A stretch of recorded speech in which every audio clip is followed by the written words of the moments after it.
Honourable members, the Deputy Speaker.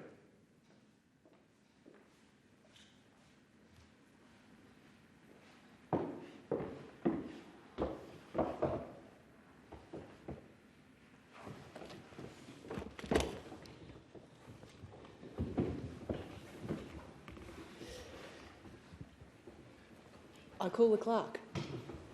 Government business, order of the day number 1, grievance debate. The question is that grievances be noted. I call the member for Mallee. Thank you, Deputy Speaker. In July this year, the Minister for Social Services published a media release stating the Albanese Labor government is boosting food relief and financial wellbeing support funding by 25% to help ease the cost of living pressures for 500,000 Australians. The Minister reported that funding specifically for food relief had been doubled. 2 charities in my electorate of Mallee, the Horsham Christian Emergency Food Centre, or the CEFC, and the Stawell Interchurch Council, have been providing emergency food relief for many, many years, supported by the Department of Social Services funding, and they have been in contact with me because they were shocked to discover that their funding that sustains their essential charitable work will cease as of September. The Horsham CEFC received $82,011, a DSS grant, in the 2024-25 financial year. They received DSS funding to deliver essential services to people in dire need in the Wimmera, as they have done for many years. The Horsham CEFC have a fabulous record for their charitable service delivery. During the 2024-25 financial year, with the assistance of the DSS funding, CEFC provided 3,078 client contacts and a total of $527,000 in client support. They are staffed almost entirely by 70 volunteers who work on a roster contributing almost 300 volunteer hours per week. This long-serving, locally embedded community organisation has been providing essential emergency assistance to people in need for the past 27 years. They are the major provider of food relief and other support in the Wimmera region. I have been delighted to visit them on site many times in my terms of parliament. They are an incredible credit to their community. Despite their laudable record, the Albanese government has ripped away $82,000 in emergency relief grant funding this Christian food charity has relied on for many years. As if that wasn't enough for a small charity to navigate, funding to their partner organisation, Uniting Vic Tasmania, has also been dramatically reduced by 80%, which means reimbursement provided by them is likely to be cut, leaving the CEFC with a huge hole in their budget. The Horsham Christian Emergency Food Centre has been kept in the dark about the Albanese government's decision-making process. Worse still, this volunteer-run charity has been left to chase up other organisations to try and find out where the money is flowing, if at all, and why they have been left out. What the CEFC does know is that the Albanese government has funded 5 organisations in Victoria's northwest. And I must remind you, Deputy Speaker, this is 83,500 square kilometres. It is a vast electorate. One Aboriginal organisation has been newly funded, and this will meet pressing need in the local Indigenous community in Horsham. None of the other organisations currently provide emergency food relief in Horsham directly. The reduction in funds provided to Uniting Vic Tas is also significant because of the broader flow-on effects. The Albanese government's food charity cuts have resulted in Stawell Interchurch Council, or SIC, being defunded altogether. A charity that has provided emergency food relief in Stawell and the surrounding region since 1970. Get your head around that. 55 years of service to their community. And I note the Interchurch Council are the only provider of non-perishable food in the local area. The SIC have received DSS funding, I'll say that again, DSS funding grant since 2001 indirectly via the Uniting VicTaz organisation since 2015. But Uniting VicTaz has told them that their funds have been cut, as I said, by 80%. Mary Rita, the Secretary and Public Officer of the Stawell Interchurch Council, wrote to me, and I quote, she says, "We are the sole providers of funding emergency food relief in Stawell and the region, and I find it inconceivable that DSS means for those in need in our area to be unable to access that help." In the 2024-25 financial year, the SIC received a total of $48,500 indirectly from DSS, assisting 292 households and 661 individuals. 209 of them were living with a disability, 147 were 17 years old or younger, 132 were Aboriginal or Torres Strait Islander. Their total spend on groceries and food vouchers was $63,000, considerably larger than their government funding. Once again, far from being rewarded for their charitable work, the Stawell Interchurch Council has been informed by Uniting VicTaz that their sole source of funding will cease as of September this month due to Uniting's own funding constraints. In her media release, Minister Plibersek said no one should be faced with a choice between putting food on the table or paying their bills. It reminds me of the Prime Minister's mantra, nobody held back, nobody left behind. Yet both of these local Mallee organisations report increasing need for emergency food services over the last few years. We shouldn't be surprised by that. The CEFC has met record demand in 2023-24 and 24-25 financial years. This is how the Albanese Labor government's cost of living crisis plays out in reality on the ground in the regions.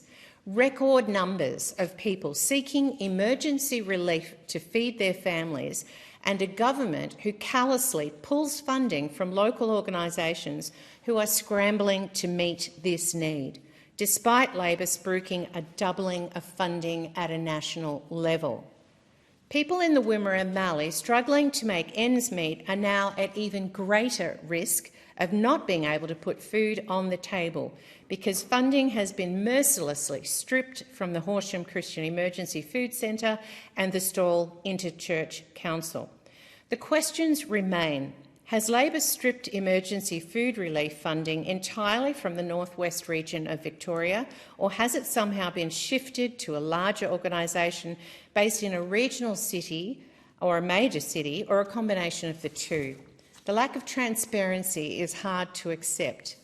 The Nationals have a strong belief in prioritising local organisations to deliver government-funded programs.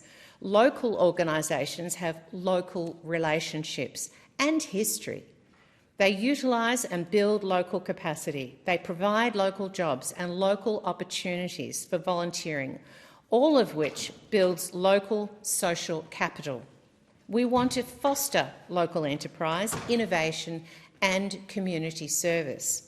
Government funding should always be offered to local organisations first, especially when they are already doing the work and have been for decades. My concern is not just that this decision is about prioritising larger centralised organisations over smaller local ones, but also that Labor fails to see the needs of people in the regions, and in my case, the northwest of Victoria. This is a pattern of behaviour that continues to play out under the Albanese government. The neglect of rural, regional and remote populations, the failure to look outside of big cities and regional centres to see what is actually happening and act and respond accordingly. Essentially, it is a dismissal of the regional people. As I repeatedly say, Labor are raiding regions to buy votes in capital cities. Nowhere is this playing out more clearly than in the race to net zero and the federal and state Labor government's reckless renewable rollout. I won't stand for that. Mallee farmers won't stand for that. And as they showed in Ballarat on Friday at the Bush Summit, the Nationals won't stand for that. I will continue to fight hard in this place for the needs of my Mallee constituents. Thank the member for Mallee, and I call the member for Bass. Thank you, Deputy Speaker, and may I congratulate you on this role. Thank you. Today I speak about Tasmania's literacy challenges. Data shows us that Tasmanians are up to and around 50% illiterate. Now, what that means is that they're working below level 3 literacy skills, and that's a functional benchmark. What that means for your day-to-day life is that reading signage, engaging with any form of government forms or business, in the supermarket, reading maps, that is a real challenge for over 50% of Tasmanians, 1 in 2, and that is an outrageous statistic. Our school completion rates are some of the lowest in the nation. Now, part of that is that we are hoping to get more students into apprenticeships early, and that is a really positive thing. However, most of those students who are not going on to Year 12 are not going into apprenticeships. They are leaving the school system, particularly because they do struggle with their reading. Right. Our share of kids who are determined as being on track by the AEDC fell from 80.6% in 2009 to 77% in 2021. That's a shocking statistic. That has, since 2021, started to come back, but we are nowhere near on par with the rest of the nation. We have too many adults who cannot confidently tackle everyday reading. Too many kids are starting school already behind, and far too few are finishing school. That's impacting Tasmania's productivity and well-being today and tomorrow and into the future. Today, I'm going to investigate a little bit of how we got here and what we can do next. For years, the Tasmanian government focused on a balanced literacy approach. Traditionally, we like balance. Balance is a positive thing.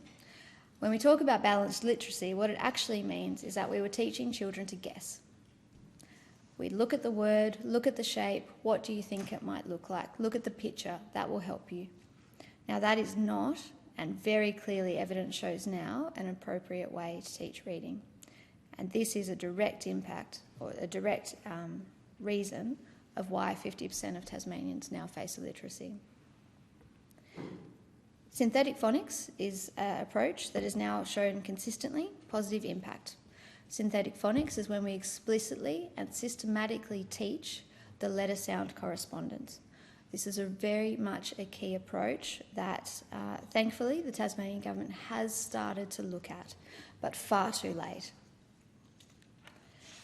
More broadly, we require that explicit instruction. We need to have clear modelling, we need to show guided practice, and we need to lead that into independent practice. Now, many teachers these days struggle to get to the end of this system. They struggle to get kids working independently due to constantly time pressures. Those time pressures are very, very hard on teachers. Our curriculum is very wide, and sometimes it's very hard to get through it all, where students can actually work independently.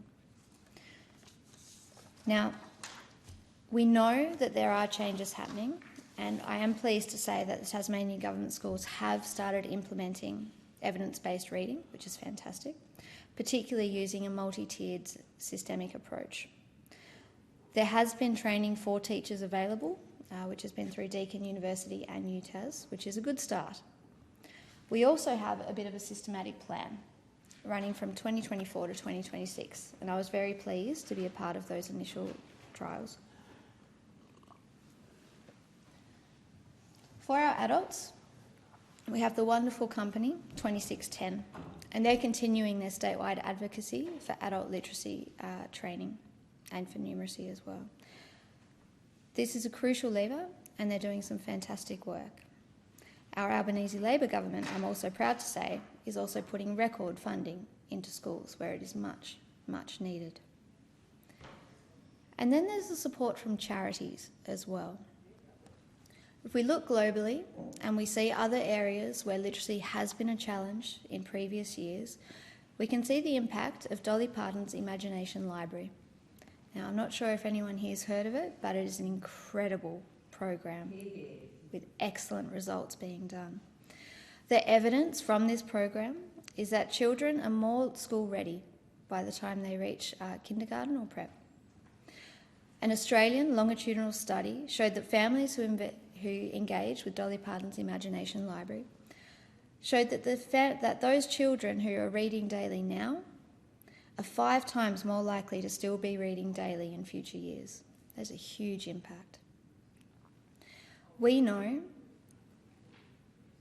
particularly in Australia, that we need this, and we're very, very grateful to a company called Rosie's Reading in Tasmania. They're just getting started, and they're planning on rolling out in 2 suburbs across Tasmania. Both of them, I'm very grateful to say, are in Bass, in some of our most needed communities. This charity is working towards providing 1 book each month from birth up until 5 years of age for every child born within these 2 suburbs. What an incredible gift for those families. But what can parents do? We've talked about governments, we've talked about schools. There is a responsibility here on parents. And so I beg to parents, read aloud to your child every single day. We know that shared book reading has very, very positive effects on children's language. It has positive impacts on the quality of their interaction. It helps them understand the meaning of more words. And it helps them understand and share their ideas and share what they need. We need to talk together, and we need to help build vocabulary. Now, we talk about vocabulary, but very few people actually understand how important this is.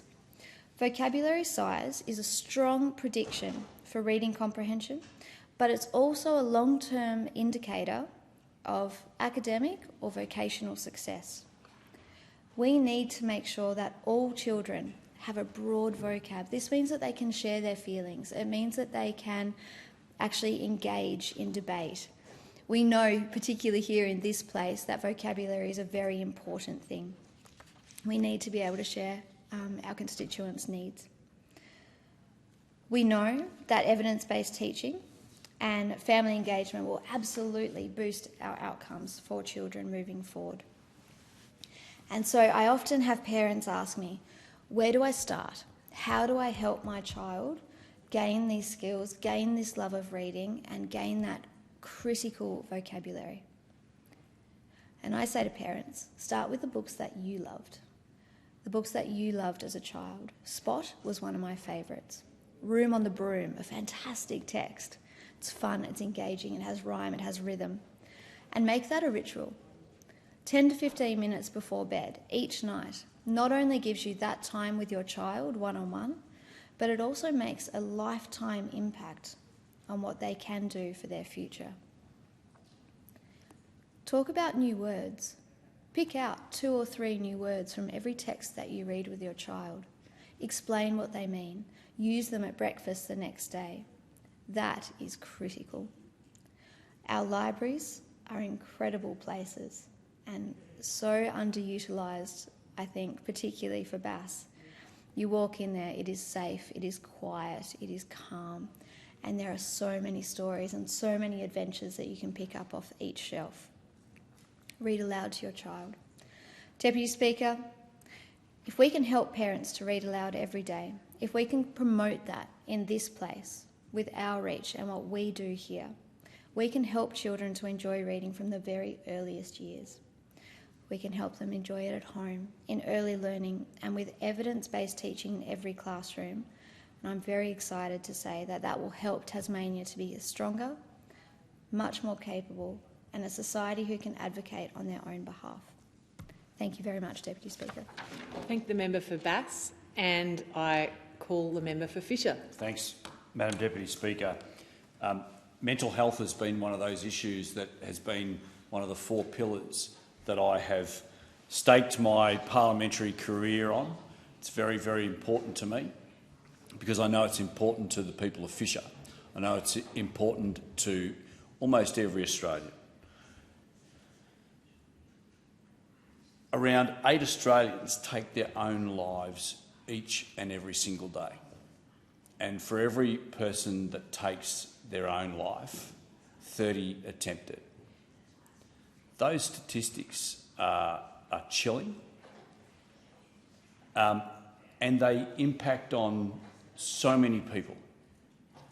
When one person decides to take their own life or try, the knock-on effect for friends and family and co-workers is unbelievably devastating. It impacts, at least directly, putting aside friends, family, co-workers, it impacts on 240 people every day, and that's just those who are seeking to take their own lives. I'm proud to say that I am the co-chair of the Parliamentary Friends of Mental Health, and at every opportunity in the last 9 years I've come into this place or the chamber or in public speaking and have taken the opportunity to speak about the prevalence of mental health and how we care for those people and their families. This is not going to be a beat up on the government because this has been a very long journey that I have walked for many, many years. But governments, federal, of all persuasions, state, just do not do enough. I've said before this government, and having said that, I've said before this government does not get mental health, and I mean it. They don't understand the pressure faced by millions of Australians, their families and their loved ones. I believe that this government doesn't get the impact of mental health on Australia as a whole, our economy, our productivity and all aspects of our lives. Nearly half of all Australians will experience mental illness in their lifetime, and at least 1 in 5 experience some form of mental illness in any given year. Just think about those figures. Nearly half of all Australians will experience mental illness in their lifetime. We should never forget that the first thing the current government did when it came to power was to cut the number of Medicare subsidised psychologist visits from 20 down to 10 for a period over a year. This increase of 20 visits was introduced by the Coalition during the COVID-19 era, and the decision by this government to remove it was an indication that they simply do not understand the huge impact of mental health on everyday Australians. As Suicide Prevention Australia CEO Niamh Murray said at the time, the decision was very concerning when distress within the community was high. As she said, and I quote, "The decision to remove extra mental health supports at a time when interest rates are rising, housing pressure is growing and distress is high is baffling and very concerning." The decision had an immediate impact when, during the continuing cost of living crisis, many Australians were forced to compromise their mental health care and even postpone critical mental health care.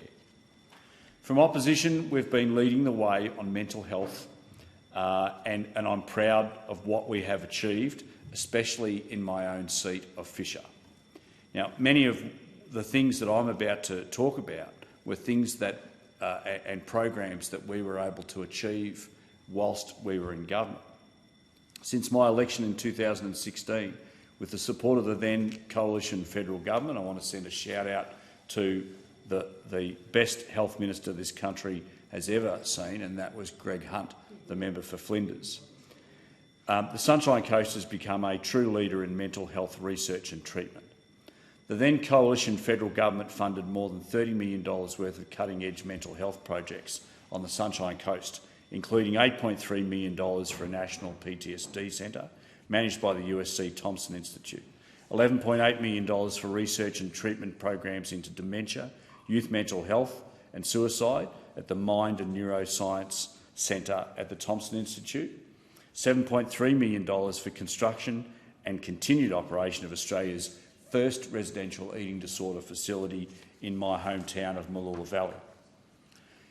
We put $3.2 million towards an Australian first eating disorder treatment trial delivered through the Sunshine Coast Primary Health Network. We funded a brand new health headspace in Caloundra to tackle youth mental health. Further funding for the Nurture Festival, which is on again this weekend. The Nurture Festival connects young people and their families with local mental health support services. This is in addition to the $53 million out of the Liberal National Government's record $1.45 billion in funding for community mental health services in our then last budget. $53 million were allocated to the Sunshine Coast Primary Health Network. I'm also co-chair of the Parliamentary Friends of Eating Disorders, again an issue of huge and growing importance in our society. As co-chair, I can say we have quite a lot planned for this year, and I'm especially proud of the Coalition Government's decision to provide $3.2 million in an Australian first pilot project to improve the treatment of care of people with eating disorders in Fisher. It was based on the building of Australia's first residential eating disorder facility that Greg Hunt and I worked together to secure around $70 million to roll out one of those residential eating disorder facilities in every state in this country. Through the Butterfly Foundation, $1.4 million was provided to run a pilot project on the Sunshine Coast. The national pilot was supporting over 240 patients and trialling new ways to support people with eating disorders, which will ultimately inform future support for patients around Australia. I want to send a big shout out to Mark and Gai Forbes from NDD, who were the masterminds, the masterminds of the building of Australia's first residential eating disorder facility. They've moved on from Wandi Nerida and Butterfly and have now created their own purpose-built step up, step down facility, which I was again at just on Friday. Mark and Gai Forbes are amazing Australians who have given so much to our local community. They've won all sorts of citizenship prizes, but no prize can really reflect the amount of time, blood, sweat and tears and money that Mark and Gai Forbes have put into caring for Australians with eating disorders. Madam Deputy Speaker, eating disorders are an insidious disease which impacts on not exclusively, but particularly young people, young Australians, but particularly young women. The advent of social media has seen an explosion of eating disorders in our community, and the member for Flinders and I have worked together very, very hard on social media issues. She's done a terrific job, but we've just got to be able to get kids off devices, where kids are constantly bombarded with images of, the perfect body that are almost entirely unattainable. Whether you're a young boy, the social media platforms are constantly pumping images of six-packs to young boys and the so-called perfect body for young women. It is incredibly sad that the age of people who are suffering from eating disorders just gets younger and younger and younger.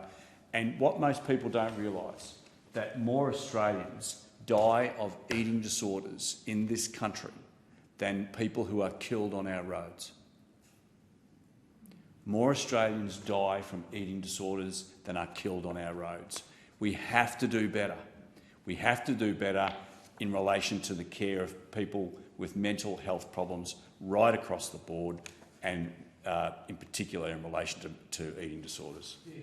I thank the member and I call the member for Gilmore. Thank you, Deputy Speaker. I support the motion that grievances be noted. And, Deputy Speaker, I do have a grievance. And it's a grievance that I wish I really didn't have to make. But I'm at my wit's end.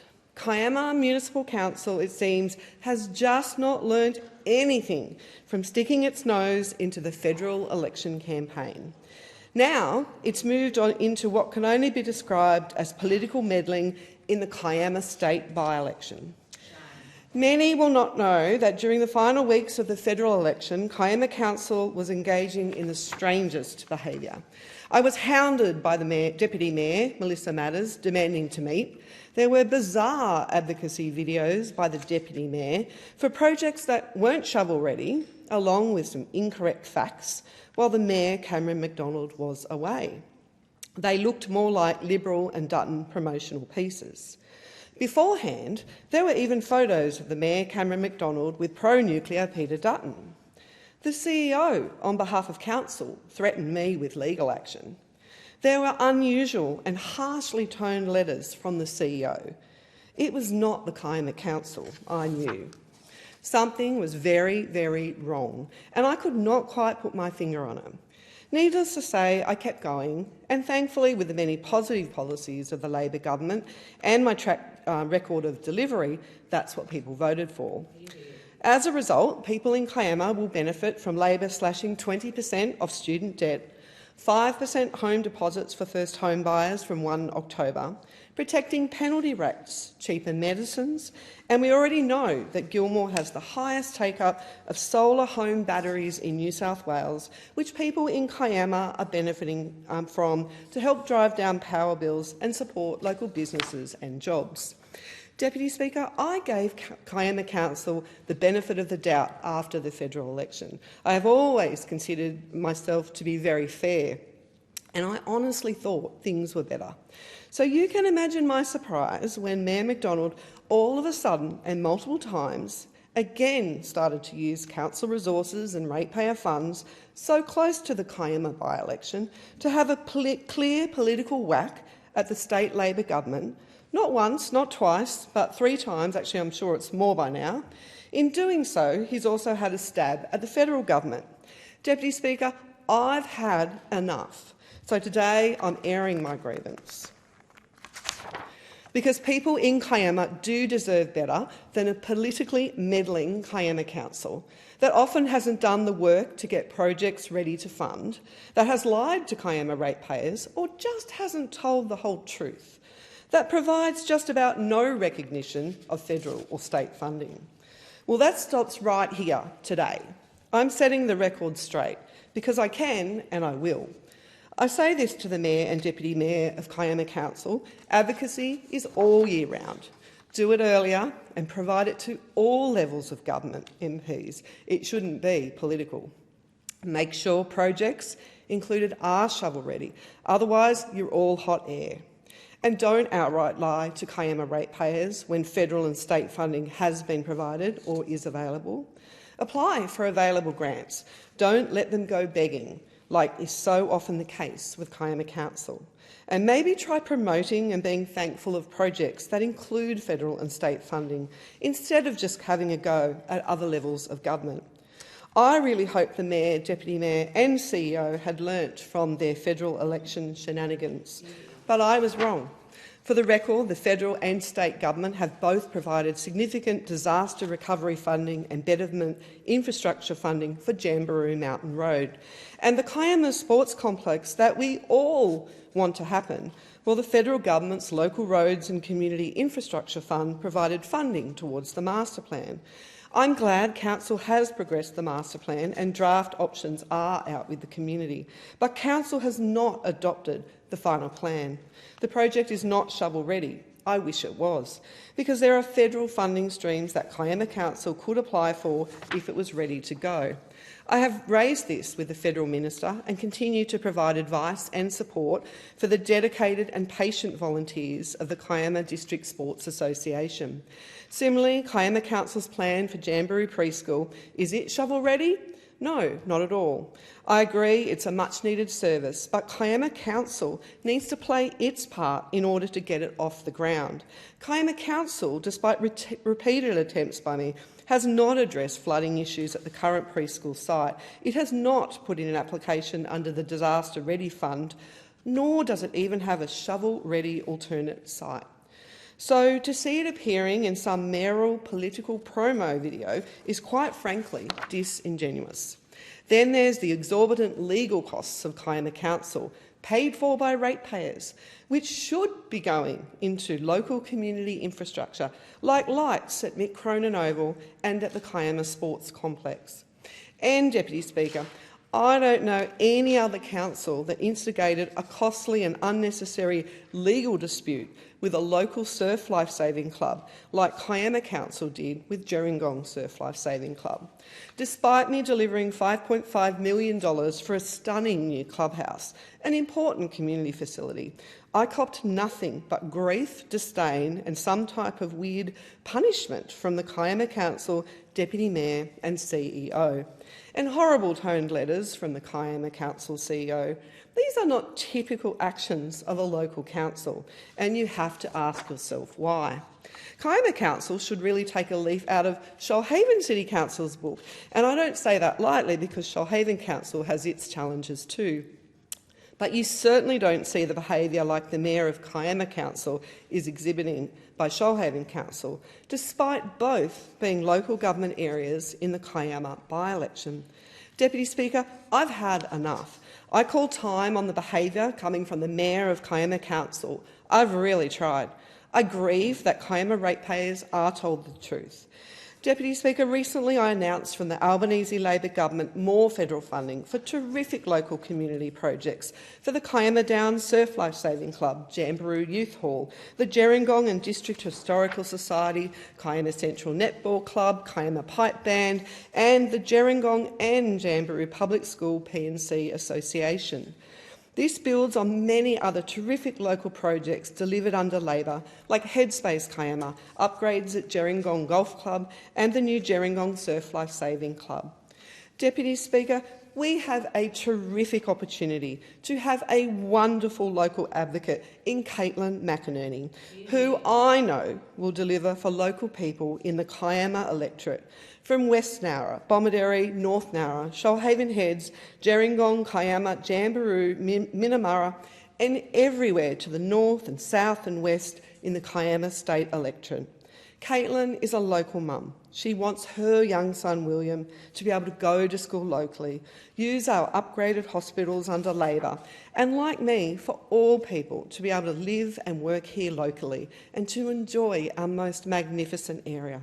Together, we're fighting for people in Kiama, whether it's slashing 20% off student debt, 5% home deposits for first home buyers, cheaper home batteries slashing energy costs, Kiama Headspace, upgraded schools and hospitals, the free Medicare urgent care clinic coming to Nowra, an upgraded Medicare mental health centre at Nowra. Labor is investing in local community infrastructure and roads, free TAFE, the Jervis Bay flyover, the Nowra bypass, and short, medium and longer-term solutions for the Hampton Bridge at Kangaroo Valley. Caitlin McInerney is a fighter, a strong local voice for Kiama. Only a Minns and Albanese Labor government together will truly deliver for people in Kiama. Thank the member, and I call the member for Casey. Well, thank you, Deputy Speaker. I'm very lucky to represent the electorate of Casey. It's where I've spent my life as a third-generation local, and one of the core parts of our community is our small businesses. And I spent 15 years prior to politics working in and with small business, and I'll always make sure I talk about the strength of our small businesses, but acknowledge their challenges and make sure that we are making a difference in their lives. Because small business really is the heartbeat of a community like mine. They do so much to give back sponsoring football clubs, any charity, any organisation, a small business will be there giving back. And I get to go to many footy clubs, many cricket clubs. A lot of clubs have the signage around the side, Deputy Speaker, and you will know, representing your electorate, that they are all small and family businesses. I've not seen a large multinational sponsoring any of our local clubs. So when our small businesses are strong, our families are strong, because every small business is a family business. It might be a first-generation new business or a second or third generation, but someone in that family has taken a risk. They have put on the line their financial safety to create something, to create a better life for themselves and for their children. Earning a wage is important, and I've worked as an employee and employer before, and it's important that we have that, but there is a sense of security knowing that every week or every fortnight the money that you've earned as a wage will go into your account. But there is that insecurity for small business owners and sacrifices that they make. And in many ways, it takes a level of courage, and it is a family endeavour, because it's not just the husband or the wife. Many times both are in the business, but if a wife is running the business, the husband also carries that financial stress of that irregular pay. And the sad reality under the Albanese Labor government is that we've seen record insolvencies for small business. We've seen more small businesses going under. That is more families not being able to provide the financial security that their family needs, that their kids need, that the community needs. So we need a strong small business sector to have strong families, so we have strong communities, and that ladders up to a strong nation. But this government has abandoned small businesses. We do not hear them talk at all about small business in this country. In the last term of Parliament, this government, through the Minister for Small Business, brought forward only one bill in 3 years to help small and family businesses in our country. They have been completely abandoned. And since the election result on May 3rd, we have not heard this government talk about the need to help and support small business. They have continued to vacate the field, continued to let families down. And I was proud to be part of a coalition government. You hear a bit of spin opposite about our policies at the last election, but I was proud of our policies when it came to small business, and I'll continue to work internally to make sure we bring forward positive policies to help small business. Our 3-year Entrepreneurship Accelerator program was a brilliant program that allowed new businesses in their first 2 years to reduce tax on the first $200,000 of taxable income that they earn. Now, many small and family businesses in those first couple of years don't earn that taxable income, but when they do, we were going to let them keep more of it, because we know every small and family business will put it back into the business to continue to grow. We also, despite the government cutting the instant asset write-off, we committed to making it permanent and increasing it to $30,000 for businesses. And I've spoken before, Deputy Speaker, about the importance of the digital economy and the tech sector for our country and for our businesses. And that's why we had a policy that if a tech spend for a small business with under $10 million of revenue exceeded $4,000, they would receive a tax deduction of $2,000 to encourage them to continue to invest in technology, to drive productivity, to ensure their business was sustainable into the long term. There is so much more that needs to be done to help our small businesses. They essentially want us to create a framework so the economy is strong so they can go about their business. That's what we need to do. It's what this government is failing to do. But there are ways, as I've just outlined, that we can continue to support them.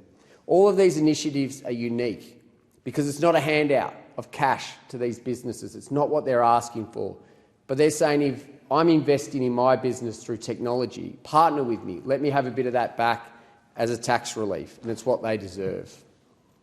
And if small business is the heart of our economy and our community in Casey, roads are a crucial part of the infrastructure to allow our businesses to thrive and allow the community to go about their day. We do not have close networks where schools are 5 minutes away. We've got an electorate of 2,700 square kilometres with people having to drive hours at a time to get the support that they need. And the roads in Casey and in Victoria aren't up to scratch. It's harder for families to get to school, for tradies to get to work, or locals to get to shops and appointments. And it's dangerous. It is very dangerous. I've had experiences living and driving in our community where there have been potholes that I have hit that have resulted in dangerous situations for myself and my family, and I hear about this time and time again from our community. It also drives the cost of living up for our community. Replace tyres, mechanical work. It is completely unacceptable in 2025 that the roads in Casey are not first-class roads. The state Labor government and the Albanese Labor government have continued to pull money out of road maintenance in our state and in my community, and it is unacceptable. And it impacts the businesses of Casey, particularly our farmers and our agricultural businesses. When they are trying to take their quality produce to markets, to Woolworths, to Coles, to the shops, potholes damage the product and there is wastage and cost for our businesses. And as the member for Flinders knows, we have a lot of tradies in Casey and they find it hard when their utes, which are a tool of the trade, is damaged and off the road. It's time and money that it is costing them. One day the electorate of Flinders might get more tradies than Casey, but not today. So it's important we continue to invest in these projects. A project I've spoken about a lot and will continue to talk about until the Allan Labor government get their act together is the Maroondah Highway and Kalara Road in Coldstream.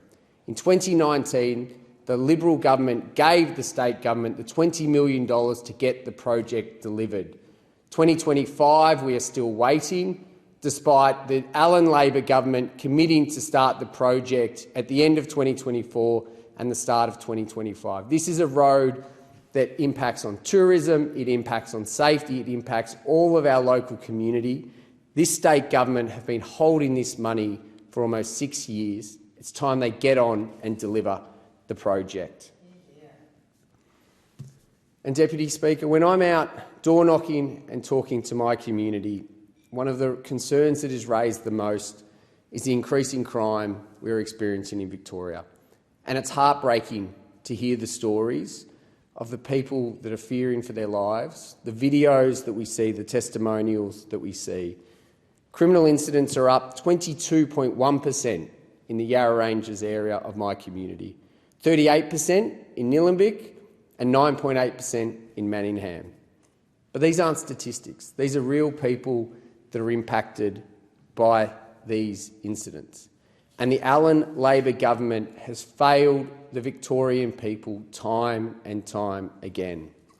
And that's why I'm backing Brad Batten and our local state MPs, Bridget Valance, Cindy McLeish, David Hodgett and Nicole Werner, to make sure that they can keep Victorians safe. They've got a simple plan. If you break bail, you will face jail. Not that complicated. There has to be consequences for your actions. This plan is going to close loopholes, end the exemptions and restore real consequences for criminal behaviour. And that is what we need. We need to feel safe in our community, because if you commit a crime and there are no consequences, you're going to feel emboldened to do it again and again. And when I hear stories from local police officers who are being taunted by criminals saying, "Lock me up, I'll be back here in our community before you get back from the magistrate's court," and that's what happens. Local criminals commit a crime, get bail, turn up at a police station and taunt the police officers because the police do not have the support they need. Brad Batten and the State Liberals have a plan to make sure all Victorians are safe, and I'm backing them in November of 2026. I thank the member and I call the member for Werriwa. Thank you, Deputy Speaker. I rise to discuss my community in the southwest to ensure our voice is heard in this place. I was disappointed to hear the New South Wales Premier comment recently that building additional rail links from the new airport to southwest Sydney was not a priority. It makes sense to have a rail line to the south of the Western Sydney International Airport. This rail line will link Bradfield to Leppington, Macarthur and to Kingsford Smith Airport. And the federal government has already announced $1 billion to start this process by making land acquisitions for this corridor so that in the future this rail line can be built. I've regularly spoken in this place about the good working relationship between the federal and the New South Wales state government, such as finalising Elizabeth Drive West, the new driveway to Western Sydney Airport as part of the M12 motorway project, or the M5 westbound upgrade with 50-50 funding from both governments to cover the cost of a $380 million project. We've understood the benefits of cooperation to deliver the best results for everyone. But of course it is still my duty to point out when my area of the world gets taken for granted. As soon as the Albanese Labor government was elected, I went straight to work to secure as much funding as I could, because I've been witness to the shocking inactions by previous governments. So I made every representation I could. I'm certain my continual advocacy has been a nuisance, but I won't change and be silent when my community needs more. That's why I can't be silent when the funding that I've fought for, that my community has given me a mandate to follow through on, is being left unspent. In December last year, the Albanese Labor government had announced $61.6 million for 15 projects in the Greater Sydney area. That was through the Thriving Suburbs Grant Funding Program. This secured funding for the construction of Austral Local Park 22. Austral, a suburb which is fast growing in my electorate, has very few parks that the community can use. Liverpool City Council states that they anticipate on-site construction to begin in February 2026, more than 18 months away. When I asked Council why it was taking so long to start construction, they told me that time was needed to procure a qualified design consultant, and after that it needed a procurement process to appoint a suitably qualified contractor. On the surface, this sounds like reasonable measures, but remember, it was Council that asked for this grant and said that they were ready for this project. And if I had a degree of trust in this Council, I'd take them at their word.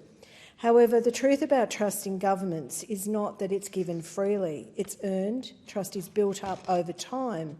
And if you say you're going to do and you deliver on it, people are inclined to afford you the benefit of the doubt.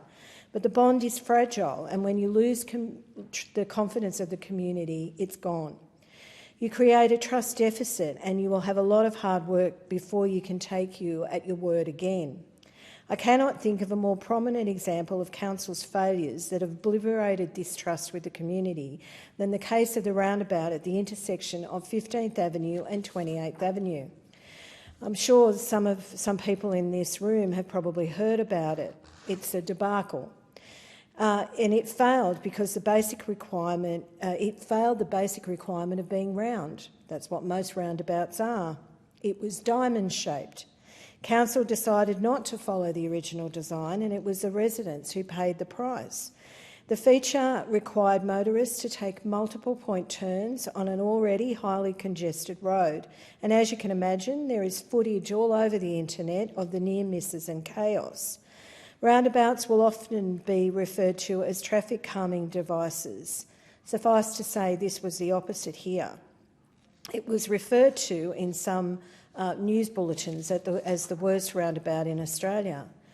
Council attempted to quickly remove the diamond roundabout, but in their haste they created further problems. Temporary roadworks were washed away by heavy rain and leaving large pothole in the intersection, creating more unnecessary frustration for residents. When questioned how this debacle was approved, Council say they don't know. They don't know who approved it. They don't know who awarded the contract to build it. Why was it decided that the design should be changed? Nobody knows. How much did this cost ratepayers? They're not sure, although there have been media reports that the debacle cost at least $130,000. I would truly think the saddest thing for all of us who regularly use 15th Avenue is this Council's failure isn't even that much of a shock. 15th Avenue had a recurring site of failure after failure by Liverpool Council. A failure to plan for the future, to listen to residents who were raising alarms, and a failure to act decisively to stop 15th Avenue becoming the mess it now is. It should be noted that 15th Avenue was Council's responsibility, but it's fallen to the federal and state governments to fix it. We've both contributed to make a $1 billion investment to transform 15th Avenue into critical transport link. The Albanese government recognises the importance of investing in South West Sydney. Projects like 15th Avenue, the West M7, the Western Sydney Airport will support growth, jobs in Western Sydney.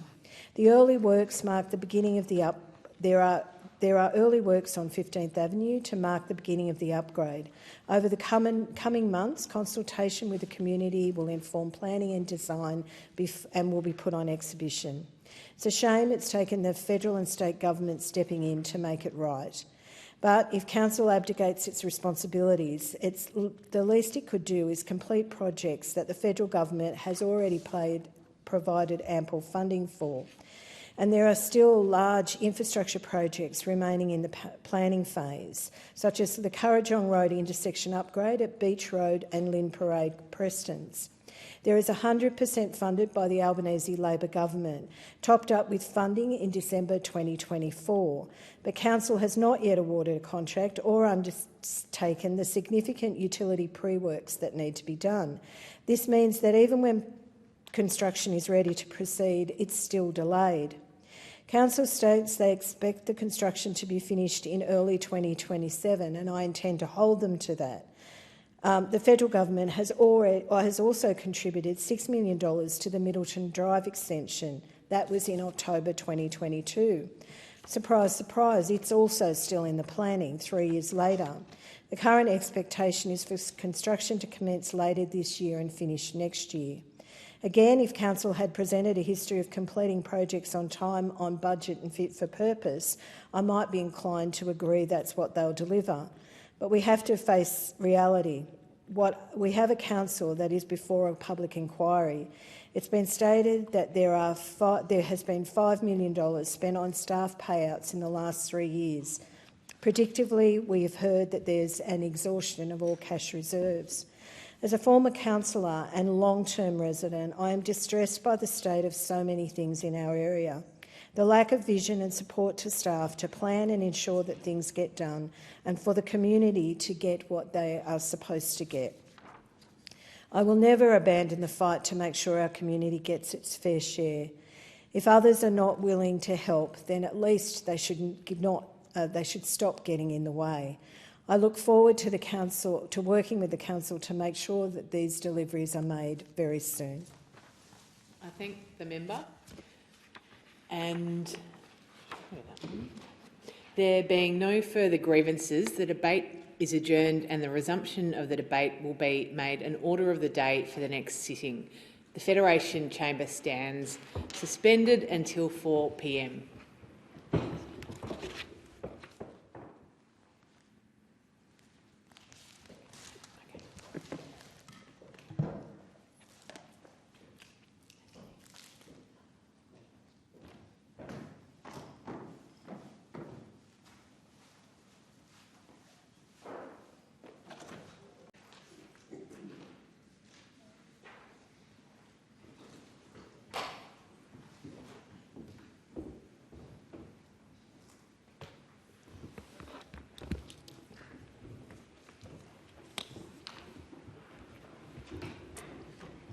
Are there any constituency statements by honourable members? And I call the member for Warringah.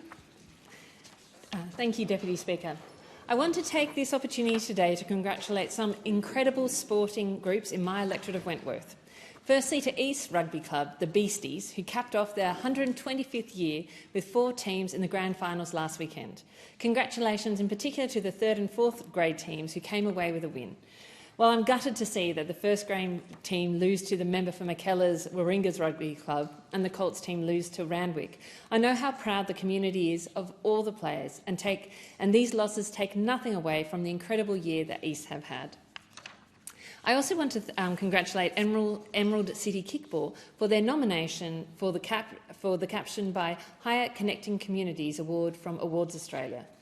Founded in Wentworth in 2020, Emerald City Kickball has since expanded to Perth and Melbourne, with Brisbane and New Zealand on the way. They have created more than a sports league. They've created a vibrant community for LGBTQIA+ Australians and a broader inclusive environment who, through Kickball, can connect, lead and thrive. Their impact extends beyond the field, supporting mental health initiatives, standing up for equality and partnering with festivals and research institutions. I am proud to have thrown the first pitch on their tournament day, it was quite an education for me, and to work alongside them in championing inclusivity. I wish them the best of luck with the awards and look forward to celebrating their 5th anniversary soon. Finally, I'd like to acknowledge another wonderful organisation, the Woollahra Colleagues Rugby Union Club. I recently met representatives to hear about their clubhouse upgrade plans, and I'm very glad to add my voice of support to this and their future endeavours. I'd like to congratulate them on their inaugural women's team and their long-standing support of the LGBTQIA+ community. The colleagues helped pave the way by creating Australia's first gay and inclusive rugby team, the Sydney Convicts, in 2004. Today, the Convicts are the most successful club to have competed in the Bingham Club, inspiring players across Australia and the globe to push back against homophobia in sport and to show that sport is best when it is welcoming to all in the community. Congratulations once and again to all the sporting clubs in Wentworth for their incredible efforts and results. And I thank the member for Wentworth, and I call the member for Braddon. Thank you, Speaker. The Federal Minister for Skills and Training, Andrew Giles, and I recently visited Kylie Plumbing in Burnie in the electorate of Braddon. Thank you to Sam, Kylie and his team for hosting us. Kylie Plumbing started in 1967 in Sam's Pops shed in Sulphur Creek. It was grown into a well-respected, modern, family-owned and operated business. Kylie Plumbing is focused on delivering great service for customers and building a healthy and safe workplace culture with a focus on equality, diversity and inclusion. I was very impressed with the young apprentices I met during my visit. This included Isabella, a young woman working in what still is a non-traditional trade for women. She's being encouraged and supported in her chosen trade, and the Minister and I enjoyed hearing about her experience. Kylie Plumbing is the first business in Tasmania to partner with Tradeswomen Australia. And this is what Sam has to say about that partnership. We believe there is absolutely nothing more important than equality in life. It led us to partner with Tradeswomen Australia and participate in their workplace diversity project. Proud to say that we have employed our first woman apprentice and strive to create an inclusive workplace for future female tradeswomen. And it's not just in the workshop that he is encouraging girls and women to meet their potential. Sam has written a children's book called Plumbing Power with Myla and Maya, featuring characters named after his 2 little daughters. It's a story about the power of fixing things and the value of real-world skills. The idea that anyone can step up, solve a problem and make things better. Sam wrote Plumbing Power with Myla and Maya to show that there's no limit to what girls can do and to encourage more women into trades. In his words, to show kids that trade jobs aren't just about tools, they're about superpowers. Congratulations to Sam and the team at Kylie Plumbing. Thank you. The member for Warringah. Thank you, Madam Deputy Speaker. The government's response to the final report of the Royal Commission into Aged Care Quality and Safety in May in 2021, in its response, it assured us that the respect for senior Australians is and must be a national priority. And yet here we are with Australia's aged care system in deep crisis. The lack of access to home care packages hurts older Australians and their families. Meanwhile, our hospitals will remain overcrowded, our nurses overstretched and our seniors left without the care they deserve. In Warringah, my office recently met with a nurse who described the heartbreaking practice of so-called granny dumping, families leaving elderly relatives at hospital emergency departments because they cannot access home care packages or aged care. More and more seniors turn up to emergency departments with non-urgent needs because it is the only way for them to get help. This is exhausting our health system and placing an unsustainable strain on other healthcare workers. At the centre of this crisis is the lack of home care packages. The purpose is to ensure that people can stay at home for longer with the care they need. Yet today, over 121,000 Australians are waiting to be assessed. Another 87,000 have been approved but are still waiting for services. These delays mean older people are forced into residential care too early or remain stuck in hospital beds, blocking access for others with urgent needs, or simply they die waiting for help. The government promised 83,000 new home care packages in July but delayed them until November. Unfortunately, this will not work, and there is no intervening provisions. It will make do for those who have been approved, but for a short-term dent, and it puts a short-term dent in the current wait list, but it does not progress the problem. And too many are dying, waiting to be assessed or waiting for packages. There's no sense economically. It leaves families across so many areas desperate for support. Every day of delay costs lives, dignity and health. In July, I joined David Pocock and crossbench colleagues in calling on the government to act without delay. We wrote to the Minister for Aged Care urging immediate release of additional packages, some 20,000. This is not just about packages, it is about people, the dignity of older Australians and the well-being of their families and communities. We need this immediate release of current home care packages today, not 1st of November, not when it might be convenient. We need to make sure we have the skills, the committed workforce to deliver these services. So I'm urging the government to act. We've seen in question time this week constant delays and really bluster from the minister, but not real action. So it's time for home care packages to support older Australians. Thank you. The member for Banks. Thank you, Deputy Speaker.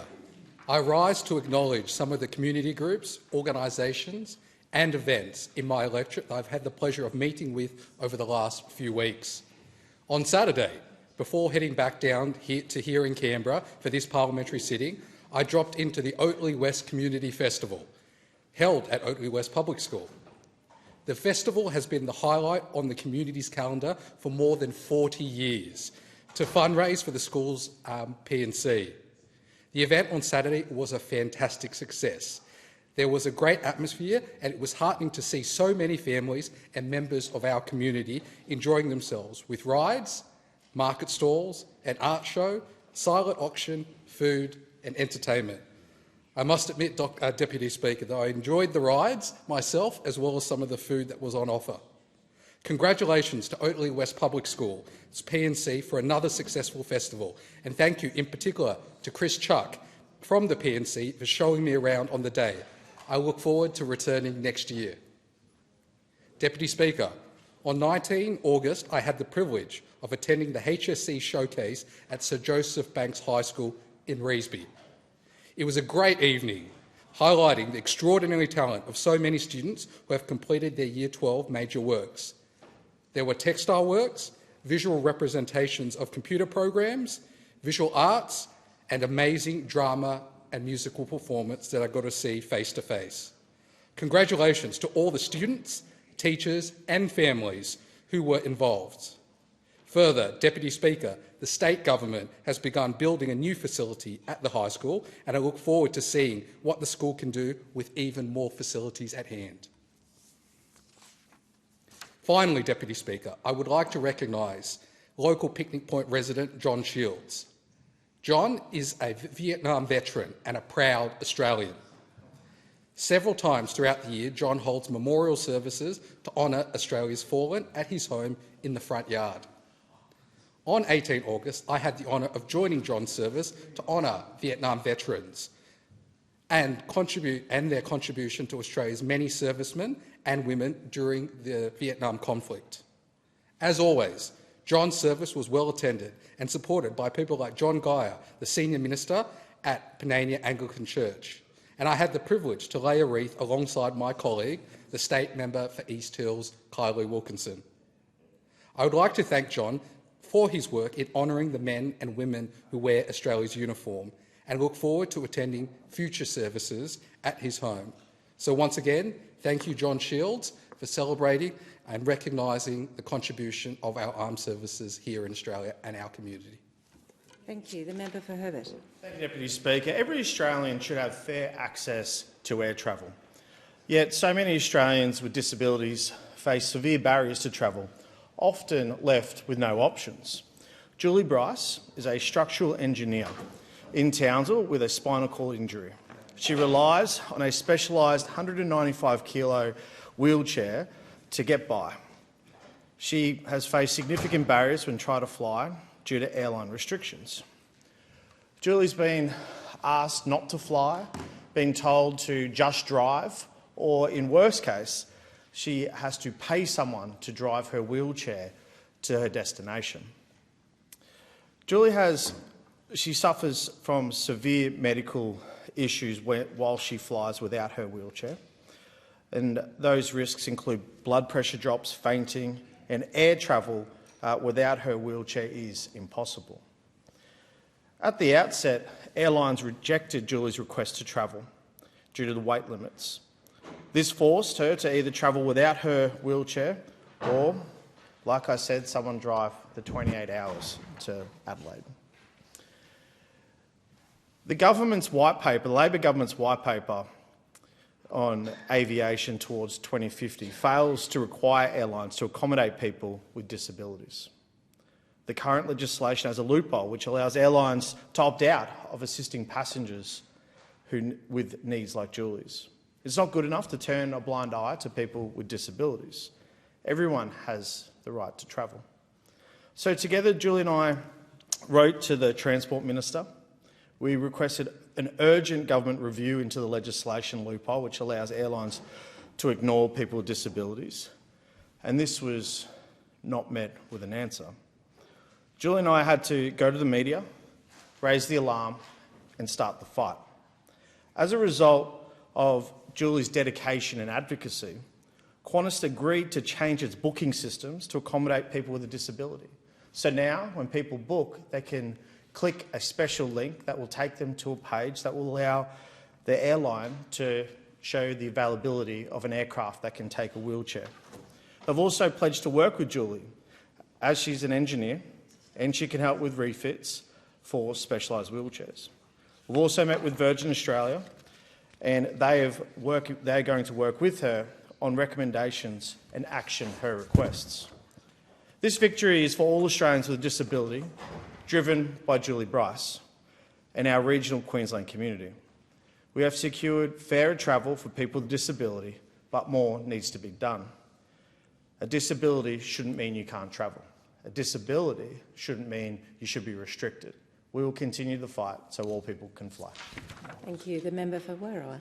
Thank you, Deputy Speaker. Our community is celebrating a number of milestones this year.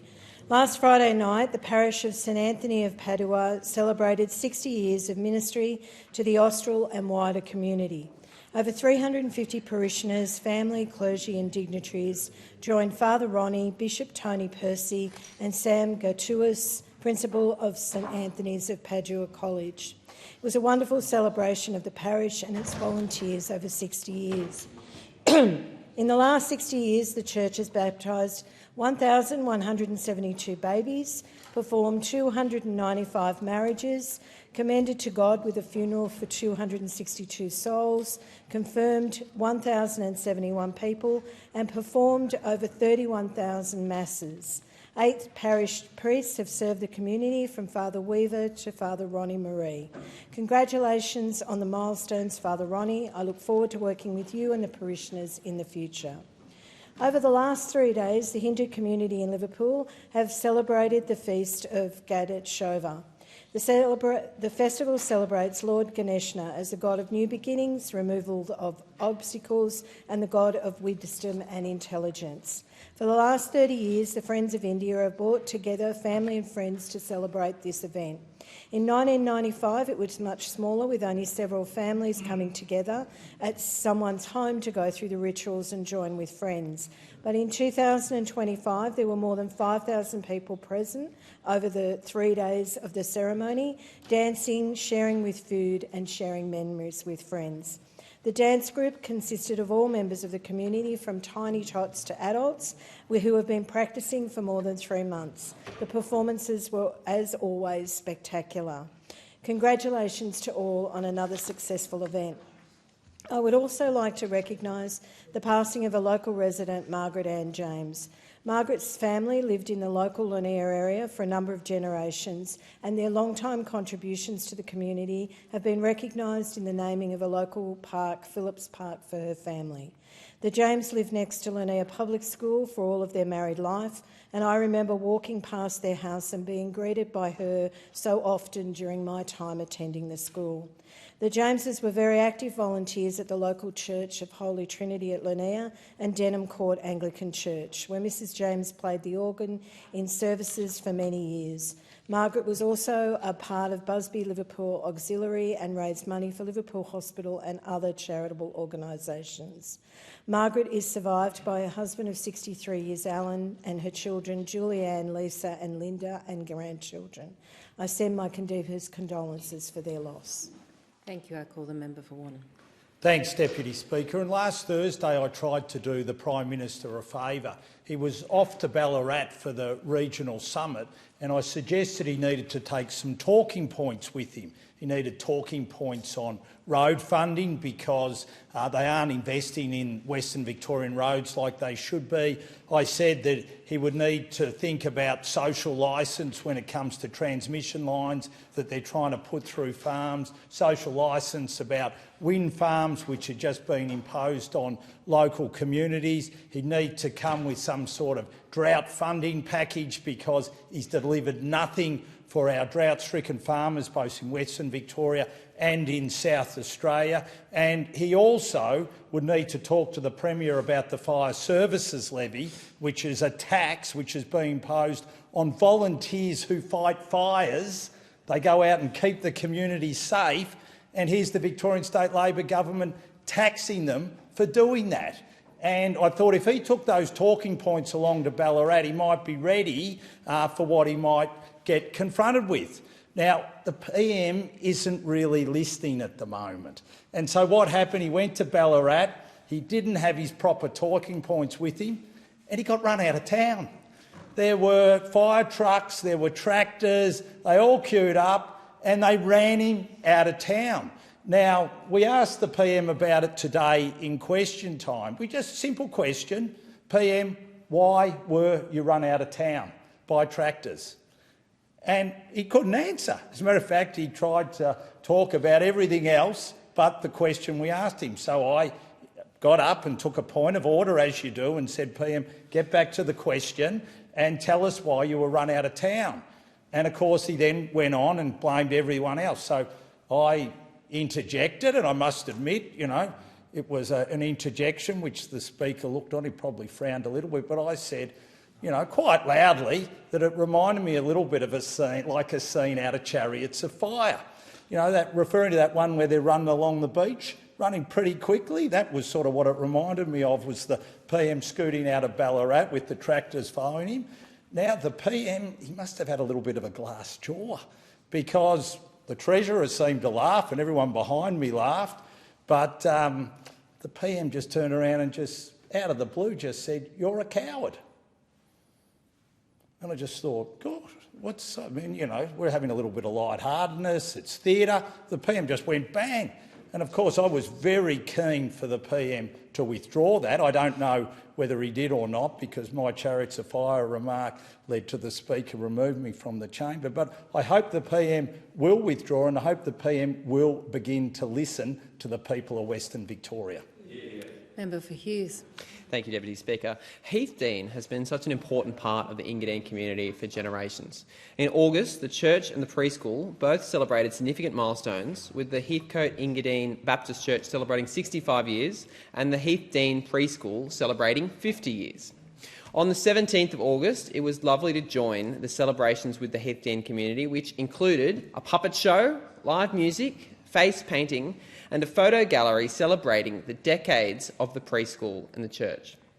And it was great to tour the revitalised facility with Kathleen, who's the director, and see the amazing services that are offered there. I want to thank the Heathdean community for all their contributions to our community over the last 7 decades, and we look forward to your work continuing over the decades to come. It's also been a significant period for our vibrant South Asian community in southwestern Sydney. On the 14th of August, the Pakistani community celebrated Pakistan Independence Day, commemorating 78 years since Pakistan's independence from the British Raj. It was a pleasure to join the Pakistan Association of Australia on the 23rd of August and witness the incredible dances and performances from the young Pakistani Australian youth. And it was amazing to see such diversity from across the regions of Pakistan on display. It was just amazing to see all the different styles from all the different regions of Pakistan, and it was fantastic to see that celebration on display there. I want to thank the Pakistan Association of Australia and its General Secretary Nabil Khan for putting on this incredible celebration of Pakistani culture in Australia. And on the 15th of August, the Nepalese community celebrated Tej, which recognises the incredible role that women play in our communities.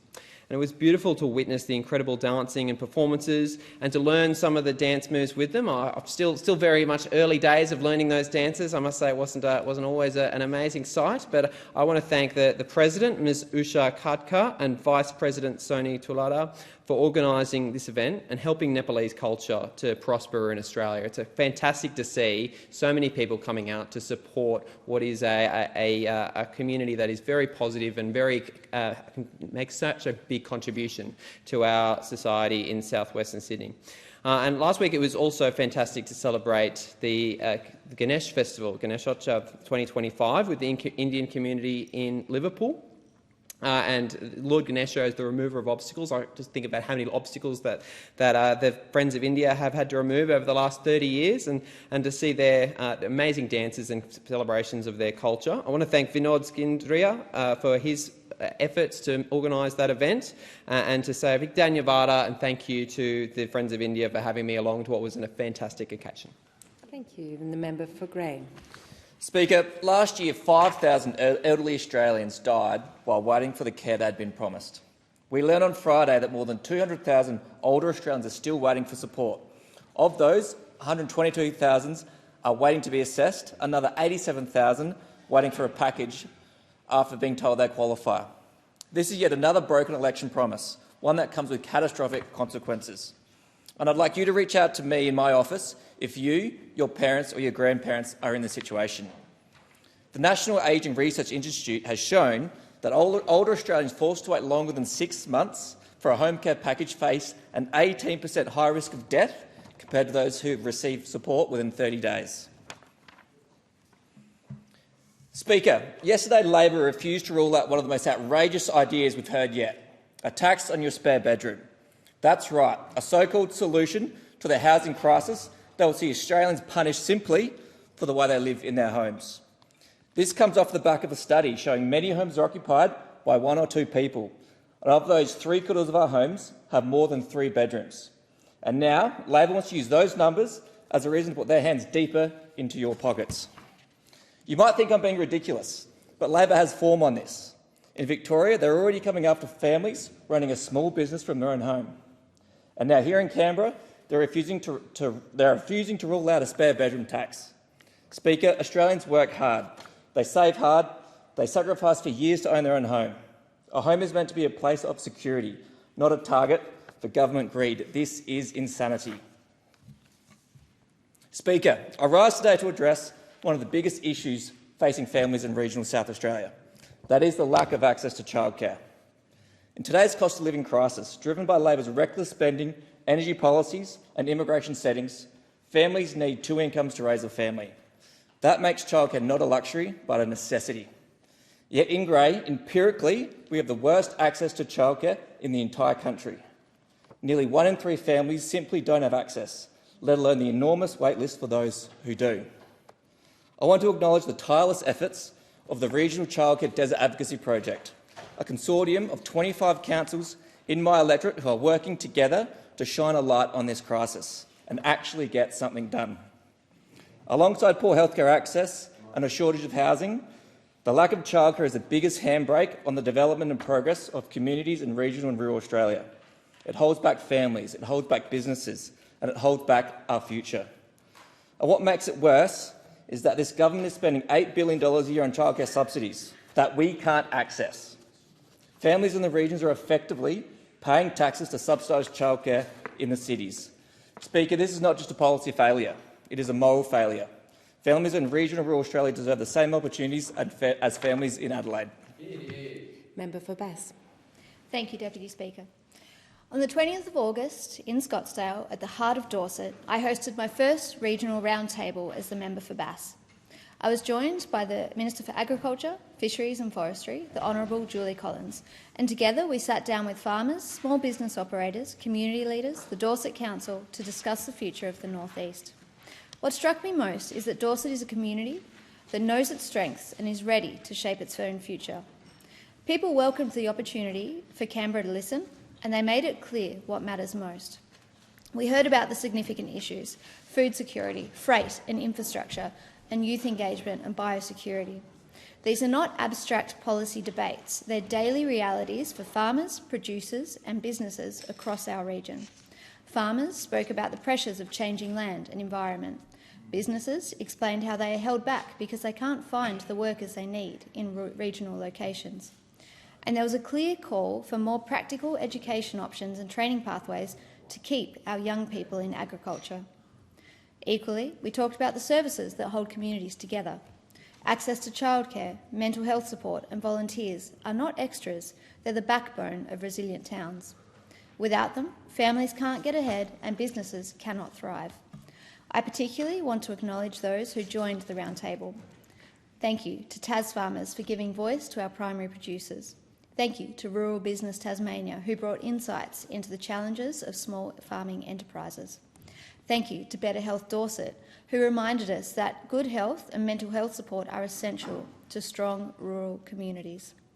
Dorset Employment Connect underlined the importance of effective local job pathways. And Dorset Neighbourhood House, who do exceptional work, reminded us that the importance of looking after those who are our most vulnerable. Together with farming families, community organisations and the Mayor and the Deputy Mayor of Dorset Council, these groups painted a picture of resilience, determination and opportunities for growth in their future. Dorset's story is Tasmania's story. It's full of opportunity, but it needs investment in people, services and infrastructure. And I'm proud to say that our Albanese Labor government is delivering on that front. We've put in the free TAFE for agricultural training, which is going exceptionally well for our regional communities. We've put in a record investment for housing, and I'm looking forward to working with Dorset Council to see how we can keep going with that in their area. We have put money in for stronger community services and mental health support. We know we're on the right track, and I know that we cannot stop there. So, my commitment is clear. The people of North East Tasmania will be heard here in Canberra. Thank you. Thank you, and I call the member for Casey. Thank you, Deputy Speaker. And it's a privilege to be able to speak on the mighty work of the Scout groups in my electorate who support so many young leaders. And I was able to visit many of these groups when they held their annual report and presentation, also known as an ARAP. Over the past month, I attended the first Callista Scouts and the first Mooroolbark Scouts ARAP evenings. I was also at the first Lilydale Scout Group's presentation, where the Joeys, the Cubs, the Scouts, the Venturers and the Rovers put on a very successful progressive dinner as they shared what they'd done in the last year. And at Callista, it was wonderful to present awards and congratulate them on their achievements, including to Lachlan, who was awarded the Joey Scout Challenge Award, and to Jaden, who received the Grey Wolf Award, the highest achievement that you can receive in the Youth Cub section. And later in this week, I'm looking forward to heading out to Upwey, to the footy club, to use their rooms, which are a great community asset, to celebrate the local Scouts for the whole of the Sherbrooke Yarra Ranges ARAP, which covers all of the electorate of Casey. Scouting groups play such an important role in supporting our young people, showing them how to lead, to be confident and trust in their abilities. This wouldn't be possible without the volunteers and the parents who devote their time to the Scouting cause. Congratulations to all recipients on receiving awards that reflect your high level of discipline, commitment and leadership. And you've done all of the Scout leaders across Casey proud, and good luck on another year of Scouting. The work of our local CFA brigades doesn't end when the siren stops. and that's why I was proud to hop on a bike recently to officially kick off the Badger Creek CFA 24-hour Spinathon fundraiser. The team pledged to cycle for 24 hours to raise funds for the annual firefighter stair climb, which supports Lifeline, Peter MacCallum Cancer Centre and the 000 Foundation. I took the first pedal at 5 p.m. alongside CFA Community Safety Coordinator Sally, and from there, rosters of supporters kept the wheels turning until 5 p.m. the next day. It was a massive effort by the volunteers and their families, with support from the Hillsville SES, the Hillsville RSL and members of the community. After 24 gruelling hours, the team had pedalled over 600 kilometres and raised just over $3,300. Congratulations to the team at the Badger Creek CFA on your hard work, sweat and efforts paying off. When I arrived at the brigade, I noticed a sign flashing which said the brigade had turned out 110 incidents this year. It's a powerful reminder of how much our brigades and volunteers give to our community. So to everyone at the Badger Creek CFA, thank you for being there for us when we need you and for always going above and beyond to support others in need. Thank you. I'm going to call the member for Macquarie. I'm very proud of the work I did in 2 terms in opposition as the member for Macquarie in getting issues on the agenda and highlighting the needs of the Blue Mountains and the Hawkesbury. But now in our 2nd term of government, I'm even more proud of the work Labor is doing to deliver solutions to many of the issues that were unaddressed for a decade under the Liberals. Much of what we've done has delivered to Australians across the country, like cheaper medicines and more bulk billing, urgent care and endo clinics, Medicare, mental health clinics and Headspace. I know these also benefit people right across my communities, but, Deputy Speaker, I want to focus on some of the specifics delivered in Macquarie. We're delivering solar batteries to homes, businesses and community organisations. Already 587 batteries have been installed under the Cheaper Home Batteries program, which puts us in the top 10 in the country. We're helping local first home buyers with Labor's 5% home deposits, and so far 997 people in Macquarie have been able to buy their first home with a 5% deposit or less, thanks to Labor's expanded home guarantee scheme. Our skilled construction workforce has been supported with more than 545 construction trades apprentices in Macquarie benefiting from $5,000 incentive payments. And I have no doubt that the $10,000 incentive payment to apprentices who are commencing their careers in housing construction from July will also have a big take-up in Macquarie. Working with the New South Wales Government, we're also delivering 7 new and refurbished social homes in the Penrith local government area, and we've delivered back-to-back increases to the maximum rates of Commonwealth rent assistance, which is supporting more than 7,350 people in Macquarie. There are 2 new homes in the Blue Mountains through the Albanese Government's Crisis Accommodation Program to provide transitional accommodation for women and children experiencing family and domestic violence. These will make a real difference. Our road funding, with extra to our region because we've been so badly affected by disasters, has meant our local councils have had the opportunity to upgrade and improve many more local roads, and that work continues. The latest list of roads under the ever-growing Road to Recovery program has the get-go in Nichols Parade in Mount Riverview and Percival Street in Clarendon. They're part of 5 years of funding for the Blue Mountains worth more than $7.6 million and more than $9.5 million for the Hawkesbury. Bottom line is there's more funding for councils to look after your roads under Labor. Thank you. And I'll call the member for Fisher. Thanks, Madam Deputy Speaker. Over the past few weeks, I've been inundated with messages from NDIS participants and allied health professionals across my electorate, all sharing the same story. The Albanese government's sudden changes to the NDIS pricing arrangements are unworkable, unfair, and they are causing pain. I've already met with allied health professionals, many of them small, community-based providers.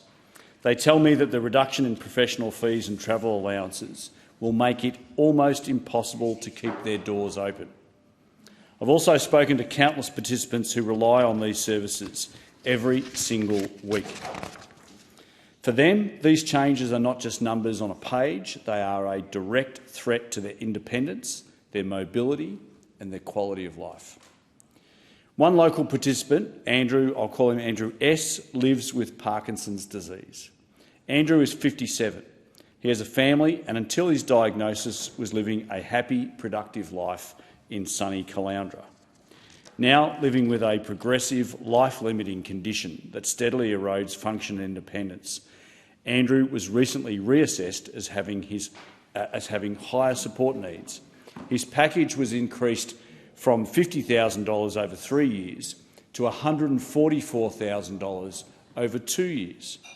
On paper, this should have been a life-changing support, but under these new NDIS rules, that funding is meaningless if his therapists cannot survive financially. He now faces the heartbreaking reality of dipping into his own savings and using his credit card to pay for critical therapy sessions, the very therapy sessions that the NDIS is meant to provide. Andrew told me, "My disability is lifelong. Instead of my NDIS package supporting me, I'm left worrying about money while my kids watch me struggle with Parkinson's and the stress that it brings." Andrew's story is sadly not unique, and it's a warning sign of what is coming for countless families if these changes go ahead unchecked. The Coalition has formally written to the Minister for Disability and the NDIS calling for these changes to be deferred for at least 3 months to allow for proper consultation and planning. We've made it clear that this is not just about numbers, it's about people, their families and their futures. We'll continue to hold the government to account and fight to protect participants and the providers they rely upon. Because if the government does not change course, it will not just be therapy services that close, it'll be the doors to independence and dignity for the most vulnerable of Australians. We've repeatedly said that we'll work with the government to make the NDIS more effective and more sustainable. However, throwing the baby out with the bathwater will only make life more difficult and more expensive for vulnerable Australians. Thank you, and I call the Assistant Minister for Immigration, Foreign Affairs and Trade. Thanks, Speaker. It's been a tough week for police officers throughout the country, and we pay tribute to and offer commiserations to the families of the 2 police officers tragically killed in Victoria last week. And that's why I want to highlight the great work of the Eastern Beaches Local Area Command in the area that I represent, who recently held their Police Area Command Awards to recognise and to pay tribute to the great work of police throughout the country, but particularly in our local area command, who do their utmost to keep our community safe every year.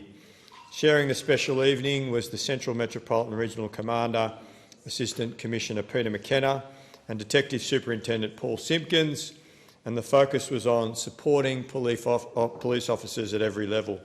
I want to congratulate Constable Luke Notes for earning the Cops Cop Award as judged by his peers, a true testament to his commitment and respect that he's earned from his peers, and also to Detective Sergeant Ryan Booker, who won the award for leadership in community safety. I'd also like to extend a heartfelt thanks to all our local police who do a wonderful job day in, day out, keeping our community safe. They often encounter people at their lowest moments. The mental and emotional toll of their job cannot be overstated. Australians expect much for our police and asking them to be brave, fair and calm no matter the situation. Behind each officer is a support network of family and colleagues, and we honour those both serving and those who've lost their lives in the line of duty. If you see a local police officer in your community, please take the moment at the moment particularly to thank them for their work. Speaker, I was recently honoured to join Kingsford Smith local legend Con Theocharides for a night of volunteering with his organisation A Touch of Kindness in Sydney's Martin Place. Started by Con in 2022, A Touch of Kindness brings together community groups and volunteers to provide food and support for those who are homeless in the Sydney community. They do it every Wednesday night at Martin Place, where they feed the homeless. And unfortunately, the lines have been growing in recent years. The evenings filled with a spirit of generosity as donors and volunteers from all walks of life come together to offer a helping hand and a caring heart. Con said so eloquently, the heart of his work is about touching people's lives. Con is a true leader, someone that's very involved in the local Greek community, particularly through St Catherine's Parish Church, and he brings together many members of our community to ensure that those in need are fed, that they have clothing and that they get a touch of kindness in their hour of need. Congratulations and thank you, Con. Thank you, and I call the member for Mallee. Thank you, Deputy Speaker. I read with some surprise the latest spin from the Minister for Energy on Labor's reckless energy rollout. From the government that brought the notion of green hydrogen and green steel, now we have green noise, thanks to the Minister for Energy. No, not the noise from wind turbines, but it is green noise from opponents of energy projects. The Minister claims opponents of wind and solar projects live, and I quote, hundreds of kilometres from developments and are, and again I quote, driven by climate denial, and that the Minister would take community consultation very seriously.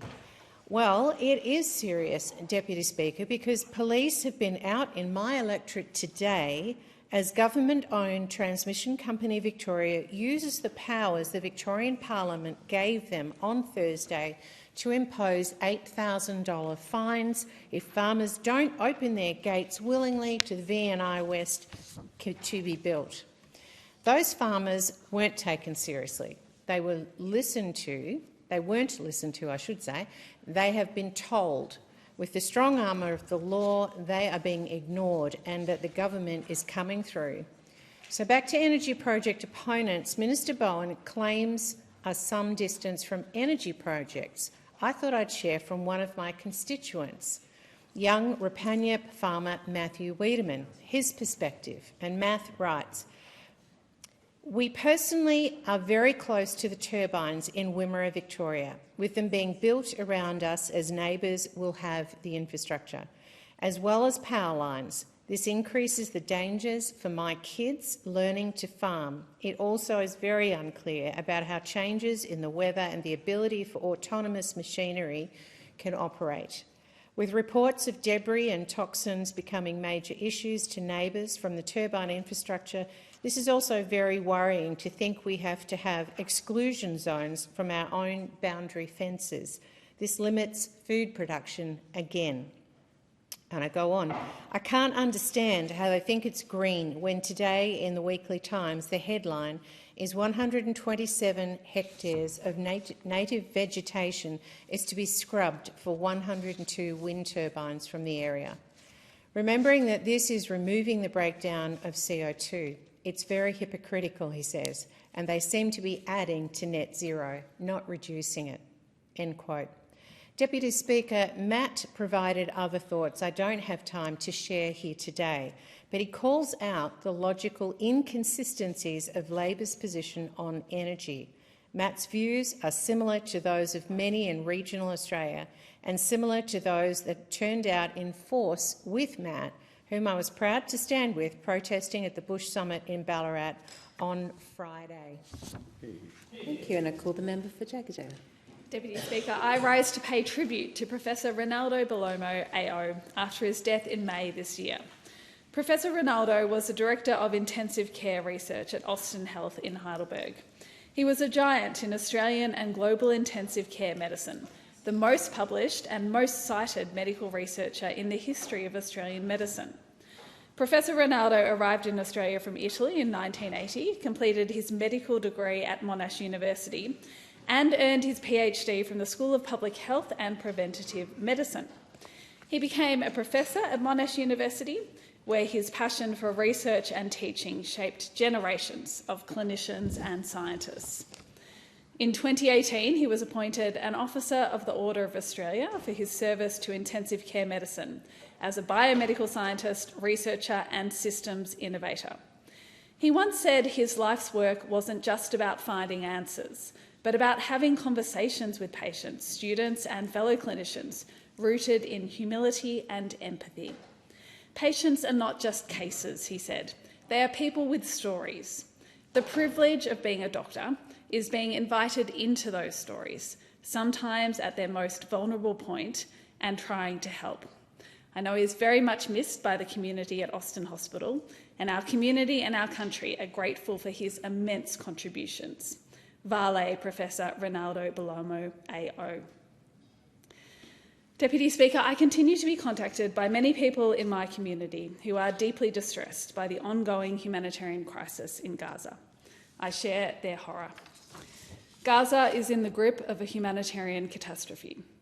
Israel's denial of aid, the killing of civilians, including children, as they seek access to water and food, is indefensible.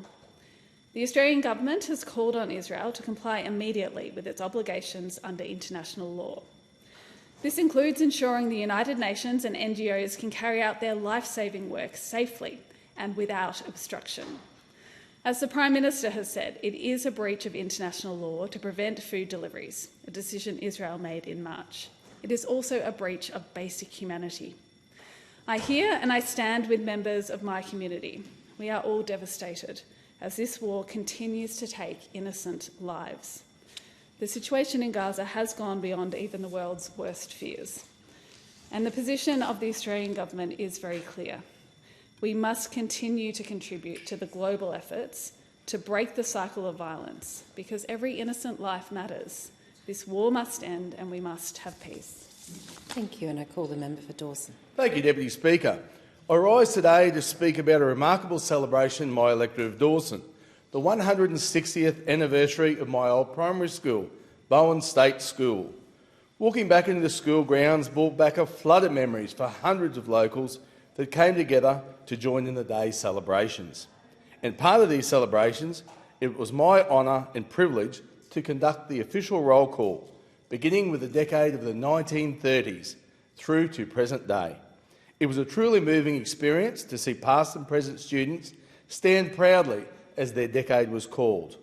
Among them was Mrs. Rogers, who is now in her 90s and is a shining example of the school enduring impact. The only student present from the 1930s decade, Mrs. Rogers later returned to the school as a teacher, giving many years of service in education. And I believe this certainly demonstrates the deep connection so many have maintained with the school throughout their lives. I was pleased to see quite a few of my teachers, and I hope they were equally pleased to see me. You wouldn't know it, but I was a bit of a smart aleck as a kid. I probably tested a few of their skills in patience.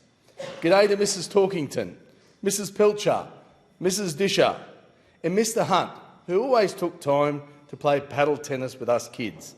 And I also got to see the principal's office, where I must admit I had spent a bit of time. These teachers provide education and shape me into the man I am today, and I thank them for it. Perhaps the most touching moment of this celebration came when Mrs. Rogers, the oldest former student, joined the youngest current student to cut the official birthday cake. Deputy Speaker, over the past 160 years, Bowen State School has undergone quite a few changes. It has grown in size, adapted to new technologies, and evolved to meet the changing needs of education. But its core mission remains unchanged: to provide a safe, supportive and inspiring place for young people to learn and grow. I congratulate Principal Christian Payne, Deputy Principal Karen Weeks, staff, parents and volunteers for organising such a spectacular event to mark this very special milestone. Bowen State School is a place of learning. It is the cornerstone of the community of Bowen.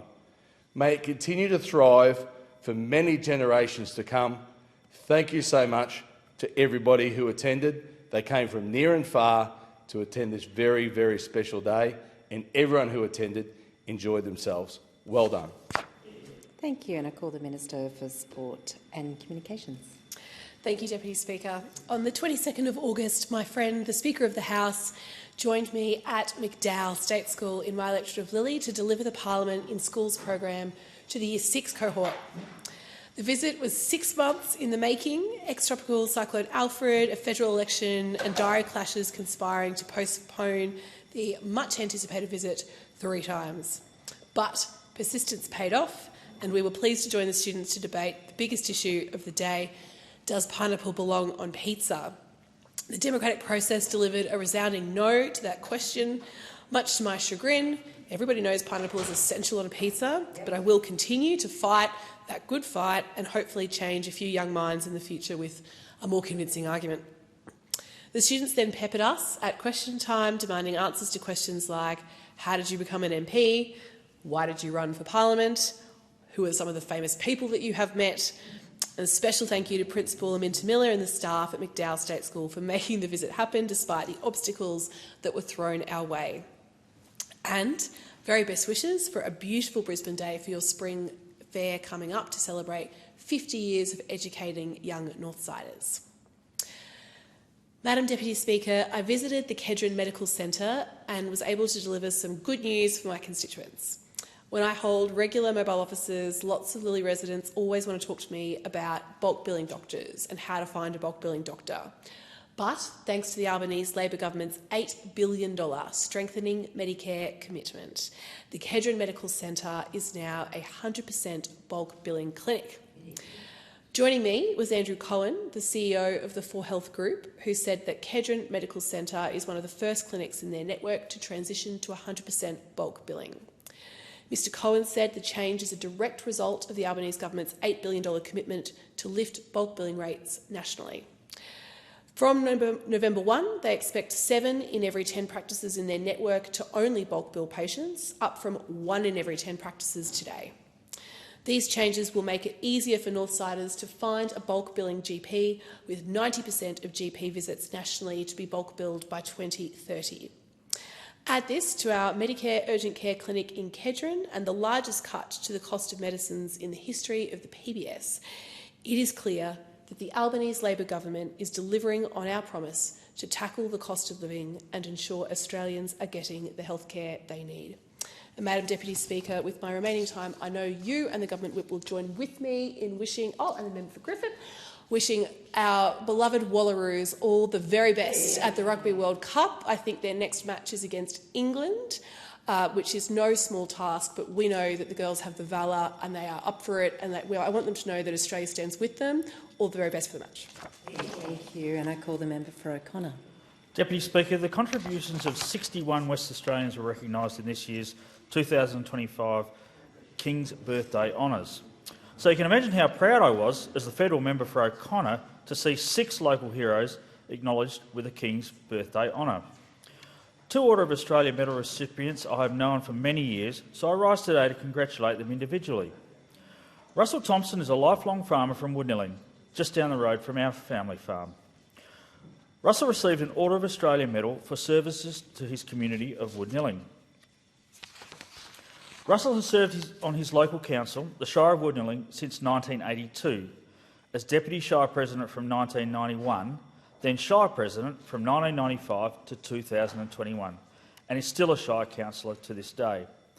Russell has been an exceptional wheat and sheep farmer, but is also passionate about caring for his country, co-founding the local Wage and Woodnilling Land Care Zone and serving as an active member for over a decade.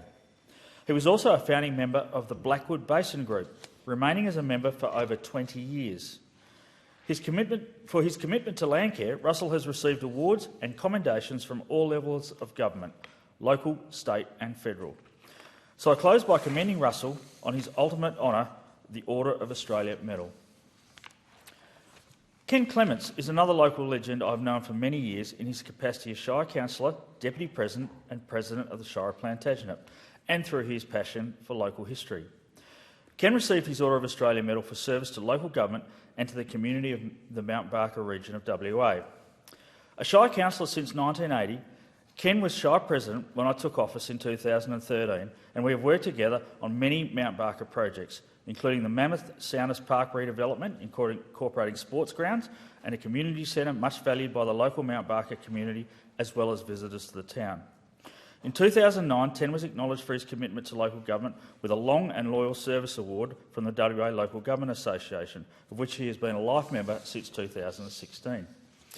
Ken's passion for local history is embodied in his role as Chair of the Plantagenet Historical Society, where he is a fierce guardian of local artefacts and anecdotes.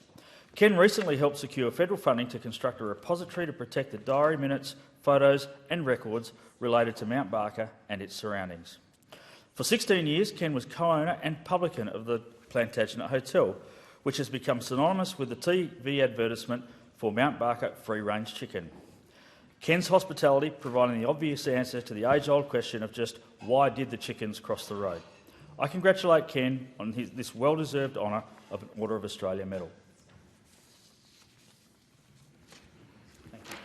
I call the member for Lalor. Thank you, Deputy Speaker.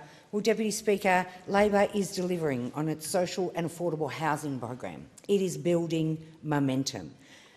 We are up to 5,000 social and affordable homes now completed with federal government investment since the Albanese government was elected. Now, most of these have been built from the ground up, start to finish, across Australia, and these homes are now supporting those doing it tough, from women and children escaping domestic violence to older women at risk of homelessness. These homes have been built across Australia, and we've got 45,000 more to come, and 25,000 social and affordable homes are now in construction and planning. We are getting on and delivering what we promised to the Australian public.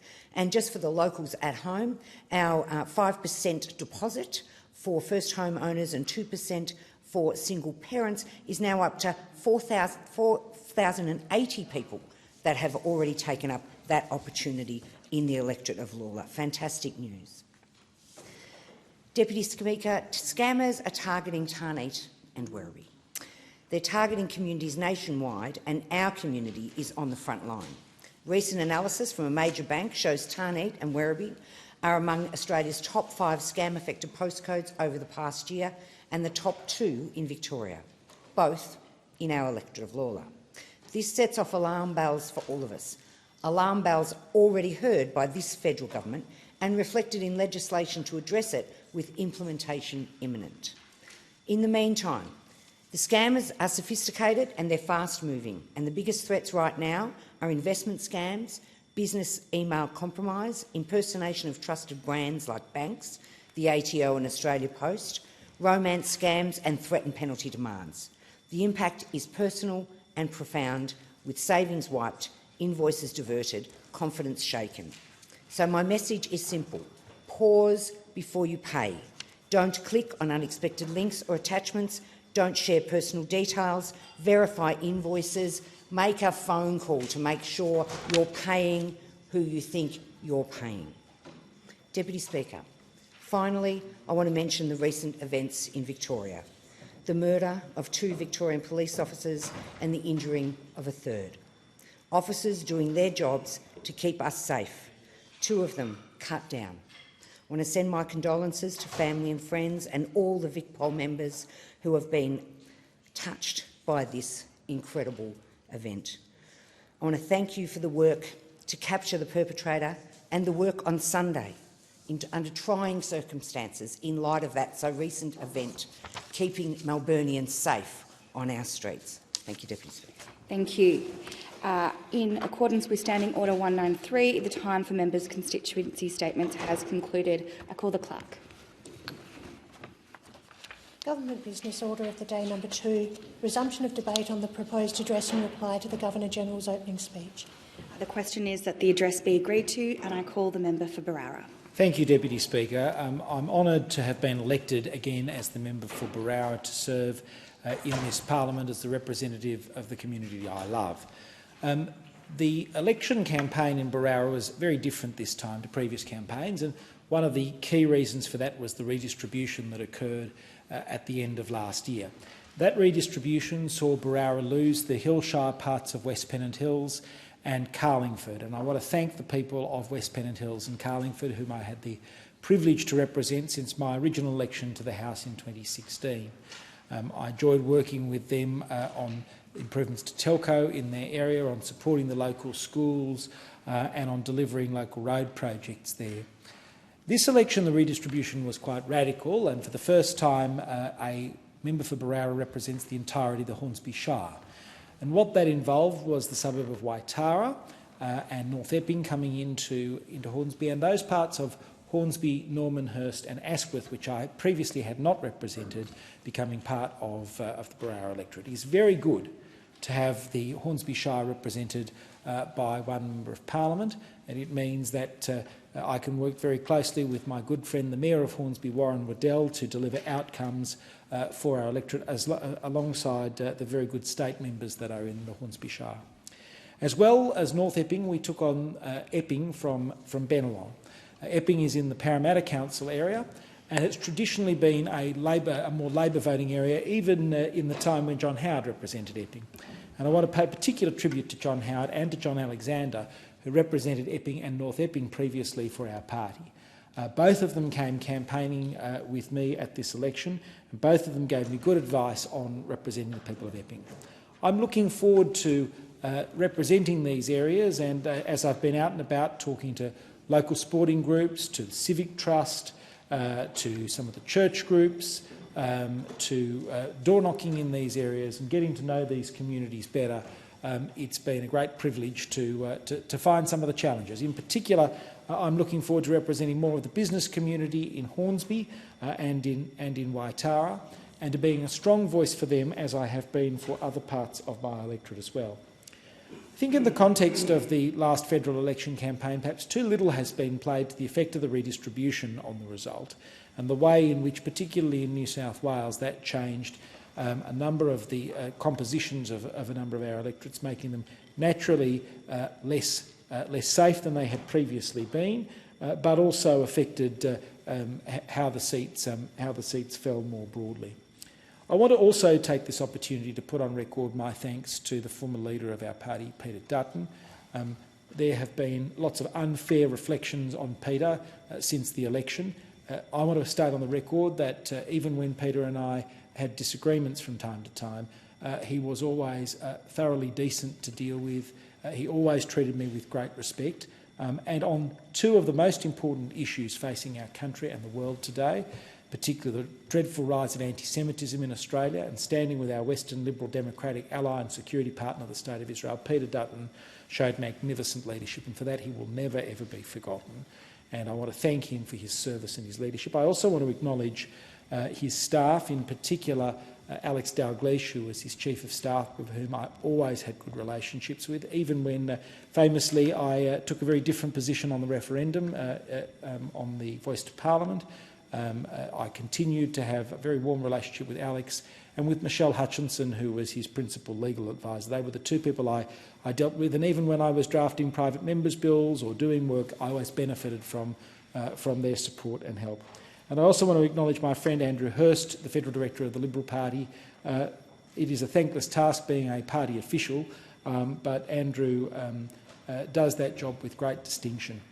We are in a period now as a party where we need to reflect on what were the reasons that we lost nationally and what can we do to bring ourselves back and prepare ourselves to be a government in the future that is based on basic liberal principles, but that is in touch particularly with the concerns of families in the suburbs. If we are constantly thinking about how do we make life better for young families in the suburbs, particularly around housing, around education, around the needs and challenges of raising families, I think that is a good foundation to anchor ourselves. They are, in some respects, the forgotten people of the present era. They and the many people who spring from those communities who are engaged in small business. We need to remind people not just of the economic benefit of being involved in small business, but the moral benefit. Putting forward sacrifice, offering to employ people, creating opportunities for people and aspiring to a better future for your family. That is fundamentally what our party has always been about. I particularly want to take this opportunity to thank some of the people without whom I wouldn't be here. And I want to note in particular my wonderful conference president, Michael McCauley.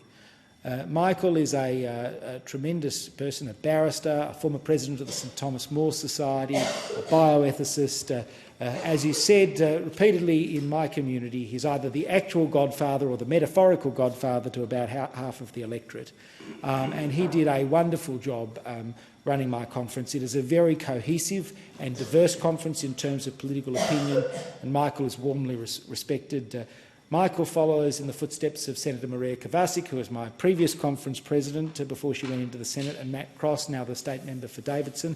I just want to quash all rumours. I don't think Michael is going to seek election to public office, but he's a wonderful friend and wise counsellor and hugely respected across my community. And I lean very heavily on Michael for advice and counsel, and he's just been absolutely wonderful to me. I want to thank the other members of the conference executive, including Warren Waddell and Helen McNamee, who've served as vice presidents of the conference. Warren, of course, has now become the Mayor of Hornsby, and he is doing a wonderful job. For the first time in a very long time, we have a mayor who understands the people who live and work in the other side of the Galston Gorge, who have a traditional farming background, and Warren's a fifth-generation farmer in our community. I want to also acknowledge the outstanding work of my conference secretary, Tom Green. Tom's political skills are second to none, and I was very lucky to have Tom run my campaign alongside Tracy Shute. And Tom has walked this journey with me for many, many years before I was a Member of Parliament, so particular thanks to Tom. Tracy Shute also led my office across most of the last term. It was a unique term with many challenges. I think in some respects I lived more than 3 years of a political life in the 3 years of the last term. But Tracy did a phenomenal job keeping our team focused, assisting me best represent the people of Berowra. She dealt with a major office restructure, an office refit, me being in and out of the shadow cabinet, the big referendum, and then all of the events that have occurred since October 7 and the enormous projection that put onto our office of people not only from our electorate but from around the country calling to the office, offering support, seeking succour, and so on. And Tracy and the team did a wonderful job. I want to acknowledge the other people that worked in my office, and I want to disabuse people. I haven't had a big staff turnover, and I don't have a huge army of people working for me, but I have a lot of part-time people that have worked, and I want to acknowledge everyone's contribution. I want to particularly acknowledge Lisa Forrest and Carolina Palczynski. Carolina particularly has been with me for the entirety of the term and helped serve our wonderful constituents. Clayton Hopper, who's my media advisor. Lisa has taken over as office manager. Ava Davidson, who's been my EA. Noah McCarthy, Natalie Yeoman, Eliza Brown, Zach Tang, Locke and Josh Dale. Charlie Stevenson. In the earlier part of the term, I was honoured to have Paul Ritchie work with me. Paul is one of the heroes of the Liberal Party. He has been an extraordinary storyteller, writer and speechwriter for, I think, 4 leaders of our party at the state and federal level, and I was hugely fortunate to have him work with me with his great good counsel and wise judgment and experience.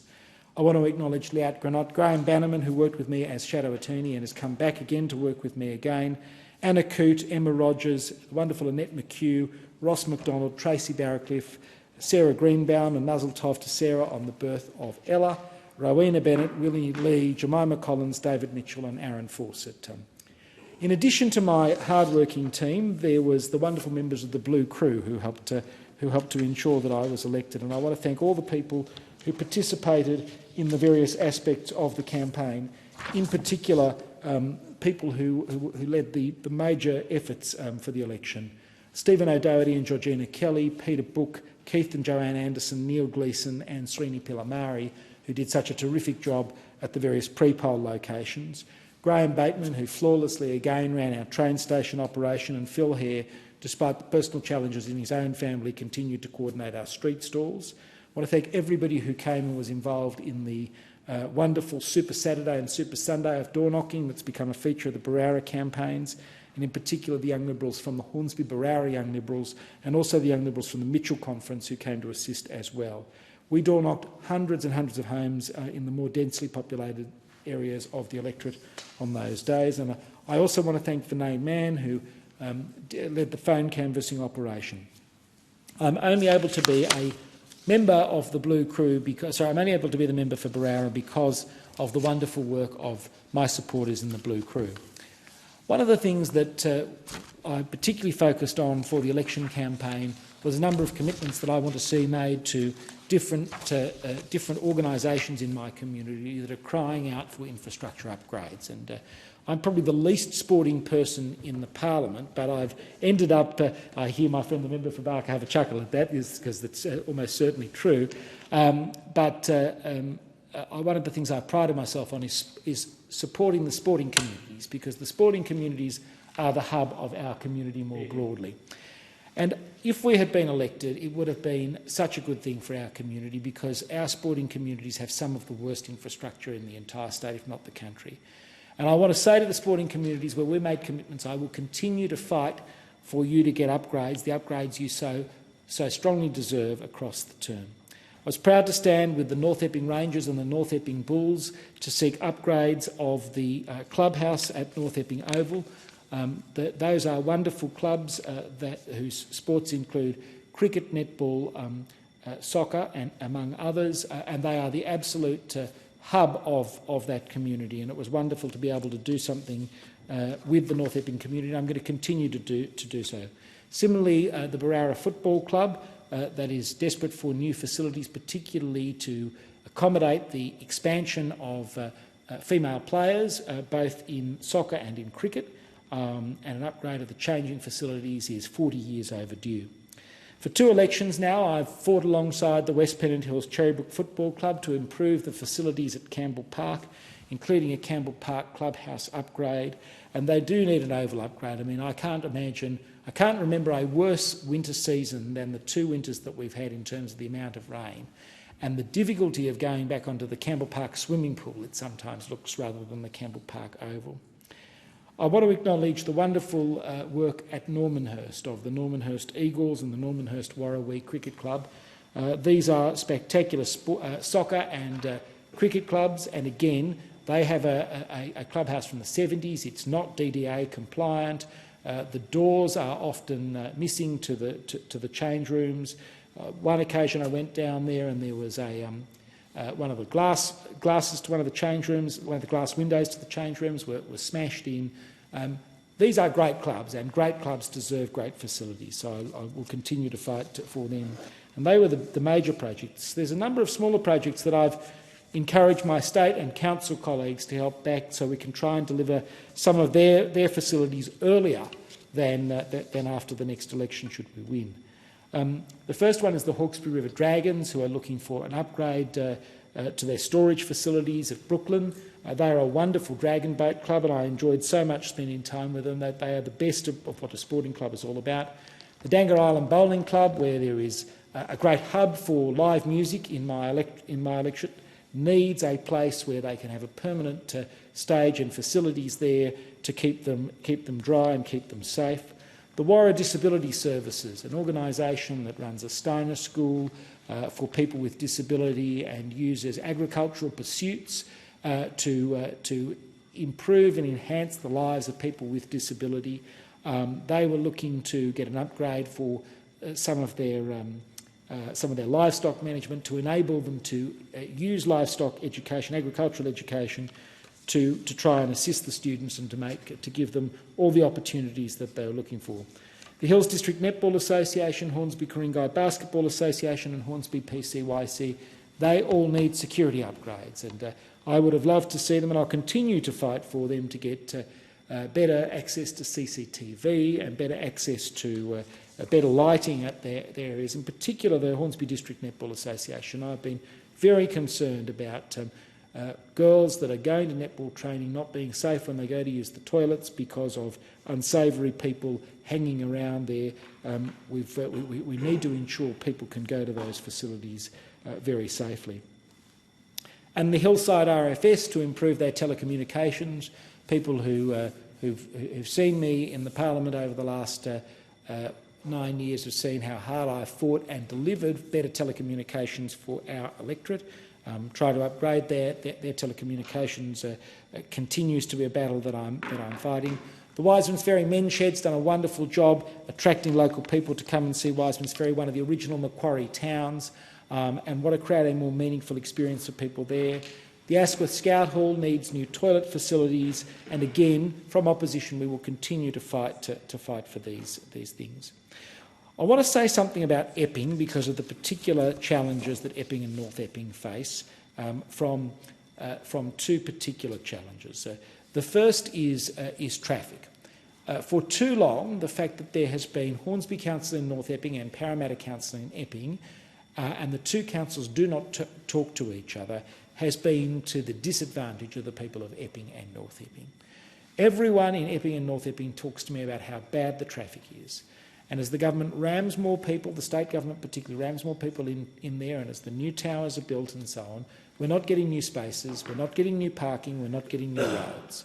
That's why I fought hard to create a traffic study, the first since 2018, the first since those towers have started going up, to try and work out, do we have the best configuration of traffic flows across Epping and North Epping? Everyone acknowledges the problem, no one agrees on the solution, and that's why we need to get a traffic study happening there. Secondly, and I said it on a few occasions since the election, the parking situation in Epping is dire.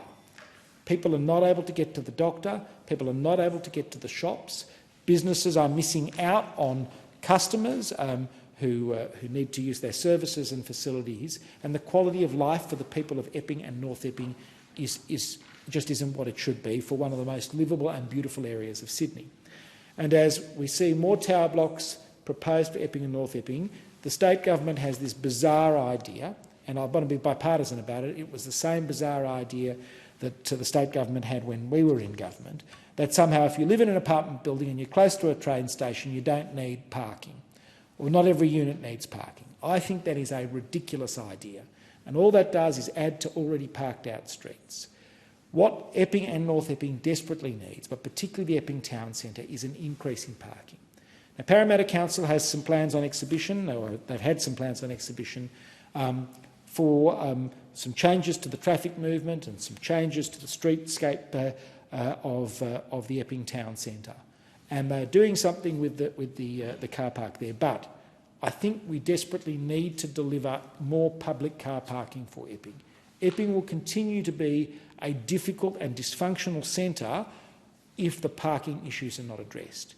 And whether that is the council and the state government negotiating with the landholders there, that as they develop their sites, that they need to set aside some provision for public car parking in those new sites that are being developed, whether it is doing something with the council-owned land to improve the parking there.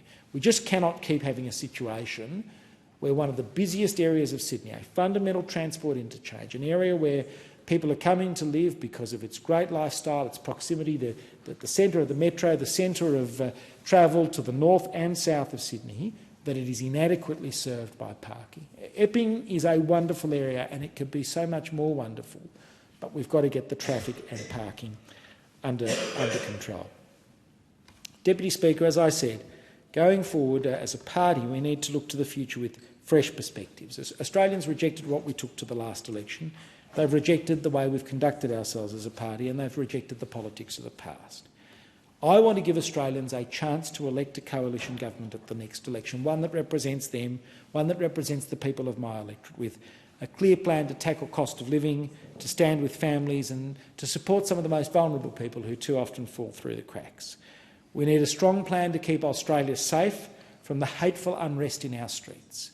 I cannot remember a time, Deputy Speaker, when we have seen the level of lawlessness in our country what it is today. We need our police officers to enforce the law. We need a government that takes the security of our citizens seriously and always puts it first. So I want to restore security to our streets. I want to restore to young Australians the hope of home ownership. I want to support our young people, support our Indigenous people and preserve the beautiful area, not just of our country, but of my electorate. And I'm honoured to have been chosen yet again to serve the wonderful people of Barara. Thank you. And I call the Minister for Communications and Sport. Thank you very much, Madam Deputy Speaker. May I begin by acknowledging the traditional owners of the land on which we gather today, the Ngunnawal and Ngambri people, and recognise the First Nations communities that call my very own electorate home, the Turrbal and Jagera people.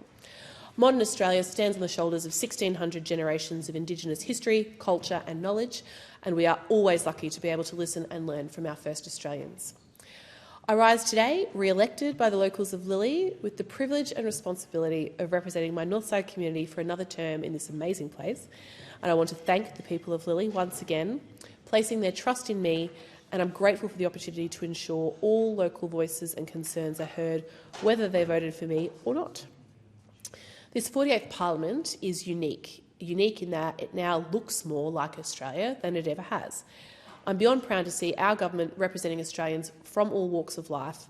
The decisions of this Parliament will shape our country for generations to come, and it's especially encouraging to see young Australians gaining a foothold in both houses.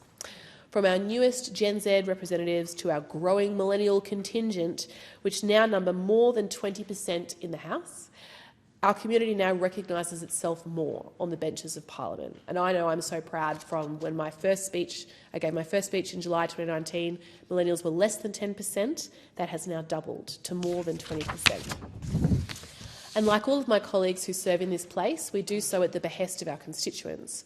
But none of us could fulfil our role without the support and sacrifice of our families. Celeste, Oshin, Dashiell, no matter what happens here in Canberra or around the country, you are my greatest privilege. And to our Director of Household Operations, Finn, wherever I go, you stand beside me. Nothing is possible without you. I also want to take the opportunity to acknowledge and thank my local Lilly campaign team who worked tirelessly to support my re-election. As all local members, I might be a tad biased, but I do think my local team is one of the very best. From our proud branch members to local volunteers, family, friends, my staff and the wider Labor movement, I say thank you. It was a very busy 12 months in Queensland on the campaign front, and balancing work commitments and life is hard enough as it is without electorate fate stacking consecutive campaigns on top of each other. It was tough. My team is tougher. As usual, there are far too many people to list, but if you'll indulge me, I want to take the chance to acknowledge a very special few.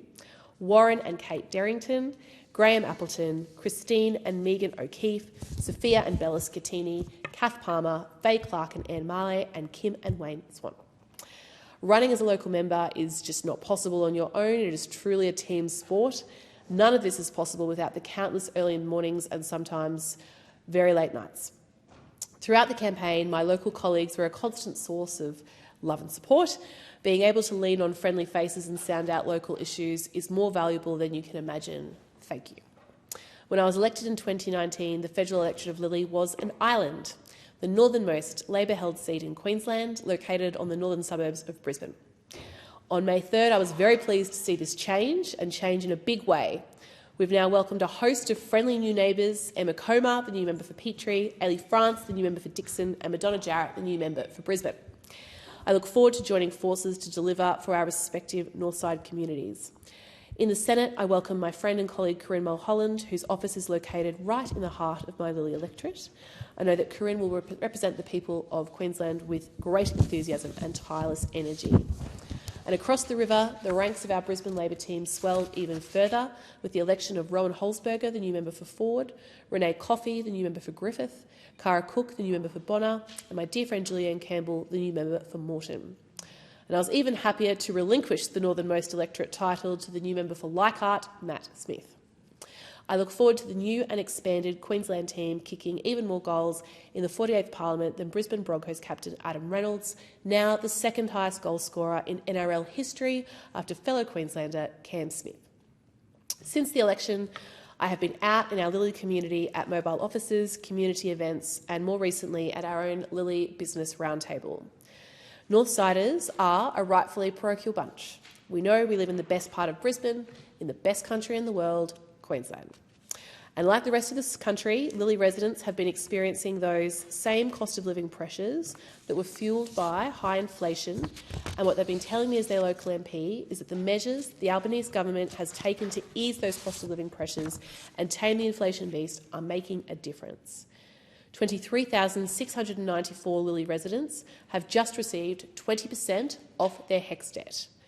My constituents have also saved another $11.8 million on cheaper medicines since we were first elected to government.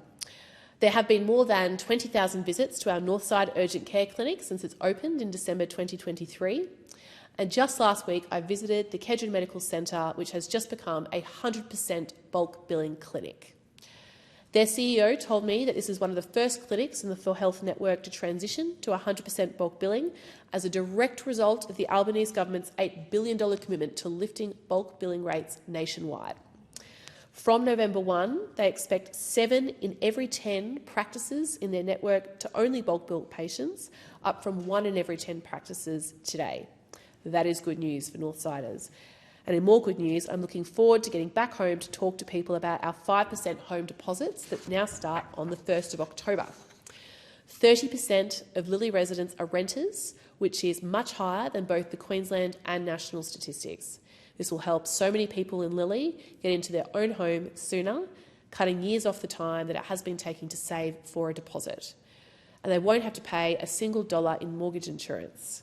Their ability to service that mortgage will also be helped thanks to the 7 consecutive quarters of growth in real wages under our government.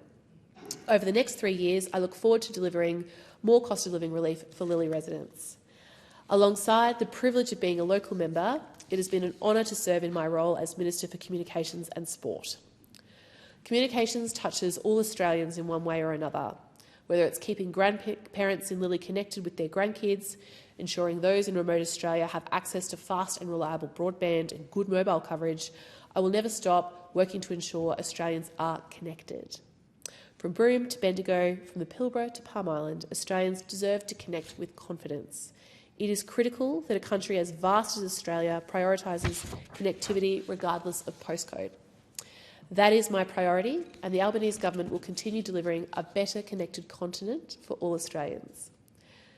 Within the sport portfolio, I am thrilled to be delivering Australia's high-performance athletes along with the next generation through an investment in better sports facilities throughout the country.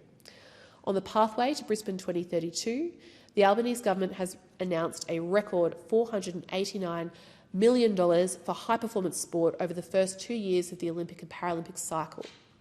This is the largest ever government investment in Olympic and Paralympic sports to help Australian athletes achieve success on the world stage. We are continuing to back our athletes at the elite and grassroots level.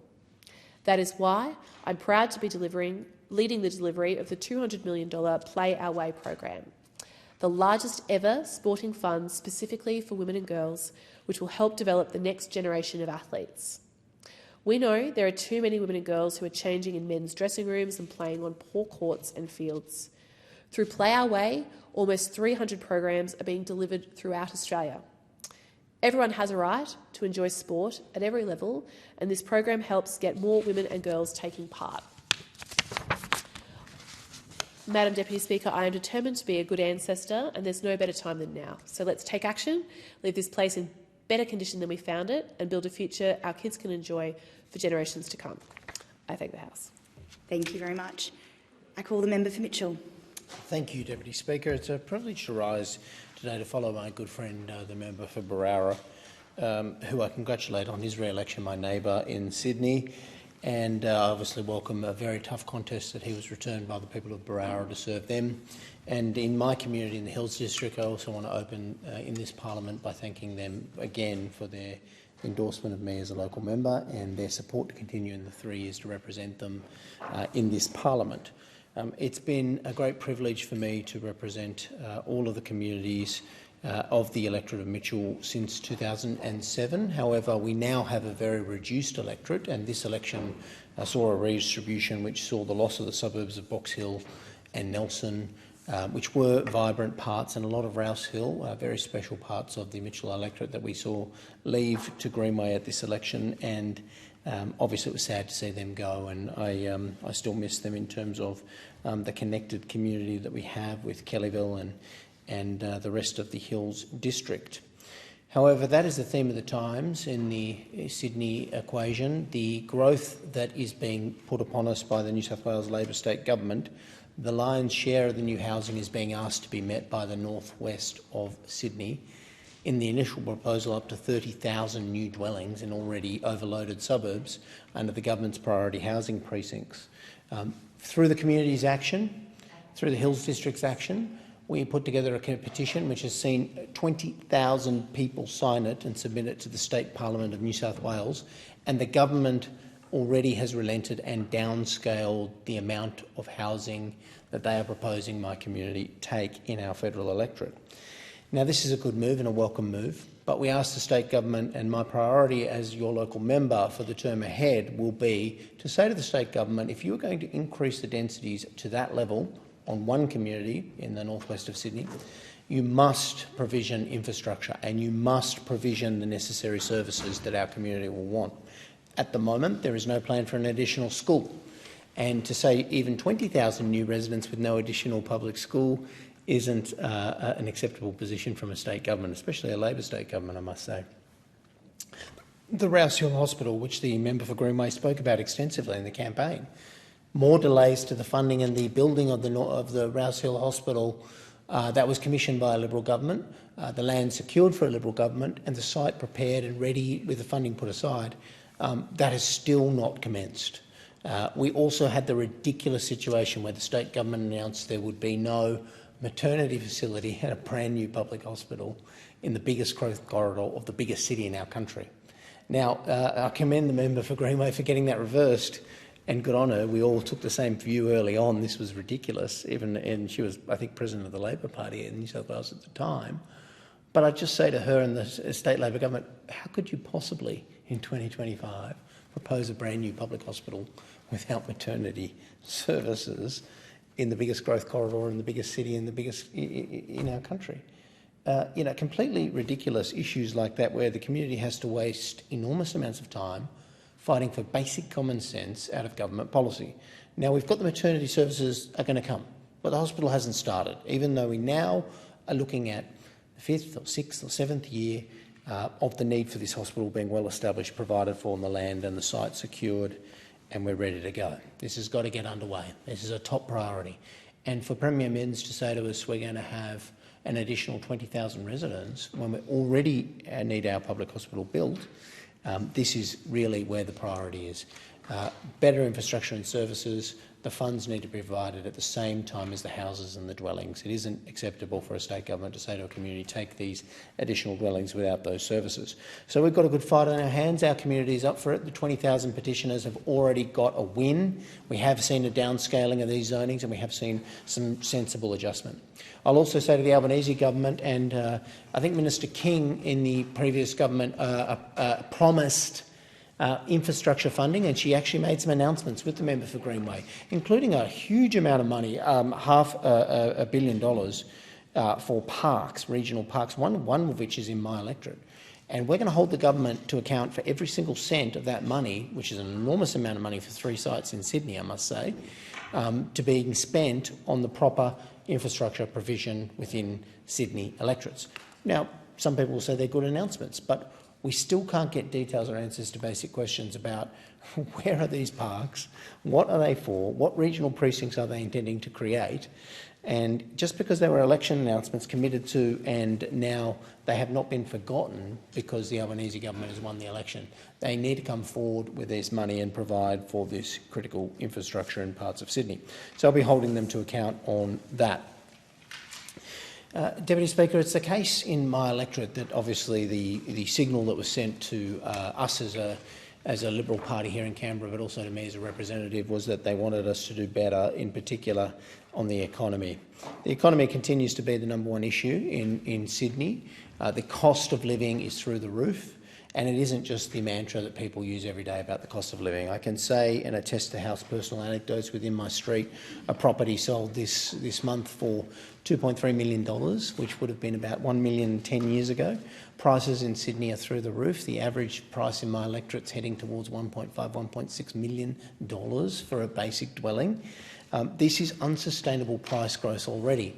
And so I do question and caution the government about its 5% deposit guarantee, which they have been trumpeting, and which is worth trying as a policy, but to apply it to properties up to $1.6 million, to have 5% with no income limits on $1.6 million does create a lot of questions.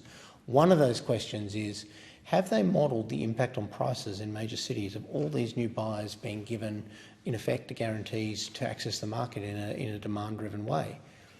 We already have 10 and 20% price increases in recent times. Will this increase prices further? Some economists say it will. How will that help people if prices continue to rise in these unsustainable fashions? And so the government needs to be very careful about the impact of its policy at this point in time on pushing up prices, especially in metropolitan cities, the unintended consequence of this policy, and it could be real. There's no point hitching someone on a 5% deposit to an unsustainable price if that price is going to continue to rise because of these demand-driven policies. There are no more supply. Even with the Premier's good intention to have fast-tracked homes and fast-track projects, they're still 2 to 3 years away in Sydney. I want to remind this House that at the end of World War II, the state of New South Wales built more houses than we did in the last year at the end of World War II, with a population differential of a much substantially lower population. More houses built in the year following the end of World War II in our state, the biggest economy in the biggest state, than the houses that were completed in the last year with the demand and the population through the roof so many years later. This is a huge problem.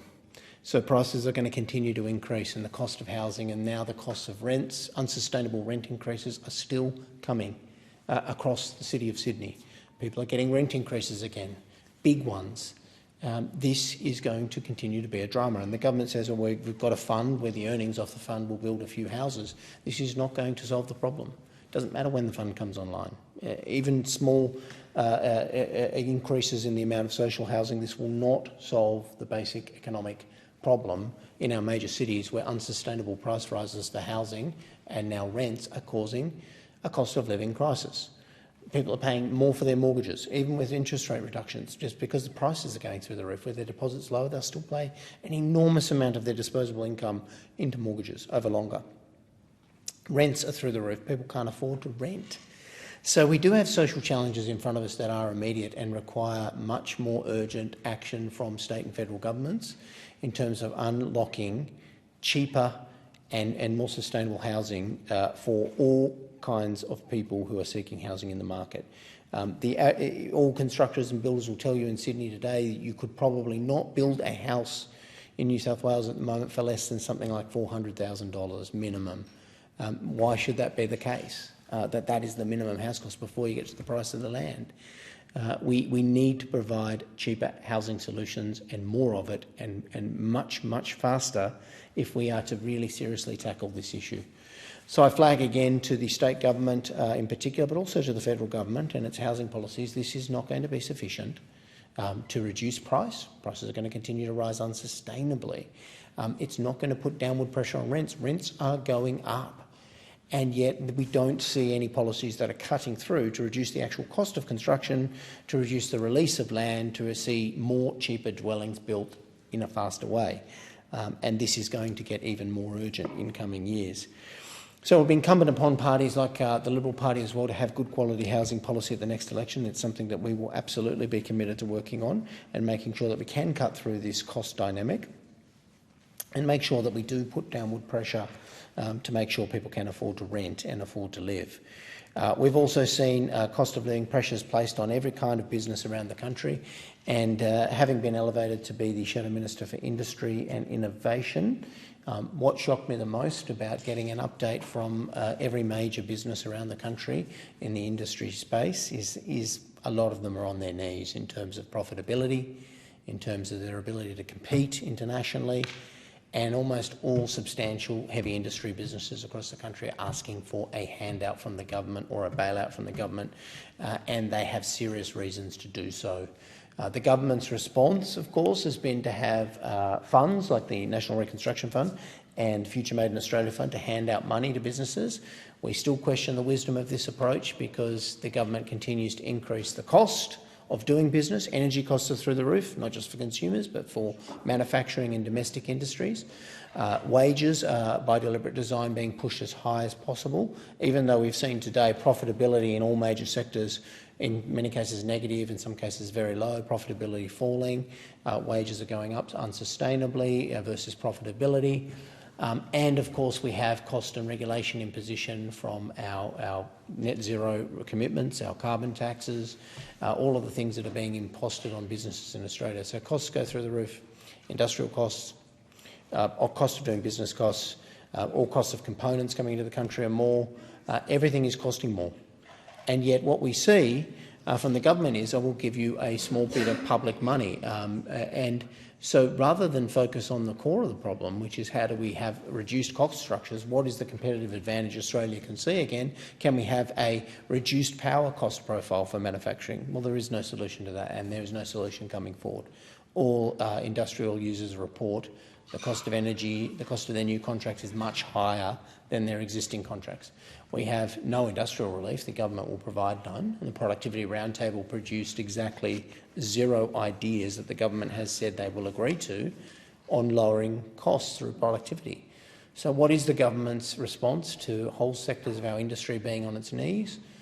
Well, they say we've got some government public money that we're going to borrow and put into some funds and ask them to give you a bit of to keep your operations going for a while. That doesn't smell like success to me. We do need a Future Made in Australia policy that recognises the cost structures of doing business in Australia and our international competitiveness are at record lows. Private sector investment is at a record low in Australia. Even the Treasurer has discovered this is a problem, even if it was by reading the book Abundance. I understand. I actually endorse the book Abundance because it actually says what people on the left of centre should have realised for a long time. You can't kill the private sector. We need it to pay the bills. That's the essence of the book. And so I do endorse that. Yes, we do need the private sector to survive. They do something useful for the government. Yeah, they do pay the bills. So I welcome that he's found it. I'd say to him we must do more to make Australia competitive again and see growth again. And if there's zero private sector investment, and anecdotally, big business chambers and some of the biggest business representatives that have come to see me across the country, and I won't identify them here because everyone lives in terror of the Albanese government's majority, supermajority, but they made the point, I think, quite sensibly, and they had gone through all of their members all around the country, big businesses, everyone that does a lot of foreign investment, and they looked at the state of Victoria as a one case study, and they'd said there had been basically no big new private sector investments in Victoria for 2 to 3 years. Nothing has come on.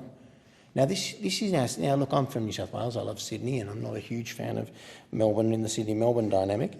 But I will say this: I don't find it good that the state of Victoria there is no new private sector investment. There must be new big-scale private sector investment in the state of Victoria and Melbourne. So whatever settings are broken down there in the government, whatever they're doing to discourage private sector investment, you need this. And if you don't believe, you don't have to believe me. I don't ask any government members to actually listen to me at all. But grab Abundance and open it up and have a look, and that's what it says in there, right? Abundance says that, right? And that's all the rage in lefty circles. So have a look at it, and it says don't kill the private sector in your state because they have to pay the bills at the end of the day, right? So you should really pay attention to Abundance. Don't listen to a word I'm saying, right? I honestly don't. I honestly say don't do it. But I'm not saying it's a good book. Read it. I encourage everybody and my left-wing friends to read Abundance. The settings for Australia are quite serious. We're at a time where, our cost structures are going through the roof, and that's why the Reserve Bank Governor warned, not well picked up, but she warned very clearly that there would be no price deflation in the foreseeable future. Now, that wasn't widely reported, but what that means is the cost of everything, nothing is going down in the foreseeable future. So costs are going to remain unsustainably high for all our goods and services. So whether wages try and catch up with prices, she's saying they're not going to do that. But normally we would have periods of price deflation or where costs and things come down, and there would be a catching up because of downward pressure as well as upward pressure. The Reserve Bank Governor is signalling to the government, to the economy, we're in for a difficult time. There will be no price deflation. It's a very serious warning that hasn't got enough attention, in my opinion, because prices are going to stay very high. So the government does need to pay attention to this. More regulation is not the answer. More and more difficult regulation is not the answer. There were some of the world-leading records in regulation in terms of our business sectors, and our competitive advantages have been eroded over time, and sometimes by deliberate design, sometimes accidentally, to be fair to the government, sometimes because things have changed under us. But all of it acting together means our country needs a new economic compact to be able to see more growth, to see our cost structures come down. It will be unsustainable for the government to hand out and subsidise sector after sector with public finances. We're already seeing the broken nature of this model. So we must come up with cost competitive and pro-economy models. The government started by saying we would do such. That's exactly what we would do. We would have a productivity summit. We'd have an economic roundtable. We're all still waiting for the memo of what happened at the economic roundtable. What came out of the economic roundtable? You know, where are these productivity measures? What is going to happen to our economy? Well, the government's gone silent on that. So either they've got some really, really good ideas from the summit and they haven't told us about them yet and they're working on them, or they're working on other things that they came up with that they already had agreed to. Well, we're going to find out which. Or they still don't know what they're going to do about it. Now, I'm thinking we don't have a lot of time on this. The cost pressures in most businesses that they come to me and say their profits are thin, very, very thin. Their margins have dropped in small, medium and large businesses. Large businesses asking for bailouts and handouts. Medium and small businesses collapsing at record levels, insolvencies through the roof. This is more than just the post-COVID period. That is not the answer to what we are seeing. There are serious collapses of small and micro and medium businesses in our country, and that cannot be explained by the post-COVID period. And the government's response so far is to say we've had a summit. Now, that's fine if it produces results, to be frank, but if it doesn't produce results, we're going to see these trends continue. No private sector investment. We're going to see housing costs, the costs of doing business soar, business collapses or increase, and the public finances can't get us through this period. There's only so many times the government can pay a small amount off a person's power bill or hand out a bit of money to a business to keep going. The public finances will not sustain that in the long run. We must bring down costs and see cost structures come down and improve our competitive advantages. And we can do these things. We have energy abundance, and yet we're charging the highest rates for power of all developed countries on our own citizens and businesses. Why are we doing that when we have all the resources in the world?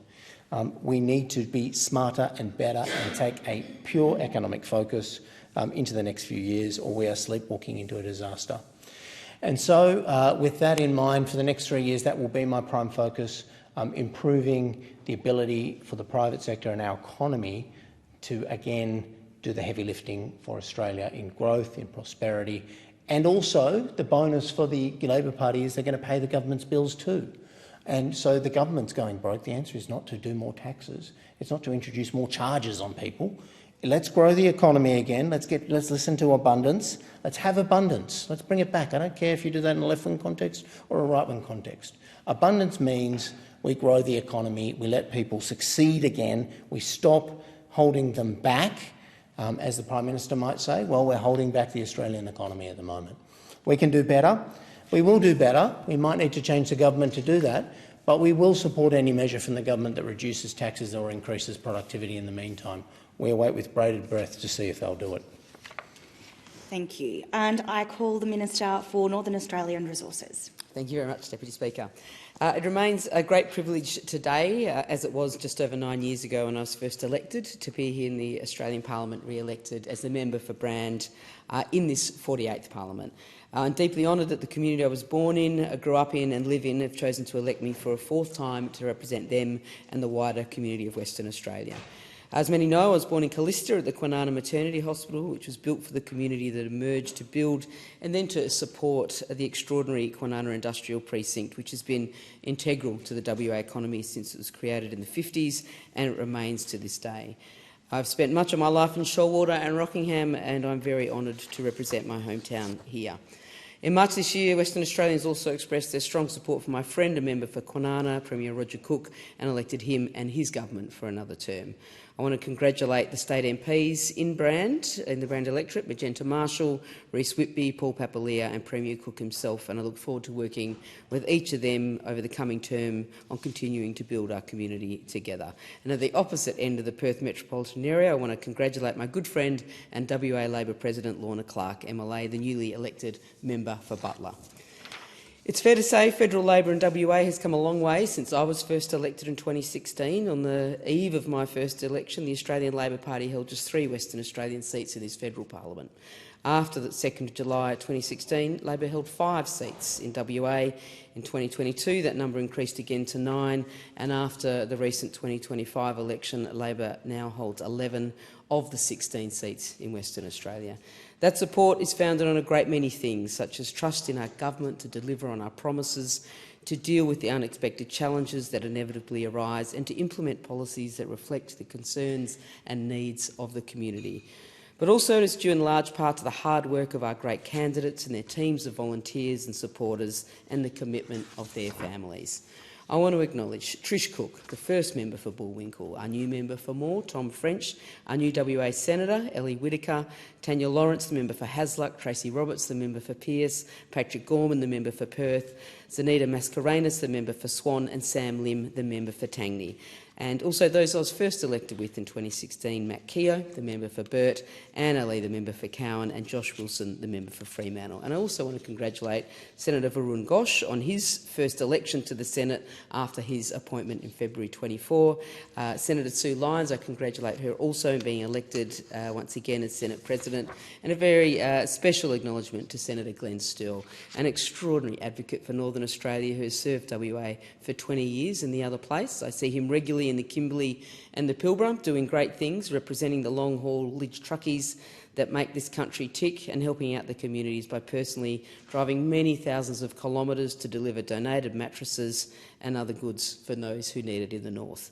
I congratulate all new members and senators. I've enjoyed many in the varied first speeches of the new parliamentarians. There are far too many new MPs and senators to mention, and I look forward to getting to know you all better as we serve together in this great place. I do want to make a very special mention of one returning member of the House, and it's the wonderful member for Pearce, Tracy Roberts. During the election campaign, Tracy bravely shared some of the serious health challenges she is facing, but even a diagnosis of multiple systems atrophy as well as an injured ankle couldn't stop her from engaging with the community she's worked for over 2 decades. The member for Pearce just kept on working hard and reaching out to people because that's who she is. The people of Pearce re-elected her with confidence. They know she puts her community first. And it's also because she was delivered so much in just one term as the first ever Labor member for Pearce. But no campaign is fought alone, so I'd like to thank all of the amazing staff and volunteers who stood by Tracy and who have supported her throughout her campaign, including, of course, her very lovely husband, Pete. The member for Pearce's return to this House is a victory for her community and for compassion in politics. I'm immensely proud to call the member for Pearce a friend, and I really look forward to continuing our work together in WA. I want to extend my thanks to the trade union movement supporting my campaign and all of my campaigns. Ben Harris from the Shop Distributive and Allied Employees Association, and Tim Smokey Dawson from the Transport Workers Union of Australia, and all great members of the Australian Workers Union. Many of you work in the resources sector and, like my dad, work in the Kwinana industrial area. A division has been called for that in the House. The proceedings are suspended to enable honourable members to attend the division. The proceedings will resume when the Chair of the Federation Chamber is resumed at the conclusion of the division or subsequent divisions.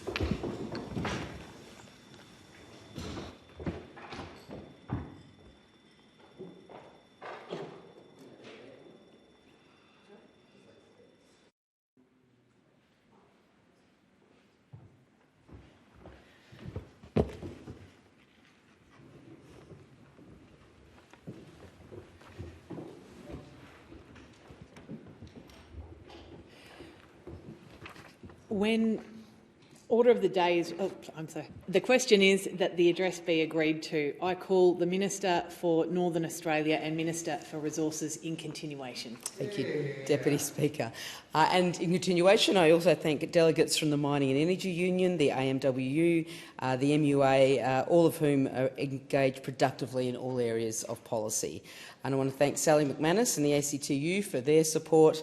The union movement has always stood up for working people by fighting for fair pay and safe workplaces, and I welcome their engagement on policy development, just as I welcome the participation of industry and the wider community. Madam Deputy Speaker, as the Prime Minister has noted, families often pay a high price for the long absences, travel and demands of us as elected representatives in this place.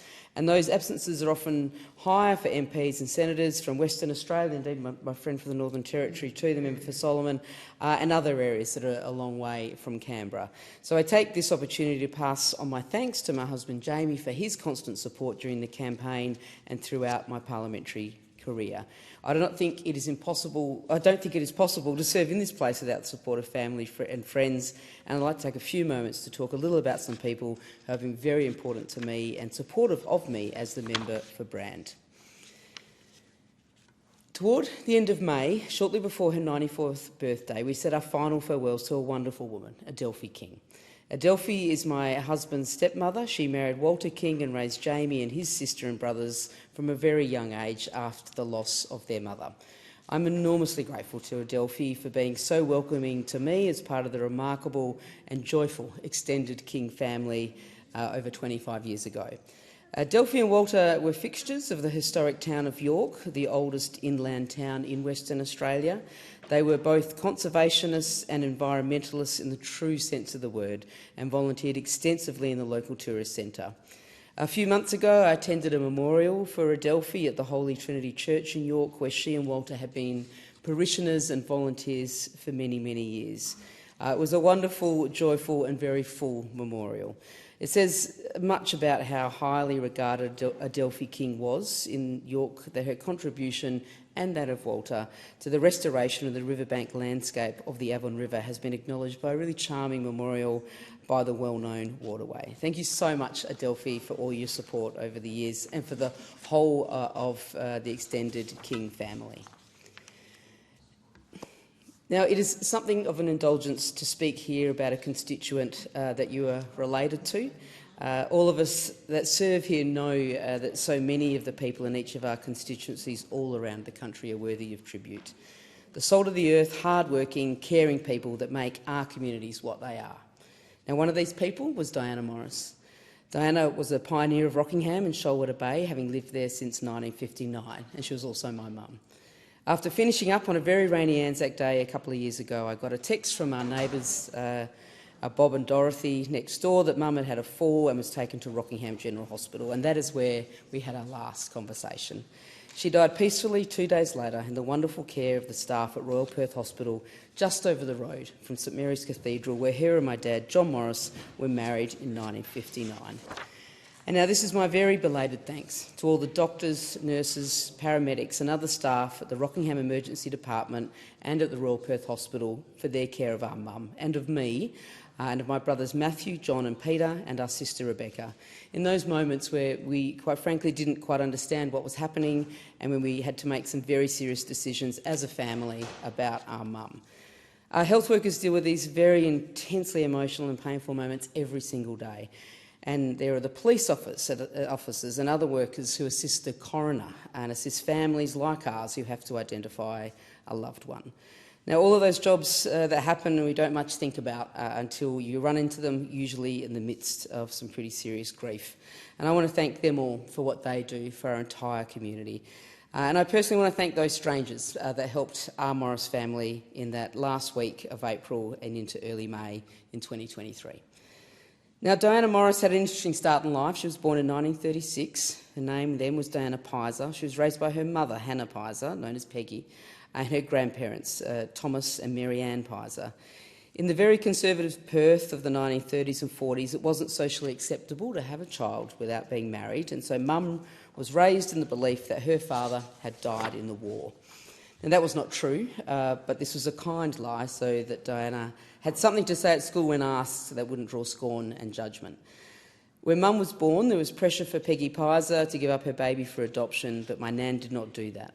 Her parents and her sisters supported Peggy and gave her and Mum all the love and help they needed to stay together and to make a really courageous choice for the times and in spite of those societal expectations. Now, much has changed since then, and that is a very good thing. These were not good old days when women and families had to go through such sad subterfuges to remain a family. Diana and John Morris built a home together in Shoalwater, and it was this home that they raised a family. Mum lived there from 1959 until she died in 2023. She would remind me that she was the first in her family to own her own home. Her mother lived with us, and her grandparents retired from the goldfields to social housing in West Perth, where my mum grew up. And it goes to show, I think, that home ownership has not always been a matter of course for many working families in this country. We talk a lot about the importance of home ownership, and it is really important. But for many in Australia, the dream of home ownership is only maybe one generation old, leading into its second, and it cannot be taken for granted. Now, John and Diana were both pioneers of rocking, having lived there since the 50s, and I've often referred to my mother's shop, a family drapery and haberdashery on Railway Terrace at Rockingham Beach. My office now is literally 5 doors up the road. Mum and Peggy together worked in that shop, the family traders, for a number of years. It was a much-loved meeting place for many women in the community. There was always lots of chatter and lots of laughs. And it's been over 30 years since Mum and Dad retired and sold the family traders. And the shop itself has not been there for a long time, but still locals mention it fondly as part of their memory of old Rockingham. Like so many retirees, Diana volunteered in the community for many years. Diana, with her great friend Faye Winter, volunteered at Meals on Wheels for what seemed like forever, delivering meals to those who needed it at their homes. And she only stopped when her knees could no longer help her get in and out of the delivery van. And I think of all the volunteers across all of our communities and reflect that I think without volunteers in our communities doing all manner of things, we would not have the fine communities and support that we all need. Now, Mum and Dad's home in Shoalwater has been a place where all of our family have returned to again and again for over 60 years, for us, for our partners and for our families, for my nieces and nephews, their partners and their children, and of course all of the very many Morris dogs. I was really fortunate that my mum was able to travel here to the Parliament to see me sworn in as a member for Brand in 2016 and then as a minister in 2022. She was an integral part of 3 campaigns, and as I noted when I spoke at her memorial, I really lost a superb campaign asset in 2023. Diana Morris loved coming here to share in the excitement of these events and the work of the Parliament. She was a fine Australian. She'll be missed by many, but in particular me. Many members and senators lose loved ones while serving in this Parliament, and some of those losses are so much more tragic and heart-wrenching than the natural order of things of a parent passing. And while the public often, indeed usually, see this place as the height of contest and debate, it is also remarkably kind in the manner in which colleagues from all quarters offer their sympathies and kind affections in those very sad moments. So I thank all of those colleagues that wrote to me or simply spoke to me about it after my mum died a couple of years ago. It means an awful lot, and I'm sorry if I never responded, but I remember each and every one of your kind wishes. I also want to thank my ministerial office, my electoral office staff, who kept the wheels turning and provided an enormous support for me and Jamie at a very challenging time in my life. Really good, hard-working people. They care for the community, they care for the policy that we work on in this place, they care for our nation and ensuring it is well placed into the future. But I thank them for their commitment to me as an individual and I guess their boss, but I hope a work colleague for helping me out. And I'm sure that's the same for many of us here that have experienced such loss. We really rely on our teams. They're very good people. I want to take a moment to acknowledge some of the retiring Labor members that I had the really great good fortune to work with in past parliaments. And these all retired at the election. Linda Burney, the former Minister for Indigenous Affairs, Brendan O'Connor, the former Minister for Skills and Training, Bill Shorten, the former Minister for the NDIA and Government Services and the leader of the Labor Party when I was elected in 2016, Stephen Jones, the former Assistant Treasurer and Minister for Financial Services, Maria Van Backenau, the former member for Caldwell, Brian Mitchell, the former member for Lyons, and Graham Perrott, who was a wonderful friend, a great travel companion when we went on some committee trips together, and the now retired Senator Louise Pratt. And I'd like to pay a special tribute to Louise and mention her. She was first elected in 2017, lost her seat in 2013 and was re-elected again in 2016. You've got to say something for her persistence. Throughout her life and parliamentary career, Louise has been an incredibly strong advocate for the rights of the LGBTQI community. Her tireless work has left a positive impact on the lives of all Australians. It has been a privilege to work alongside Louise in standing up for Western Australians here in Canberra. Her retirement marks the end of a remarkable parliamentary career, defined by tireless advocacy and passion, and I wish her and all her family the best. Beck has been by her side for many years now, and I remember their wedding, I think it was up in Broome, and their lovely young son Jasper, and I wish them well in her retirement. And just to reflect once more for a few moments on the election itself. As we all know, politics is a team sport, and nobody who makes this to this place has done it alone. I've spoken about how families support each of us here, and it takes a really great and dedicated team to get any candidate elected. So I want to pay my deep thanks and lasting gratitude to the team who supported me, not only in the campaign but throughout my time in Parliament. All those volunteers across Brand, I want to thank you. Our supporters, the branch members that keep turning out time and time again, not only to our great branch meetings but also at the polling booths and at the pre-poll. Your commitment and unwavering support across the campaign was truly special, and that was particularly only after 2 months since the WA state election. I want to thank you each for your door-knocking, letterboxing efforts at pre-poll and election day. And of course, again, I did mention earlier my electorate staff and ministerial staff in the context of supporting me through a personal moment, but their remarkable work, especially my electorate office in the campaign, was truly very special, and I thank you all for that. For my ministerial staff, their dedication and tireless work over the past 3 years was invaluable in developing policy that has really put this government in an excellent place to be able to develop further policy and then indeed implement it for the benefit of the Australian people. They're very hard-working people, very smart people, thoughtful people, and of course very kind and generous, and I want to thank them for that. I'll make it just in my last couple of minutes just to reflect on the remarkable new members of this parliament, and there are a lot of new members, which is a really amazing thing. So they have done an incredible varied amount of speeches. They have a diversity of backgrounds, and I mean this from across the chamber and in the Senate as well. Traditionally, when I've done this address and reply, I tend to mention all the new Labor members and go through a bit of their speech, but quite frankly, there's just too many now, and I couldn't do that this time, but I really look forward to meeting you all and engaging in my portfolio responsibilities of resources in Northern Australia.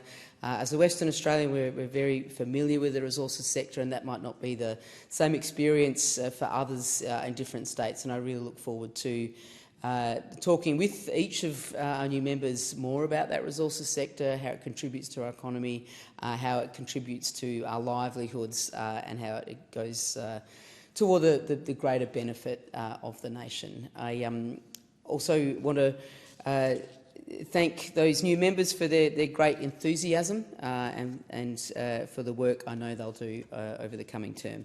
And to conclude, I want to thank the Prime Minister, Anthony Albanese. He has been a great leader for us as party leader in opposition and then as Prime Minister in the last term and now in this term. His commitment to my home state is remarkable, and we could, as Western Australian members, not have hoped for more. I think he goes to Perth more than I go to Perth, and I'm from about an hour's drive south of Perth, so that is saying something.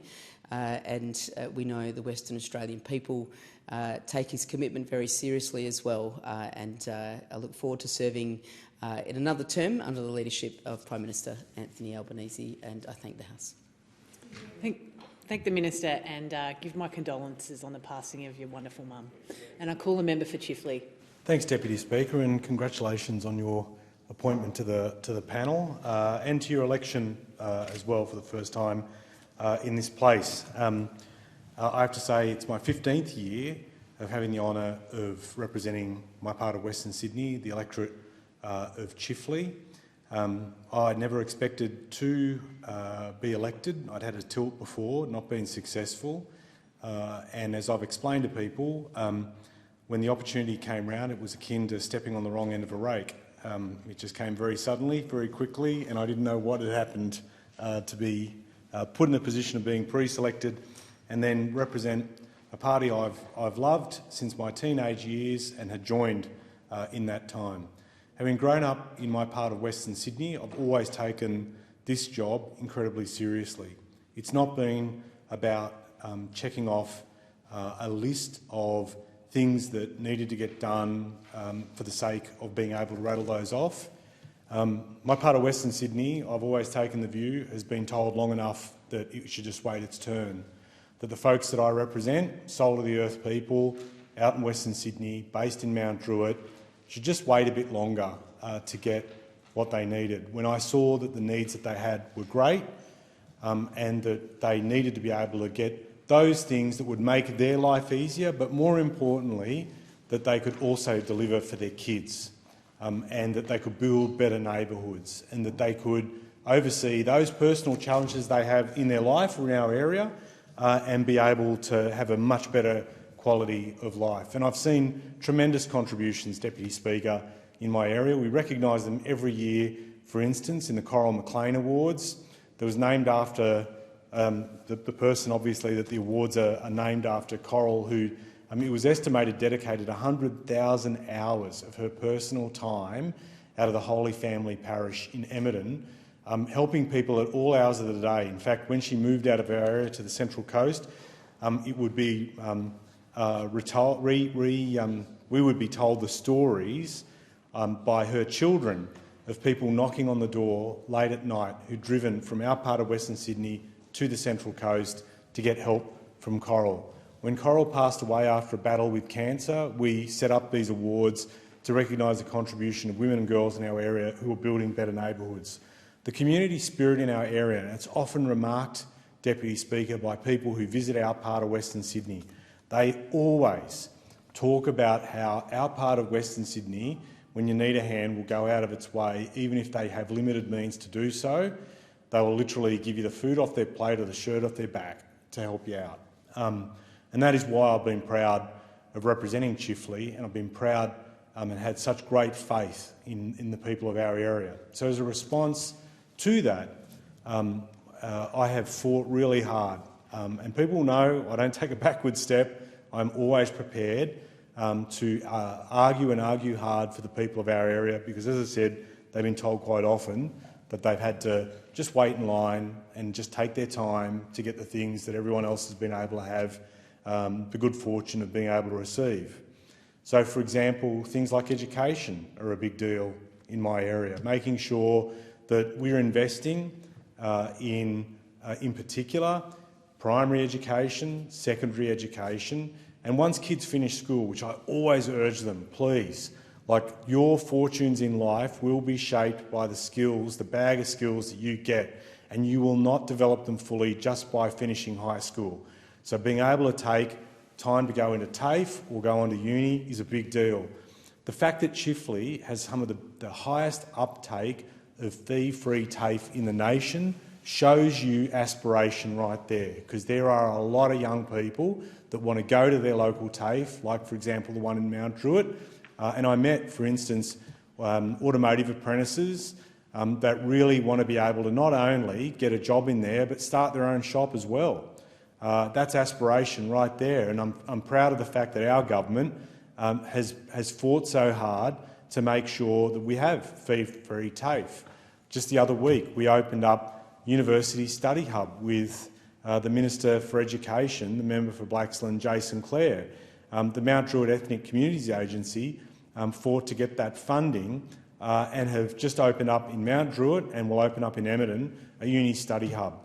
Because so many kids in our area, or young people in our area, they'll probably be mortally offended that I refer to them as kids, but it's probably a sign of my age, they're the first ones to go through uni.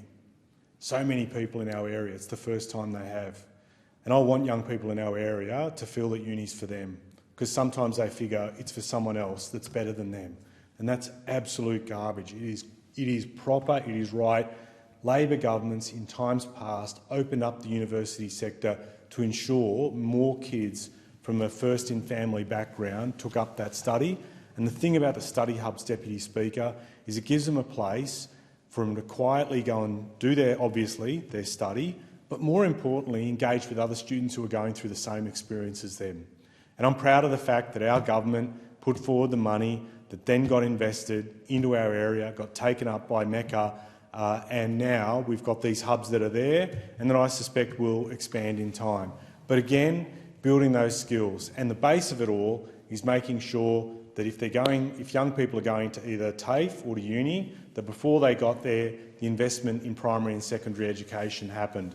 And the fact that our government as well, in that first term, worked out with the states and territories the funding stream to properly bring to life those Gonski reforms. People may not remember the bloke, but they do remember and they do get that if you've got an area of high need, you need a bit more in terms of resources to be able to make sure you get your way through. That's what Gonski was about. I saw in schools like at Crawford Public, they would tell me that the extra resources they got at the tail end of our last government helped them set up tutoring for kids that were struggling in maths. They provided that, and once they did it, Deputy Speaker, they could see a definite difference in terms of the maths scores that were being experienced in that school. That is huge, because what that means is that the life trajectory of that student has been transformed. And the fact that we put in $5 billion with the New South Wales government to make sure we invested in the proper resources for primary and secondary schools is phenomenal, and will, as much as people think that it's a well-worn term, be life-changing. That is exactly what it is. And in Chifley, we saw the biggest investment in school infrastructure in 10 years on top of that, with about half a dozen schools getting improvements in the quality of the infrastructure in those schools, so that the schools were modernised, they had modern equipment, and that parents could have the confidence that the kids are going to a place that's a quality environment, plus on top of that, the investment that we made through the school funding reforms, which has been huge. So it is critical there. And the fact too, if I may add, Deputy Speaker, that we're cutting student debt. There again, it's a point of pride for us that some of the largest numbers of students who will benefit from the 20% cut in student debt, come from the Chifley electorate. Again, making it a bit easier that once they've finished their studies, we relieve a bit of that debt and that they can get on and chase the things that they want in their neck of the woods. The other thing that I've fought for really hard, and the thing that I think reflects our national value, is around healthcare. As much as there'll be people that might think that we go on about Medicare, the reality is Medicare reflects an embedded value of this country. It's the value of a fair go.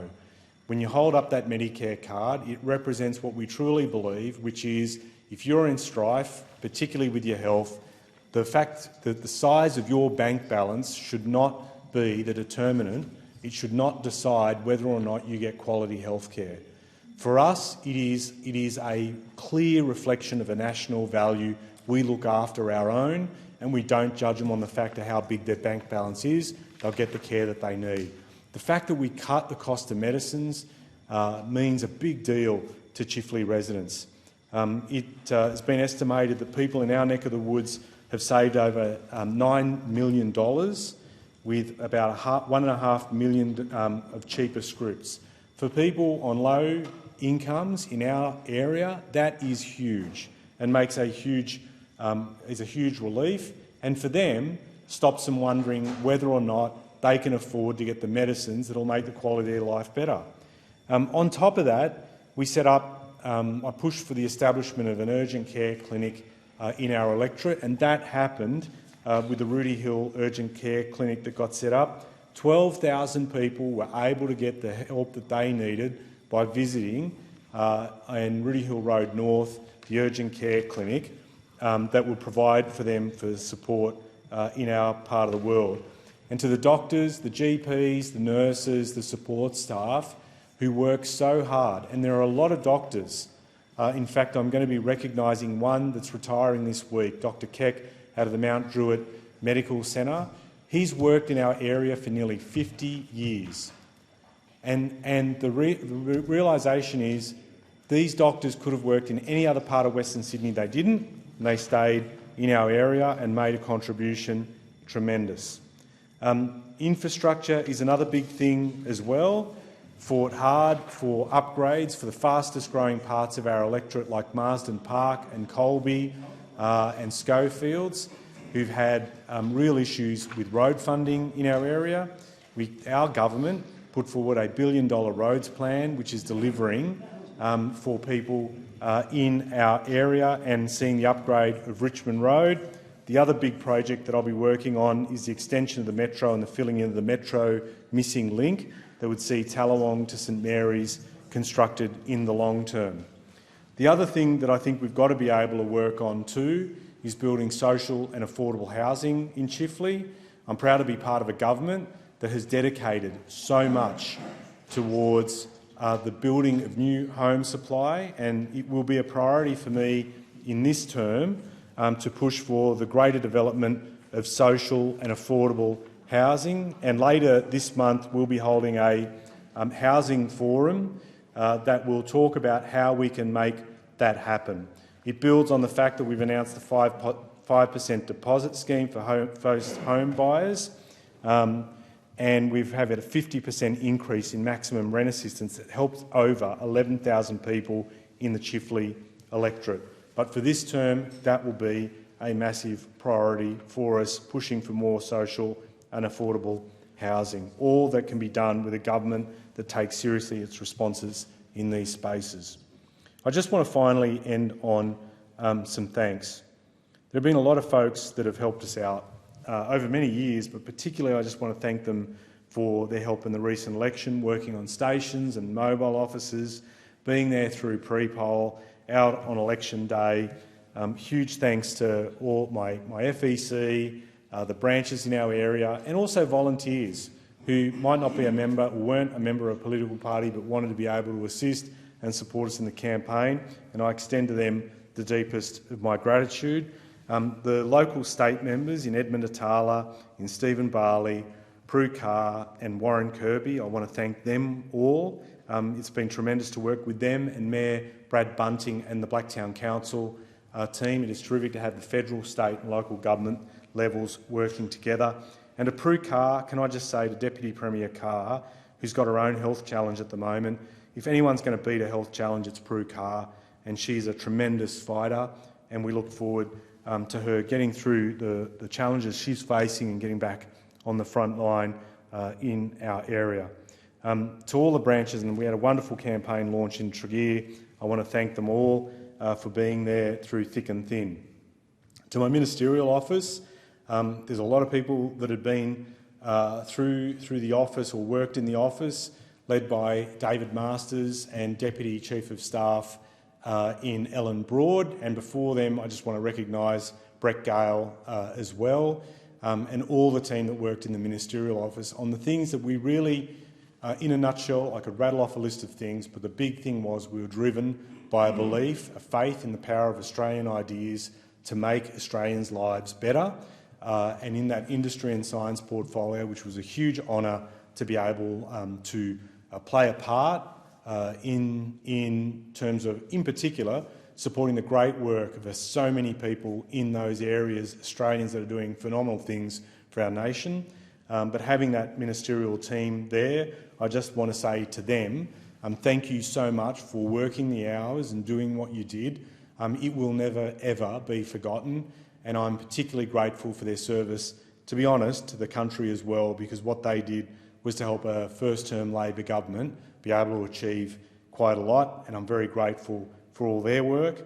And to the electorate office as well, where I wasn't there as much as I'd like in my time as a minister, but I tell you what, they made a difference, and I had so many people say their lives had been shaped by the fact that the office, the electorate office, would go that extra mile to help people out, and I'm sure every single member of parliament reflects so warmly on their members within the electorate office for the work that they do, but a heartfelt thanks to every member of my office, and one that just recently left in Ade, I just wanted to say to Ade Amuda, thank you so much for your help. And finally, if I may, I just wanted to say to my partner Fiona.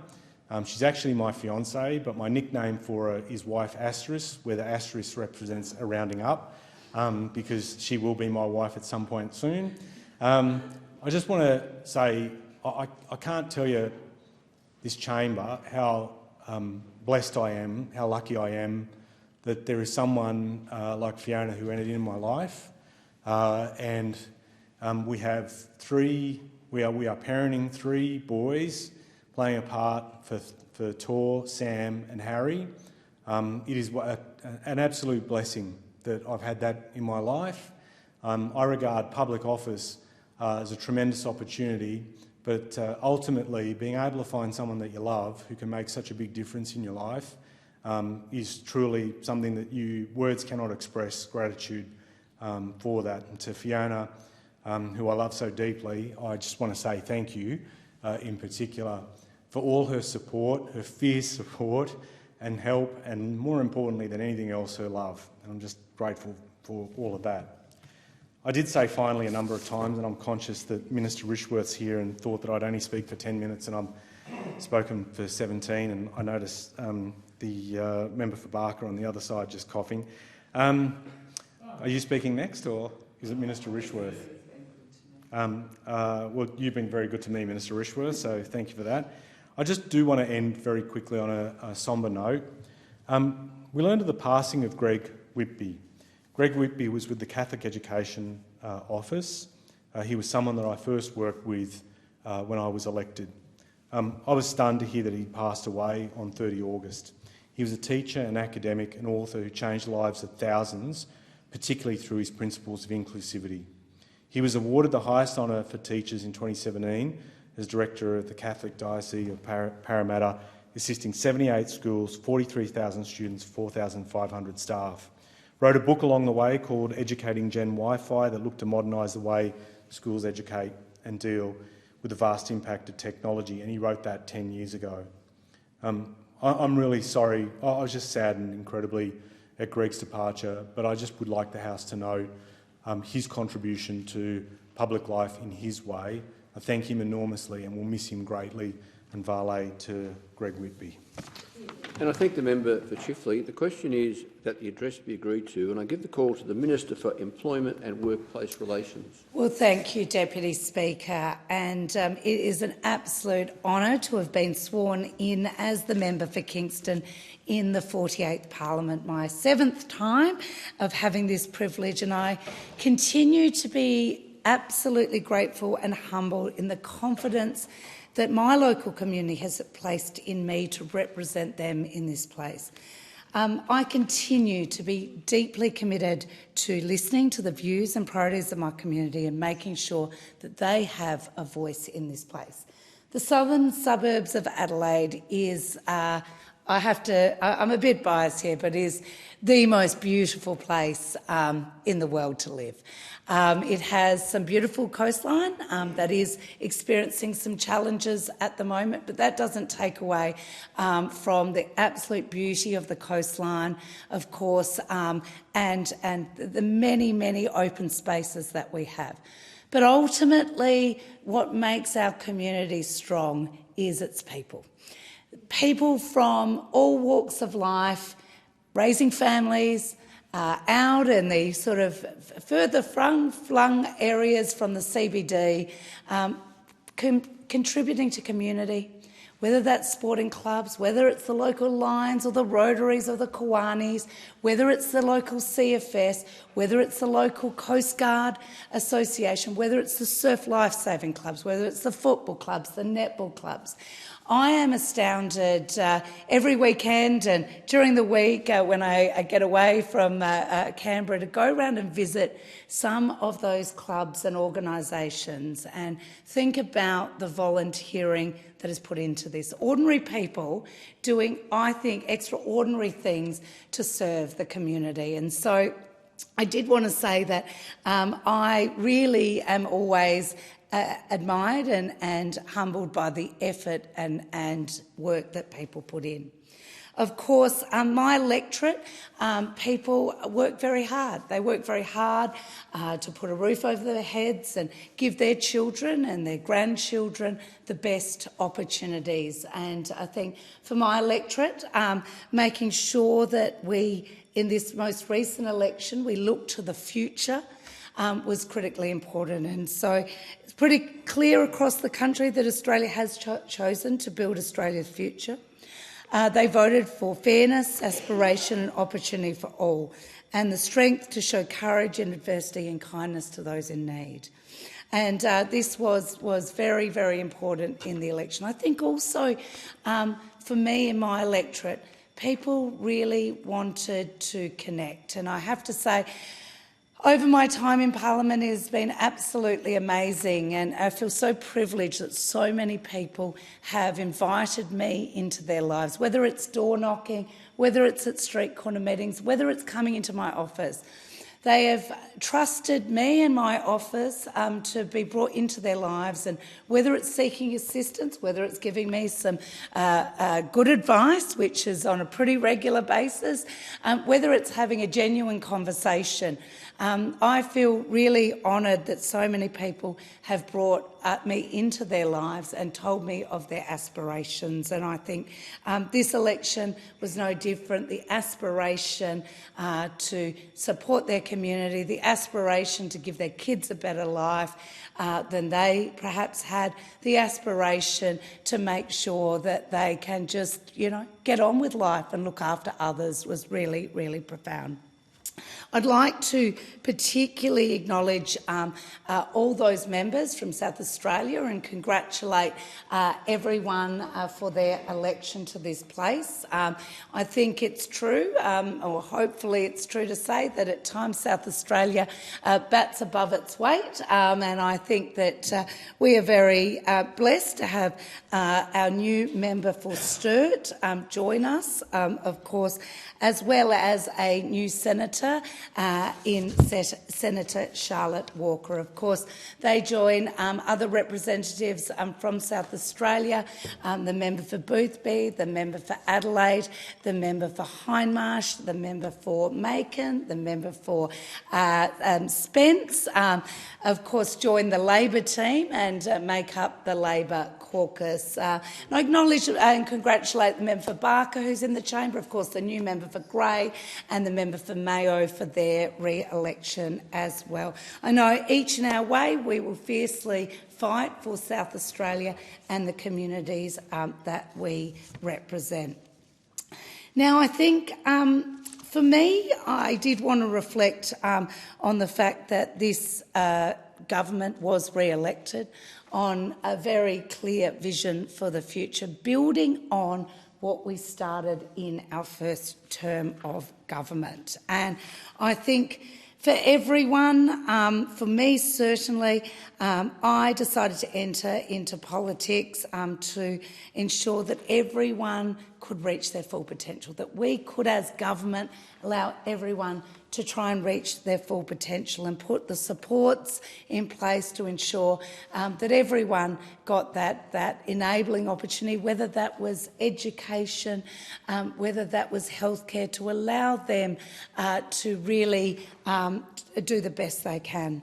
And I think that really is a critical motivation. And therefore, I'm really, really proud that in our first term of government, it's particularly in my role as Minister for Social Services, we were able to do some really, really important work to ensure that we did better for people. I would like to particularly say that the reform we did in the Disability Employment Services, which will now come into effect as Inclusion Employment Australia, really, really important reform to ensure that people with disability do get the opportunity for economic empowerment, to get a job, and to make sure that the service system was not trying to make them change, but the service system responded to their individual needs, to make sure they were working with employers to deliver better outcomes. Because I heard over and over again from people with disability that they did want the opportunity, but no one was giving them that chance. And so I hope I'm very proud of the disability reform we did. Also, our national plan to end violence against women and children. That was work that we put in to make sure that we could have really a common anchor to guide us all. The document itself drives Commonwealth investment, state and territories investment, but really gives us a framework in which we can end violence against women and children. We've got a long way to go, and I still remain absolutely committed to that goal, along with, I'm sure, everyone across the parliament. Of course, we expanded and strengthened paid parental leave, paying superannuation on it for the first time. We boosted social safety increases, including job seeker, single parenting payment and Commonwealth rent assistance. They were some. I can't go into all of the work that we did, and I would like to thank all of my ministerial staff who worked so diligently on ensuring that we could get the best for people. They really, really were passionate and believed in what we were doing, and I'd like to thank them very much. Now, in this new term, I am absolutely honoured to have been appointed for Minister for Employment and Workplace Relations. And of course, part of this work continues some of the work that I did in social services, where we can make sure that Australians have the opportunity to obtain and retain secure, a well-paid job. And I think it is really critical to acknowledge the work that was done by the now Minister for Home Affairs and Senator Watt for the work that they did in laying a very strong foundation to get wages moving in this country and to work on secure jobs. Some of the work that has been done that we will continue on is a world first in minimum standards for employee-like work. Other countries are looking to us where we have set a pathway forward of how we make sure that gig economy workers actually get a minimum standard of a minimum safety net, and I think that's really, really important. We'll continue to deliver in this portfolio on our election commitments when it comes to workplace relations, but also importantly, there will be new challenges coming at us. There is, for example, artificial intelligence, the opportunity with that, but also the challenges we must grapple with. So I think there is still a lot of work to be done. For me, though, getting back to what the election was fought on, there was a very, very clear message from my electorate. They wanted us to talk about things that would make a practical difference to their lives, whether that was a tax cut for every taxpayer, energy bill relief, cheaper medicines, a cut to student debt. I heard over and over from young people and also some other older people that still had a debt about just how important that policy was. I did want to talk about free TAFE in particular, though, because in my electorate and further out in the suburbs, the Noarlunga TAFE campus had, become a little less populated and not as vibrant as it had been.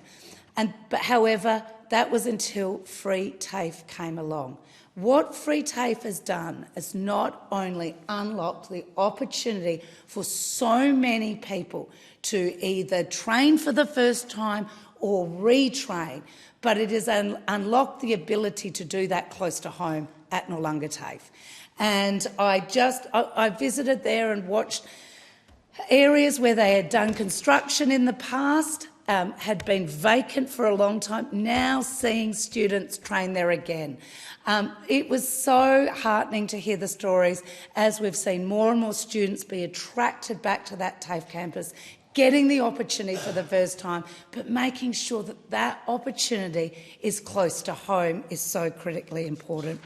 Of course, in addition, I did want to talk about healthcare. Healthcare is so important. Ensuring that you're able to access a universal healthcare system, I think, is something our country can be very proud of. It's something that I actually spoke about in my first speech in this place. And the commitment that we made, particularly focused in this election, will have a big impact in my electorate.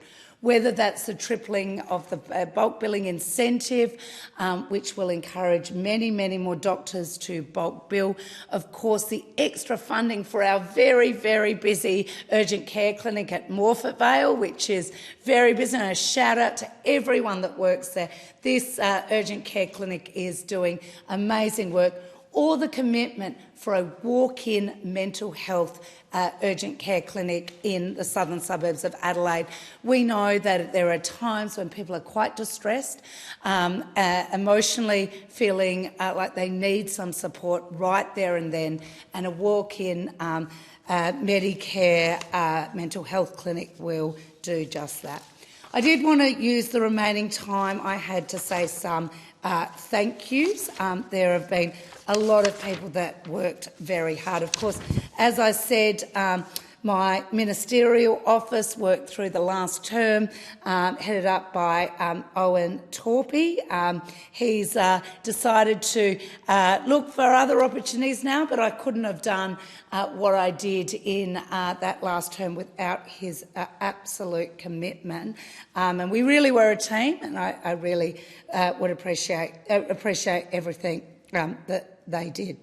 Of course, I had a huge campaign team that gave up their weekends and weeknights and really were committed to see me get re-elected. So to Noah Beckham, Lily Waltham, Lockie Byrne, Lorraine Christoley, Oliver Shepherd-Bailey, Saxon McDonald, we had over 300 volunteers who came out, who packed shopping centre bags, who went on polling day. But I did want to particularly give a shout out to Kylie and Alistair Douglas, John O'Gulchi, Jim Phillips, I get that wrong all the time, Chrissy Slater, Sally Hand, John Naylor, Bill and Maxine Watson, Naomi Piper, Bridie Ward, Georgina Walk and Jess Zilly. A huge amount of work. Of course, in addition to supporting me as Minister, I would like to give a big shout out, many who helped on my campaign, to Lani Scarr, Phil Nigg, Kate Coleman, Jamie Hunt, Kirsty Johnson, Lisa Markison, Jack Loader, Drina Velika, Marie Goodnick, Ruth Albertson-Kill, Rosie Lenti, Genevieve Scarf and Jordan O'Reilly, and Lewis Gordon as well. They worked incredibly hard over the last term, and I am very grateful to that. I must say I'm also incredibly appreciative to my electorate staff. Electorate staff do, and I hear this over and over again, make an enormous difference. When I feel privileged to be let into people's lives, they are also let into people's lives, but they have to really spend a lot of time helping and assisting, and they make a difference every single day. They do change lives, and I think sometimes they're not recognised for that. To Angela Digan, James Carter, Emma Kane, Lucy Nguyen, Eloise Ashton, a really big thank you. I did really, though, want to call out Jordan O'Reilly, who's actually here today, who was my campaign manager. He has been with me for a while. He's been absolutely dedicated, and with his leadership, he was able to put such a strong campaign together in a seat where there's not always the same attention as sometimes there is in a marginal seat. We were able to mount a really grassroots campaign, and Jordan, your attention to how we were able to mount that, your engagement with people, your commitment to that, commitment to me, your loyalty to me is desperately appreciated, and I'd like to thank you very much for the work you've done for a long time for me, but also of course, in the campaign. I would like to acknowledge the many members of Parliament outside of South Australia. Obviously, South Australians come first, but the many other new members and returning members to this place. I particularly wanted to reflect on the new Labor caucus. I've had the privilege of starting to get to know many of the New Labor caucus before the election, as I visited their seats, and since the election. And I would have to just acknowledge I feel so privileged to be working alongside so many of these new members. The acumen, the intelligence, the policy, the thoughtfulness, the energy, it is unbelievable. And I feel so lucky that for the next 3 years I'll be working alongside so many talented people. Also, just the diversity from all walks of life, one of the most multicultural caucuses and governments ever, women, men from all walks of life. It's an absolute privilege to be part of this new Labor government. I'd also like to acknowledge, of course, the leadership of Eamon Burke, the State Secretary in South Australia, who ran a great campaign in South Australia. Of course, acknowledge Paul Erickson as well at the National Secretariat. I would like to particularly acknowledge the Prime Minister. The Prime Minister, through his leadership, really defined what it meant to be optimistic, to look to the future, to address people's concerns in a practical way, but also have an eye on the horizon. And I'd just like to acknowledge and thank him for his leadership. Equally, I'd like to recognise our Premier, Peter Malinauskas. Peter and the Prime Minister have worked incredibly well together, and nothing better represents that than the decision to actually keep Whyalla Steelworks going. This was a significant decision and an example, firstly, of the power of government, the importance that government can play, but also the importance of partnership between both the Premier of South Australia and, of course, our Prime Minister. Not only the jobs that this actually saves, not only the communities that this supports, but the sovereign capability that Whyalla brings to this country. It was brave, and I would like to commend both the Prime Minister and the Premier for that. Of course, a big thank you to a number of unions, including Josh Peake, Jordan Mumford, Nick Townsend, Jason Hall, Sam McIntosh and the broad Labor movement. Of course, I better get in my husband Tim and Oscar and Percy. Couldn't do it without you.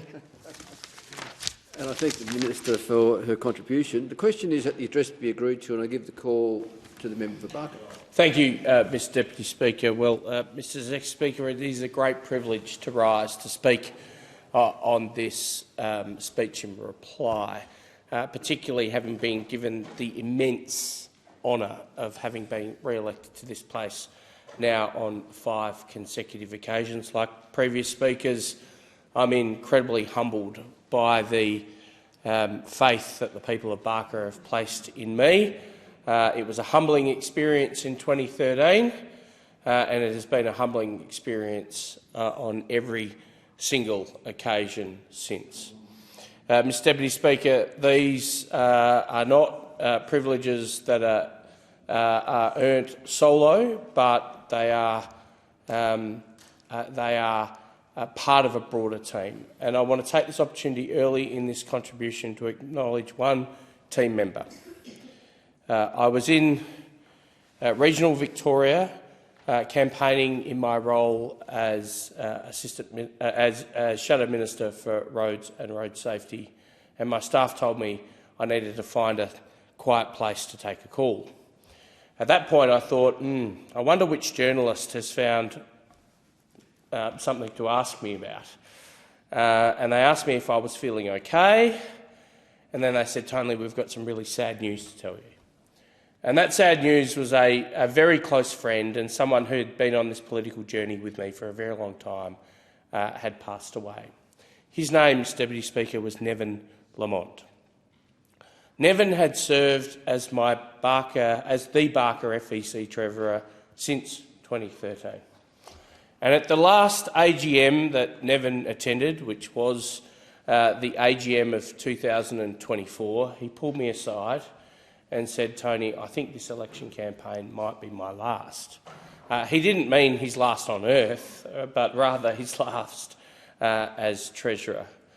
But so it turned out that Nevin didn't get to see the outcome of the election in 2025. I want to pay tribute to Nevin. Nevin's own grandfather served in this place as the member for Barker. Nevin was a loyal supporter of mine, someone who would walk on broken glass for me and for the Liberal movement. He was a farmer from Glencoe. He was then someone who became a photographic enthusiast that led to a business. In retirement, he threw himself in support of the Liberal Party. I just want to pay my respects to Nevin in this contribution. Nevin, it's a measure of your contribution that people continue, both as part of that campaign and meetings subsequent, to refer to how Nevin would deal with a particular matter. So, Vale, Nevin Lamont. Perhaps while I'm dealing with volunteer contributions, can I give the shout-outs now, in particular to Barker FEC President Sophie Wilsh. This was a young lady who was elected to the presidency in the lead-up to the 2022 election. She was a quietly spoken individual. She has grown immensely as she assisted in my campaign in 2022 and 2025. Sophie was an amazing support during the campaign, but also shout-outs, if I could, to Sue Andrew in the Riverland, Greg O'Brien and Susie Howell, who I'll mention again in the Murray Lands, Clayton Scott in the Barossa, the Poikers, Mark and Julie in Mount Gambier, and through McKillop, Matt Neumann, as well as Lockie Haynes, who of course has served for a number of years as Rural and Regional Chair of the Liberal Party in South Australia. Thanks also to my staff, many of whom go above and beyond, some of whom have taken the decision after a number of elections and terms, in particular my former Chief of Staff, Vanessa Juergens, to move on to greener pastures. To Ness, I just want to convey my thanks. It's a particular challenge when you come to work for a Member of Parliament like me, having worked for the former Foreign Minister Alexander Downer. Mr Deputy Speaker, the electorate office I walked into that had my name on the door was the first electorate office I'd ever been to in my life.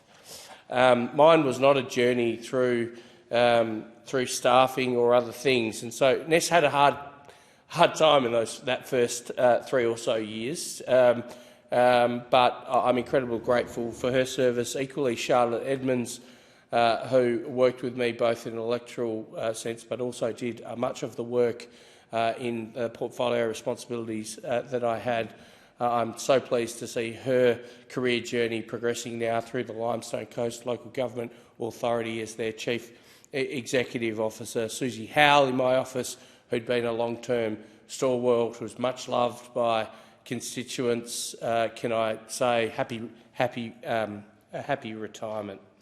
While I'm acknowledging people, Mr Deputy Speaker, can I acknowledge the former Leader of the Opposition, Peter Dutton?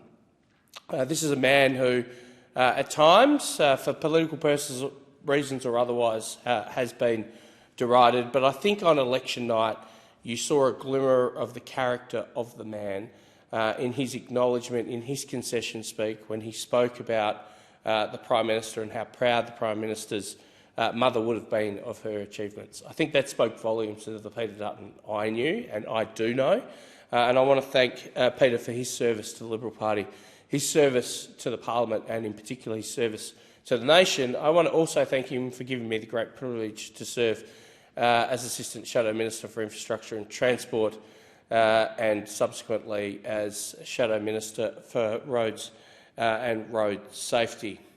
I listened to the member for Kingston's contribution, and it was fine. It reminded me of one thing when she was acknowledging the new members of the Labor caucus. I want to acknowledge one group of people who I expect haven't been necessarily acknowledged, or at least not frequently, in this debate. And that is the cohort of Liberal candidates who presented themselves to the Australian people. I had the opportunity to meet with many of them, campaign with some of them, and I've got to tell you, I think the reflection I have is the result that those opposite achieved at the election was not a reflection of the quality of those candidates. Those candidates were let down, and I've offered my personal apology to many of them, as I have to Conservative voters, notwithstanding the result in Barker. I want to just quickly again thank my staff who, during that time as Assistant Shadow Minister, took on portfolio responsibilities over and above electoral responsibilities because there wasn't an allocation of additional staff. That's a huge burden, but one they dealt with to great effect. I want to thank them particularly for the development of our policy on road safety, the concept of delivering to this nation the first ever no-fault investigation program, one that we presented to the Australian people, ultimately rejected. I hope those opposite consider it, is something that I think is an incredible achievement against the background of doing that with very limited resources. I want to also acknowledge both as a South Australian Member of Parliament, but more importantly as the Shadow Minister, as I was then, for roads and road safety, for the announcement we made around the Truro bypass, and in particular the Greater Adelaide freight route. For those that are not familiar with Adelaide, Adelaide remains the last of the capital cities in Australia to have the main trucking route boring all the way through it. What it means is all the traffic, heavy vehicle traffic that comes from southern Australia, Melbourne, the southeast of South Australia, needs to traverse through the middle of Adelaide, Portrush or Crossroads. These are some of the most densely populated suburbs of Adelaide. It disappointingly is where too many schools are located, and it's also at the bottom of the sharpest descent anywhere in this country into a capital city. There is every sort of risk that presents itself with this heavy vehicle traffic. It was our policy to remove the majority of that heavy vehicle traffic from the streets and suburbs of Adelaide via a commitment of $1.05 billion to build the Truro bypass, to duplicate the Swanport Bridge and, of course, build the interconnection between effectively the Dukes and Sturt highways. Unfortunately, that project won't be proceeding with. As it relates to the Truro bypass, it was a project that was about to start when the Minister for Infrastructure began her infrastructure review and effectively knocked that project off the to-do list. It is disappointing, and I'm sorry to make this assertion, but those opposite went to the South Australian people with a proposal to build half of that road.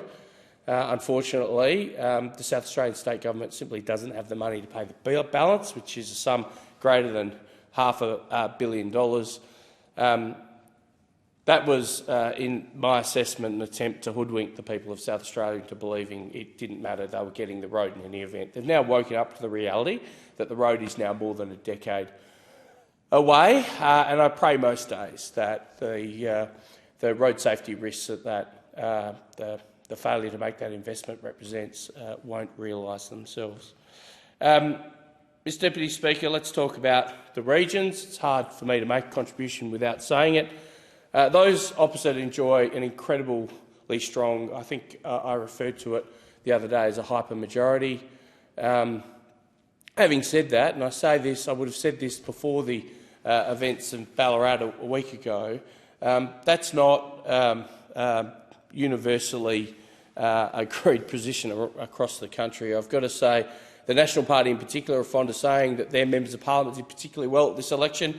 I can tell you that, in truth, regional, rural and remote members of parliament, particularly those on the centre-right, did particularly well at this election. And that might have something to do, and I note the colleague opposite perhaps refers to some seats, and that might be true, but I mean, when you're close to losing the seat at Bendigo, you might be needing to be a little concerned about what's happening in regional Australia. But I can tell you what is happening in regional Australia. Regional Australia is feeling ignored.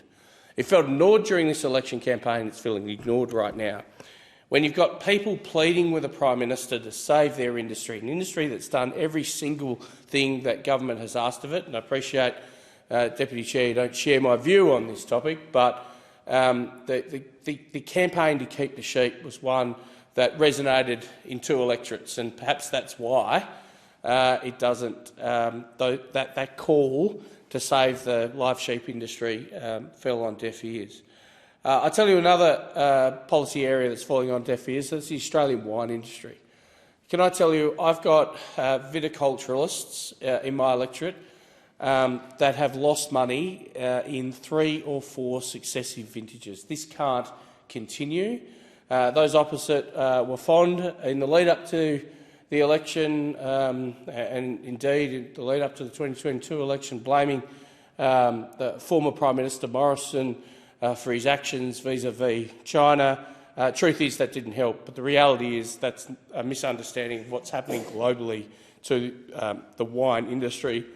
Globally, demand for wine, the propensity to drink wine is in decline. It's in sharp decline. Now, that might be because people want to be healthier. It might be because, Mr Deputy Speaker, people are choosing alternative drinks. The reality demand has crashed, and it's crashed globally. And indeed, Australia left the Chinese market, and our competitors, Italy, Chile, France, America, all saw market share decline at the same time. So a major exporter, Australia, leaves the market and there's still decline. The reality is there needs to be structural assistance in relation to the Australian wine industry.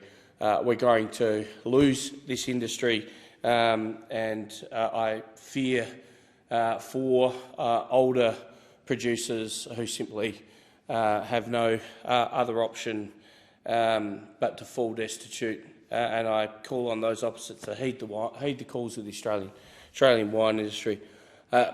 Regional Australians also been, particularly South Australians, have been forgotten during this drought. Much of regional South Australia is living through the most severe drought in living memory.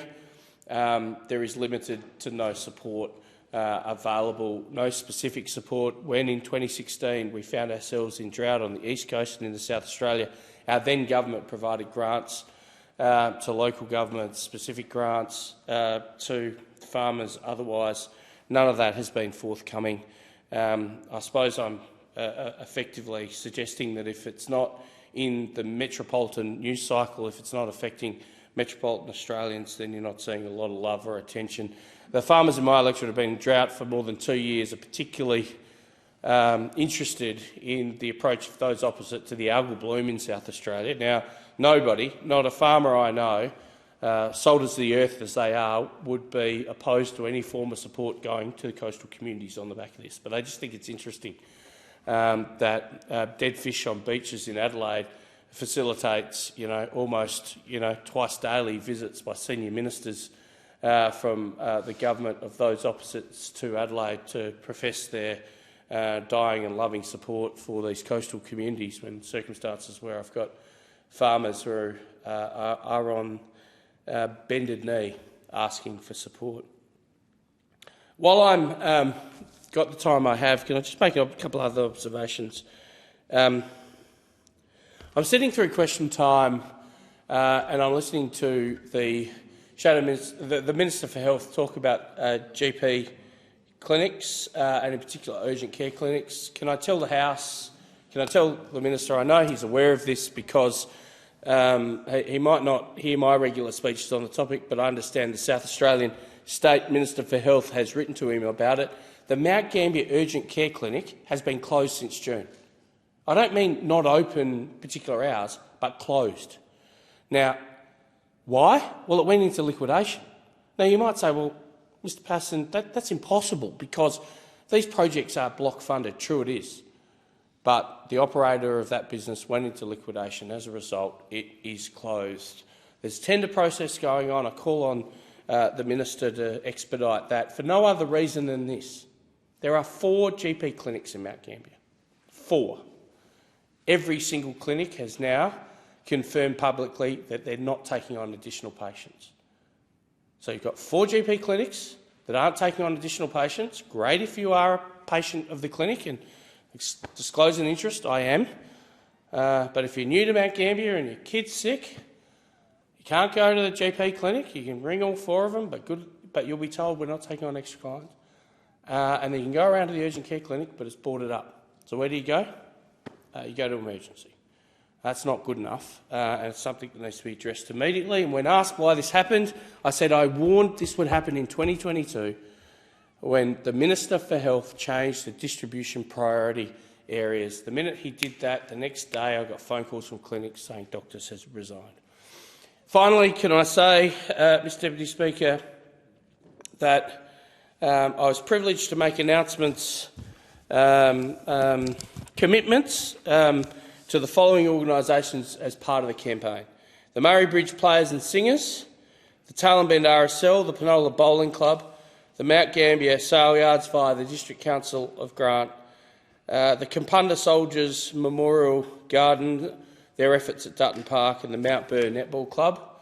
To all of those organisations who are incredibly worthy and who have been ignored for too long, can I tell you I will continue to campaign for the funding and support you need.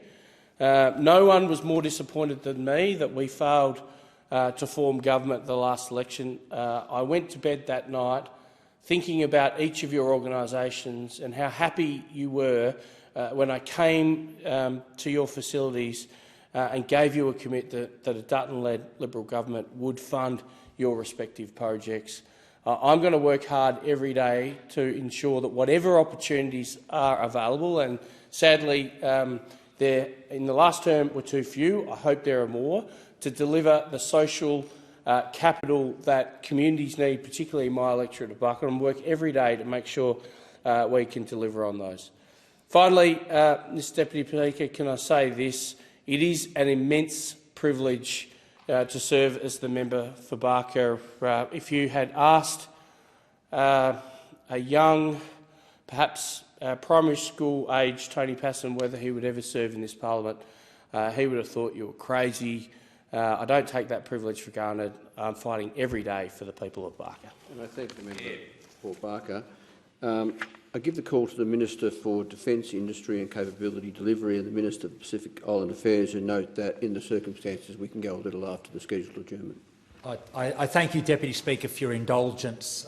It's very generous of you, and to the chamber staff I apologise in advance. Deputy Speaker, let me start by saying this. Representing the people of Shortland is the greatest honour of my life. I'm incredibly thankful to my community for putting your trust in me once again. I won't take it for granted. I promise to keep working hard every single day to deliver for you and for our region. The result of the 2025 election sent a strong message across the country. Australians want a government that listens, that delivers and that puts people first.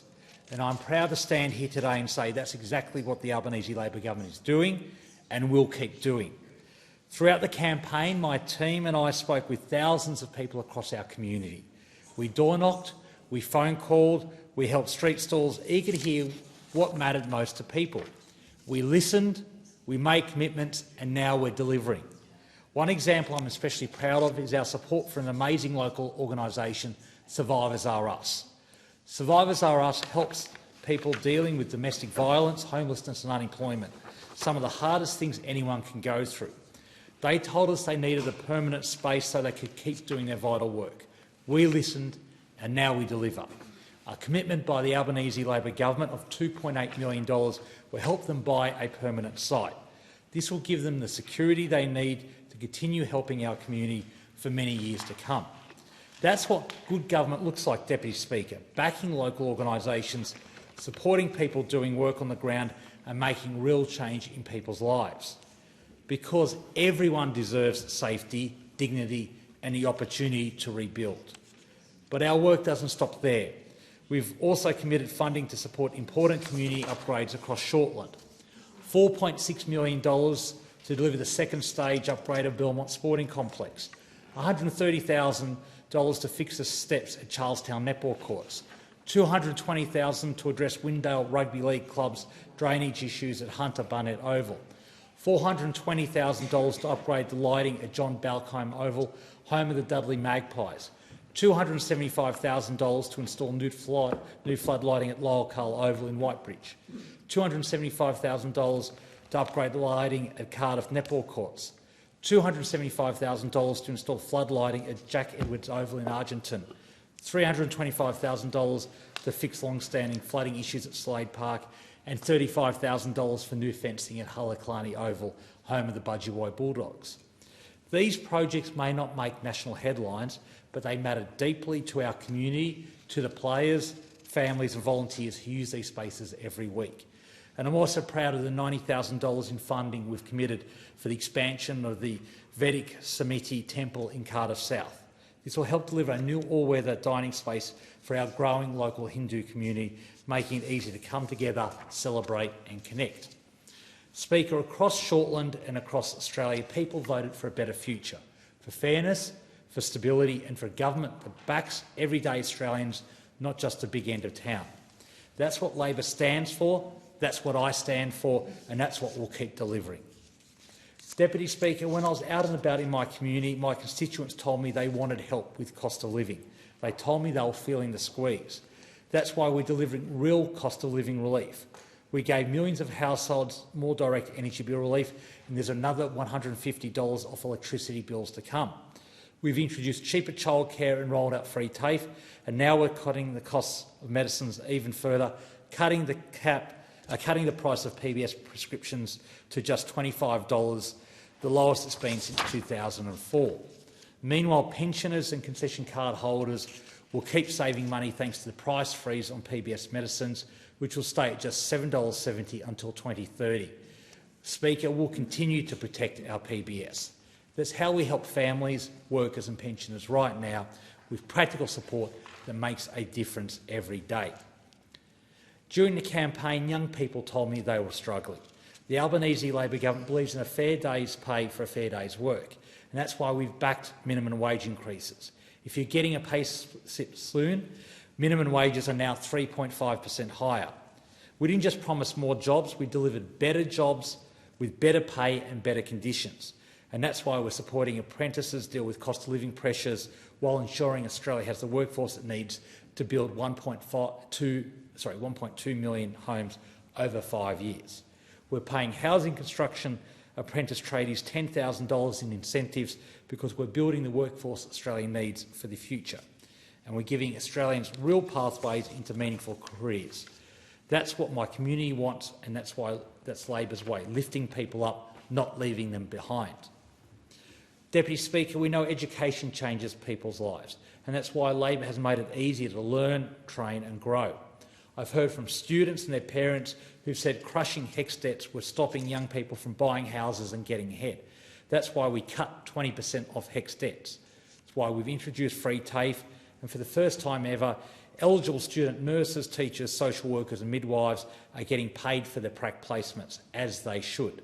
This is not just good policy, it's common sense, because if we want a strong future, we need to invest in the people building it. Deputy Speaker, we know that housing has become a major stress for far too many people in Shortland and across Australia, for renters, first-home buyers and people trying to get a roof over their head. That's why Labor is delivering. We're tackling the housing crisis with our $43 billion Homes for Australia plan, making it easier to buy, better to rent and building more homes.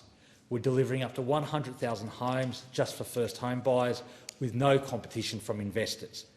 and we're making sure they're built near jobs, families and the community. From 2026, every first home buyer can access a government-backed 5% deposit, no income caps, no limits on how much you can earn to be eligible. Our Help to Buy scheme will make it easier to buy a first home by cutting the size of your mortgage, with the government covering up to 40% of the upfront cost.